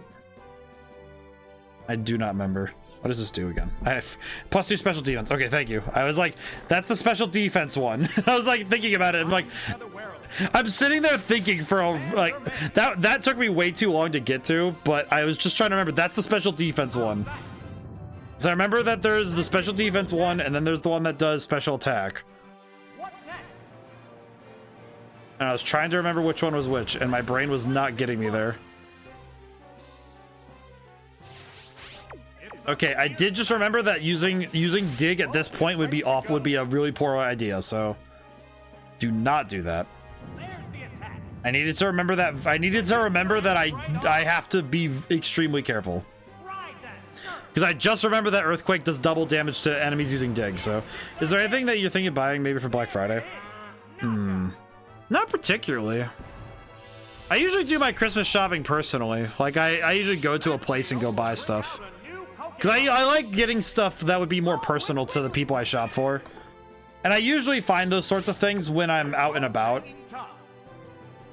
Especially for like for Christmases, you know, it's like when I go shop for my mom, it's like I shop very specifically. Like I go into a place and I just look around because it's like I try to find something personal. And I usually try to be the fun one with my brother, and because it's like I like to bring like stuff, like, you know, just like games and stuff, because I think it's fun. I think it's also nice to have somebody who's bringing like the fun stuff, and then you have somebody who brings the stuff that's like, okay, yeah, we have presents that are more like utility. Because I think, because now it's funny, because as an adult now I actually recognize the value in getting, you know, you get socks and pants and underwear for Christmas, and now it's like, oh, thank God, new ones. But when you're a kid, it's not as exciting, but it is very nice. It's a lot nicer as an adult now. Okay, I'm gonna go for cross chop. I'm just gonna try and have Primeape finish this up. You know, because it's a sort of different thing when you're an adult, you know? It's like, oh yeah. Really does strike differently. It does really strike differently when you're an adult who really needs this sort of stuff, you know? Okay, I just realized Quagsire's down, Raichu's at minimal health. And okay, so as long as thunder hits, I'm just gonna do this because this is the best we've done, and I'm keeping it. I'm keeping it. You know what? No, thunder will hit though. I have faith in Raichu. He's gonna do it. You failed me, Raichu. You freaking failed me.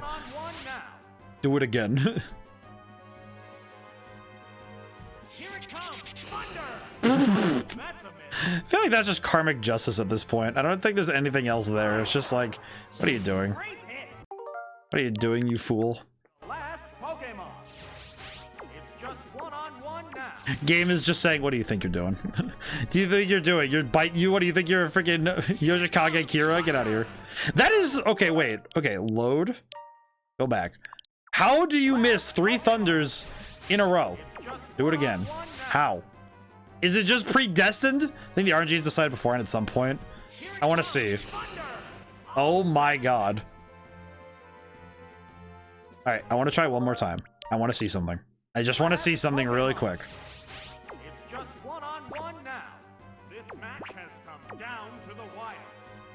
Okay, let's try the thunder one more time. I want to see if it's real. If it's real, Olifant, I don't know what to do. Here it comes, thunder! No, that didn't connect. Oh my fucking god. Last Pokemon. Oh. It's just Oh, good god. now. This match has You can't be serious. I'm gonna do quick attack, but oh my god. Yeah, this is unfortunate. Yeah, I am going to eternally be. Oh, for the love of, okay. Go back to this one. God fucking damn it. Like, really? I got stuck at the instant where the RNG was decided, so it's just like, all right, cool. You are gonna die eternally forever now. Oh my god. How do I even deal with this Dodrio? This thing is a nightmare. Okay, God, I don't even know what to do. Start with Primeape. I think I need to change fate, so let's bring Donphan and... What did I just bring? I just realized I don't know what I just clicked. Well, you know what? At this point, let's just see what happens. Let's just see what happens at this point. I'd be happy if we never have to see Dodrio ever again. At least on their team. Can you, Whitney, do you understand that, you know, like, some people are here to enjoy their life? Did you know that? It's just like, I cannot even convey how annoying that is. That fate was literally locked in place. There's nothing that could be done.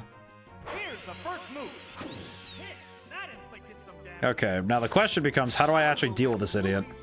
I think I'll just alternate Surf and Slam and see what happens, but I don't know if that's even going to do anything. The fact that this Dodrio is... Wait, alright, so Miltank isn't even the problem, it's this freaking bird. Why is this bird built like a freaking fortress? Who decided that this bird was going to be the biggest nightmare? You know what? Actually, I'm going to go back because I just realized I have two Pokemon that won't do anything to that thing. Okay, question. What can I do? So I need to have Raichu on hand because Dodrio is a freaking menace. Need Primeape because Hitmonlee ain't going to do it. And... You know what? Bring Dodrio, I guess. I don't know. This is... I'm stuck in a nightmare time loop and I want to, like, we're already past time, but I want to win this battle because this is just unfortunate. I would like to win this battle, if possible. I would like to win. Okay, I am gonna Thunder Wave first because this ding dong is too fast and I don't like that.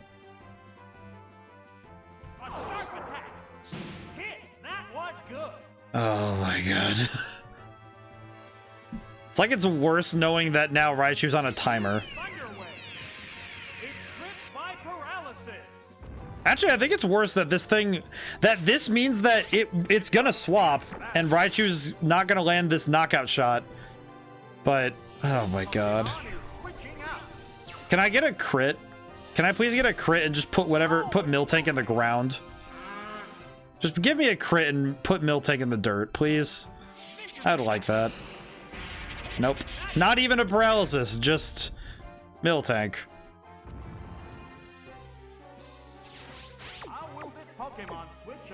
You know what? I'm gonna go to Dodrio because now I can swap out and just make him suffer.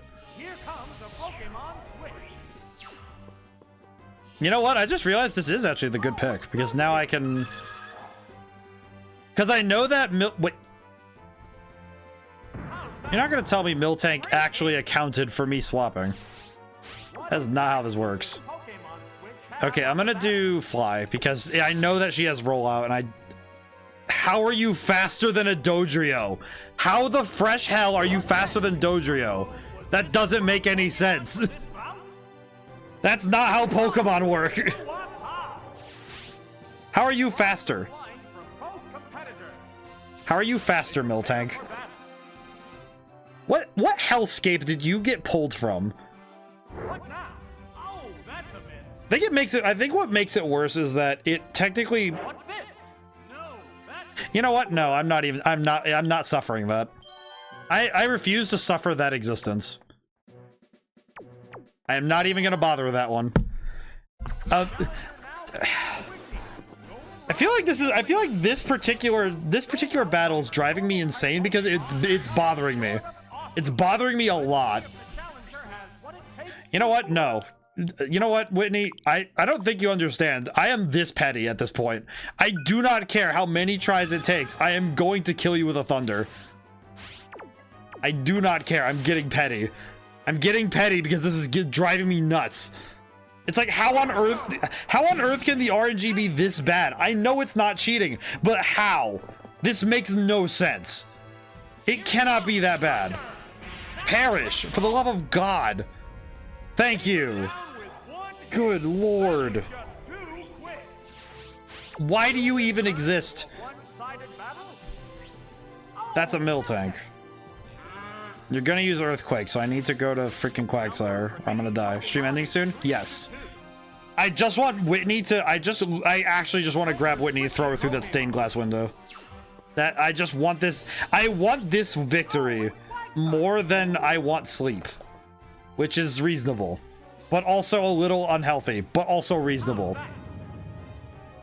Because this is... I'm not gonna lie, I think it's that last one that really got to me. I'm not gonna lie. It was that last one where I started getting... You have Gloom. This is the one time you brought Gloom, isn't it?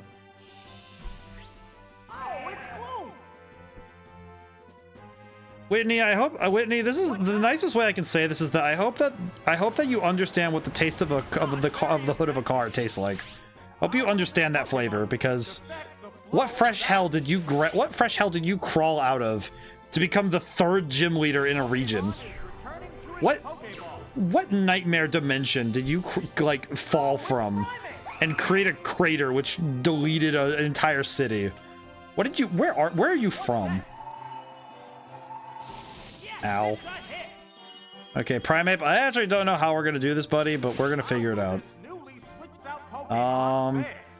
You know what? I'm gonna use Dig because I don't feel like getting hit by Petal Dance anymore. And it is poison type, so it is gonna do normal damage, which is good. At least I think it will. Also, I just don't feel like getting hit by Petal Dance anymore.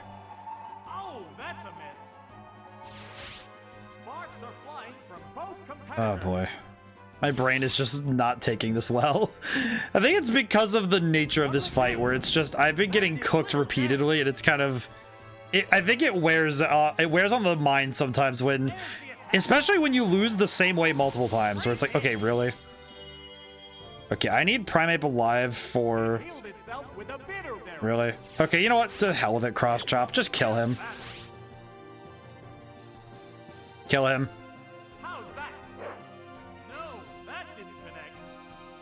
Oh, it hurts my soul.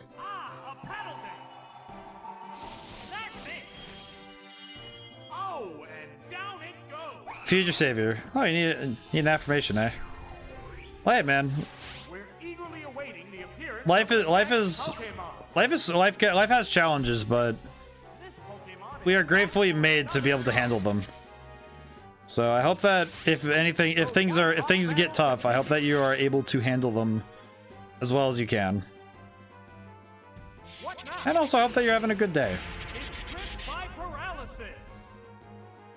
Because you know, just maybe late at night, but it's never too late to have a turnaround for the day. It never truly is too late for that. I'm gonna just go for Thunder again.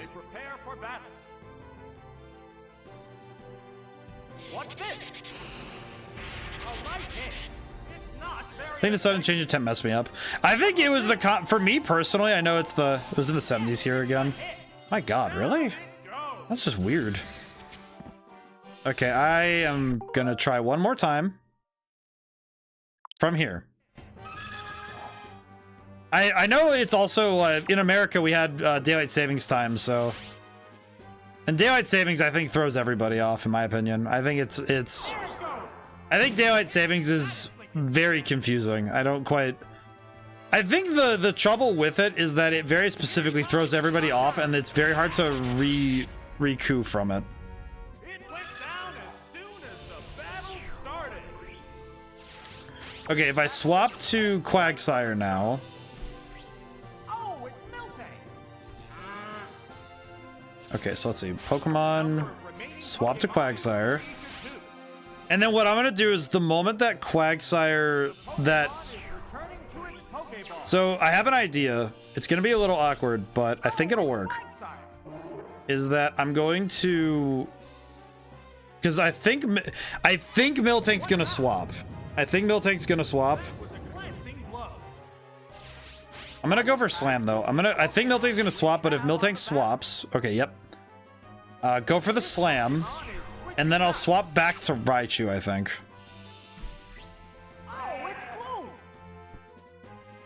I probably should have made a suspend point just so I can.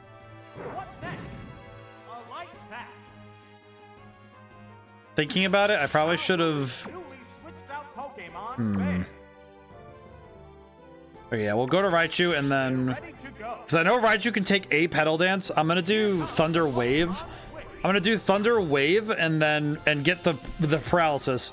And if with whatever is left of Raichu, I'm going to go for Thunders and hope for the best.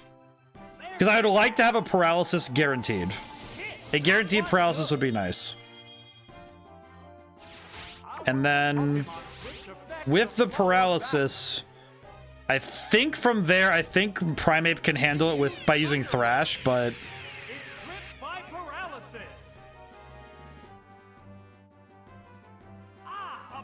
yeah, that's gonna kill. Okay, and now I need to bring out Primeape, unfortunately, which kind of sucks, but yeah, because if Quagsire is out there, Quagsire is just gonna die, so Primeape has to come out, which really sucks, but there's nothing else I can do. Okay. Cross Chop. Okay. Please hit. Not very effective, but it was good damage, so I'll take it. Petal Dance. Oh, good God. I do not need a crit right now. That's awful. Okay. And then, hopefully, if Cross Chop crits, we'll be fine. Well, we might be fine anyway, but I hate this. I think I'm just getting too, I'm too obsessed with victory at this point that I know it's getting to me. Because I know that the problem right now is that I should just back off. I am clearly not going to win this fight. But my brain is saying, no, you've won this fight and you just haven't been able to claim it. And that's what's frustrating. Back to the beginning. I think that's what frustrates me, is that I know that not only is victory possible, but that it's been within literally a move's reach every single time. And I think that's what's frustrating me more than anything, is that I know it's possible. That's what bothers me more. It's never that the battle is won or lost. It's that it was right there.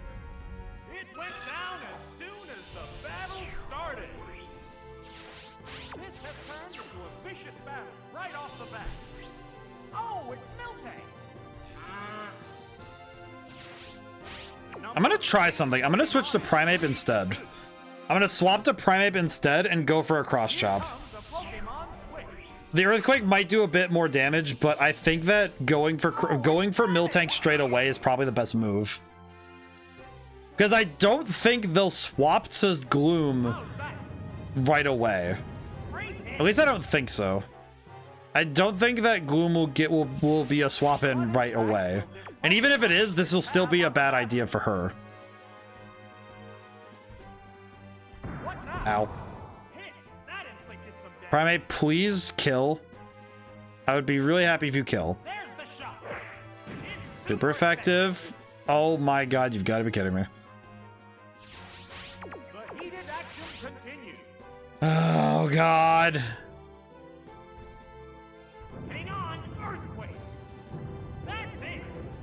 You know what feels worse about this is knowing that Nope, I lost. I just realized I lost. I think if because if I swap in Raichu, he dies. If I swap in Quagsire, she swaps to Gloom, and there's nothing I can do. So, You know what? Wait, no, I have an idea. I'm gonna use Amnesia. I have an idea. Why are you oh, right, because yellow health, that's right. Right, yellow health, I forgot. I'm gonna try something, and this is not a good idea, but it's a tactic. I just had the idea, and this might work. Okay, use Surf. I'll alternate Surf and Amnesias. I have an idea, though. I don't know if this will help, but it might give me enough of a buffer to deal with Gloom. Maybe. I'm thinking this is like a solid, like, 0% chance of this working, but it might. The key thing is that it might work. Okay. I used Amnesia once, so I might be able to survive one Petal Dance. Though it's a 4 times effectiveness, so I don't think that's even true, so. Why did I think this is a good idea?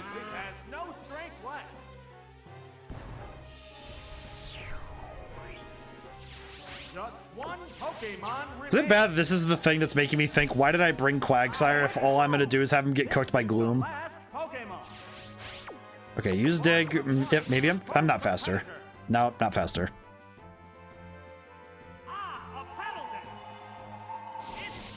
Yep, death. Okay.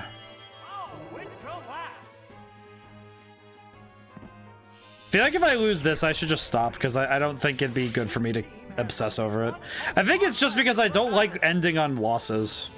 Even though now thinking about it, I think I've ended every stream of Pokemon Stadium 2 on a loss, so I don't think that's a real fair metric for me to say. Oh well. Maybe a crit will save me. Nope.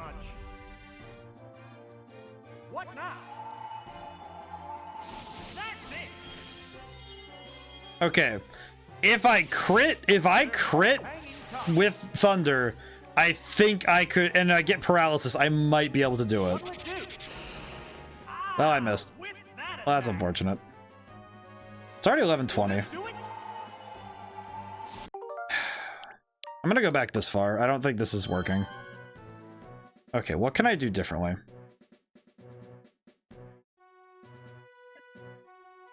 I'm gonna bring Hitmonlee instead of Primeape, Raichu, and I think the sub instead of Quagsire is going to be Donphan. I think that's how I'm gonna do this. This might work. This might work.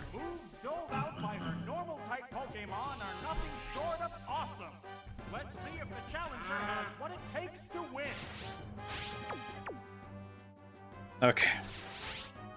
I feel like if I'm gonna be real pissed if all I had to do is swap out 2 Pokemon, and I was just beating my head on something for a while there. But let's see. Let's just see how it works out.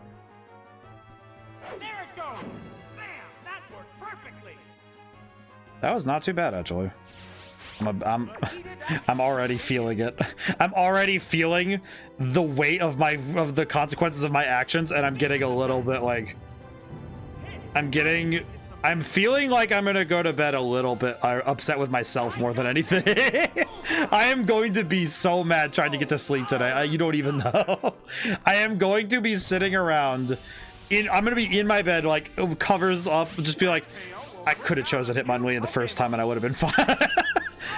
Just sitting there mentally racking my brain, thinking, you know, this could have been over so fast if you weren't so freaking stubborn.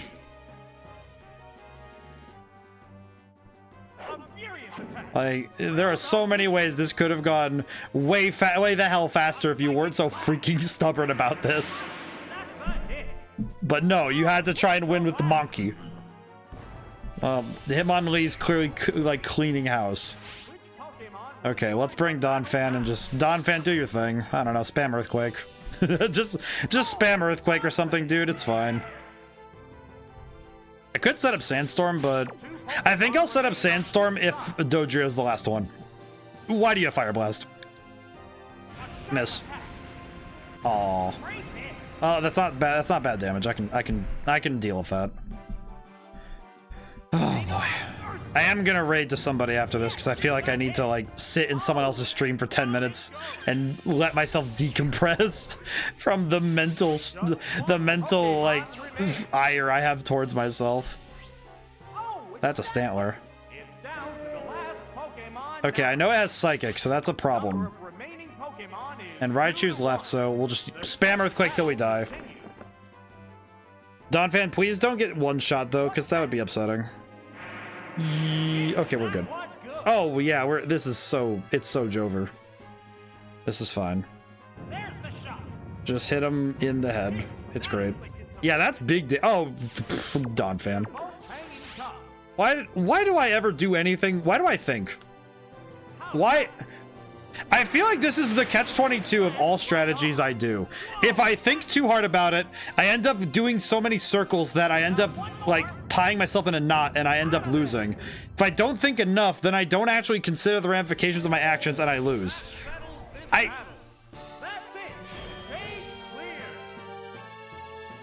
Just take the W. Just take the W, ODaM. It's fine. Just take the win. Take the gym badge. Slap Whitney in her dumb face. And walk out of here. Just leave. Just leave Goldenrod Gym. It's okay. We got what we wanted. What the? Who the heck? Morty? I do not remember him. I do not remember him. Okay, cool. All right, cool. Well, we won, so I'm going to take that. I'm going to take it. 100% fair? No. But will I take it? Yes. So, thank you all for joining me. Thank you to everyone who came by and didn't get to stay to the end. I'm still having fun with this game, even when I seem to get even when I do get frustrated. I'm still having fun because this game is good. I think it's every single time I realize that you have to redo fights. That's why I do that suspend thing, because I think my brain says you will be doing these fights over and over again until you die, until your brain starts to melt. And I think it's better for me to just deal with the real puzzle on hand. But regardless, this was fun, and I appreciate it. So tomorrow we're continuing Tunic. We're in some underground place. We're in the Ziggurat. And Sunday is the follow-thon, so it doesn't matter if you could be there. Like, obviously, it's a super long stream. I don't expect everybody to be able to stay the whole time. I expect people to come and go. It's going to be a long stream. And it might be 2 separate streams, who knows? But regardless, I'm really looking forward to getting to see you guys this week for streams. It'll be fun. It will be a lot of fun. Also, hey, Crooked. So it will be great, and I'm really looking forward to it. Let's see. Is there anything I should? I guess check the links in the Twitch page if you want to check out the stuff I've done. I don't know. There's a lot of those things where it's like the buttons you can press and take yourself to places, but yeah, I'm gonna see who's online real quick because probably should be raiding more often. It's been a little while since I've been able to have. It's been a little while since I've had a lot of redeems for raids because we have the raid request system, but we haven't used it very often lately. Yeah, figure out where I'm gonna go. I might just look up somebody who's playing Pokemon Stadium 2 and see if I can pop in on them. I don't know, let me look it up. Let's see. Can I search by category? Search category tags. Question. How do I search by game? I always forget how to search.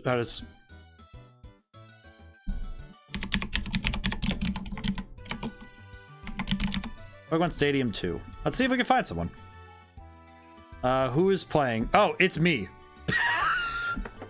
I'm the only person streaming Pokemon Stadium 2 today. Yeah, I can't find anyone other than Games Done Quick. I just looked. According to live channels, I'm the only one streaming this game. Into the stream. Well, thank you guys. Thank you for coming, Julian. Anybody got any streamers that are on right now that I could go raid? Please, nobody super big, because I'm pretty sure that'll be like a I'm pretty sure. I don't know what it is. What's the size disparity? I'll check. What's the size disparity for like doing raids? Because I know that it's like that's how you kind of like get your foot in the door to like talk to people. Like I guess you would call it networking, but it's more just like getting to talk to more streamers. But it's like I don't know. It's like because I'm looking through it, I'm like I could probably raid anybody here. It's just like I don't know. It's like at this point I'm like maybe. Let's see. Let's set up the raid. There we are.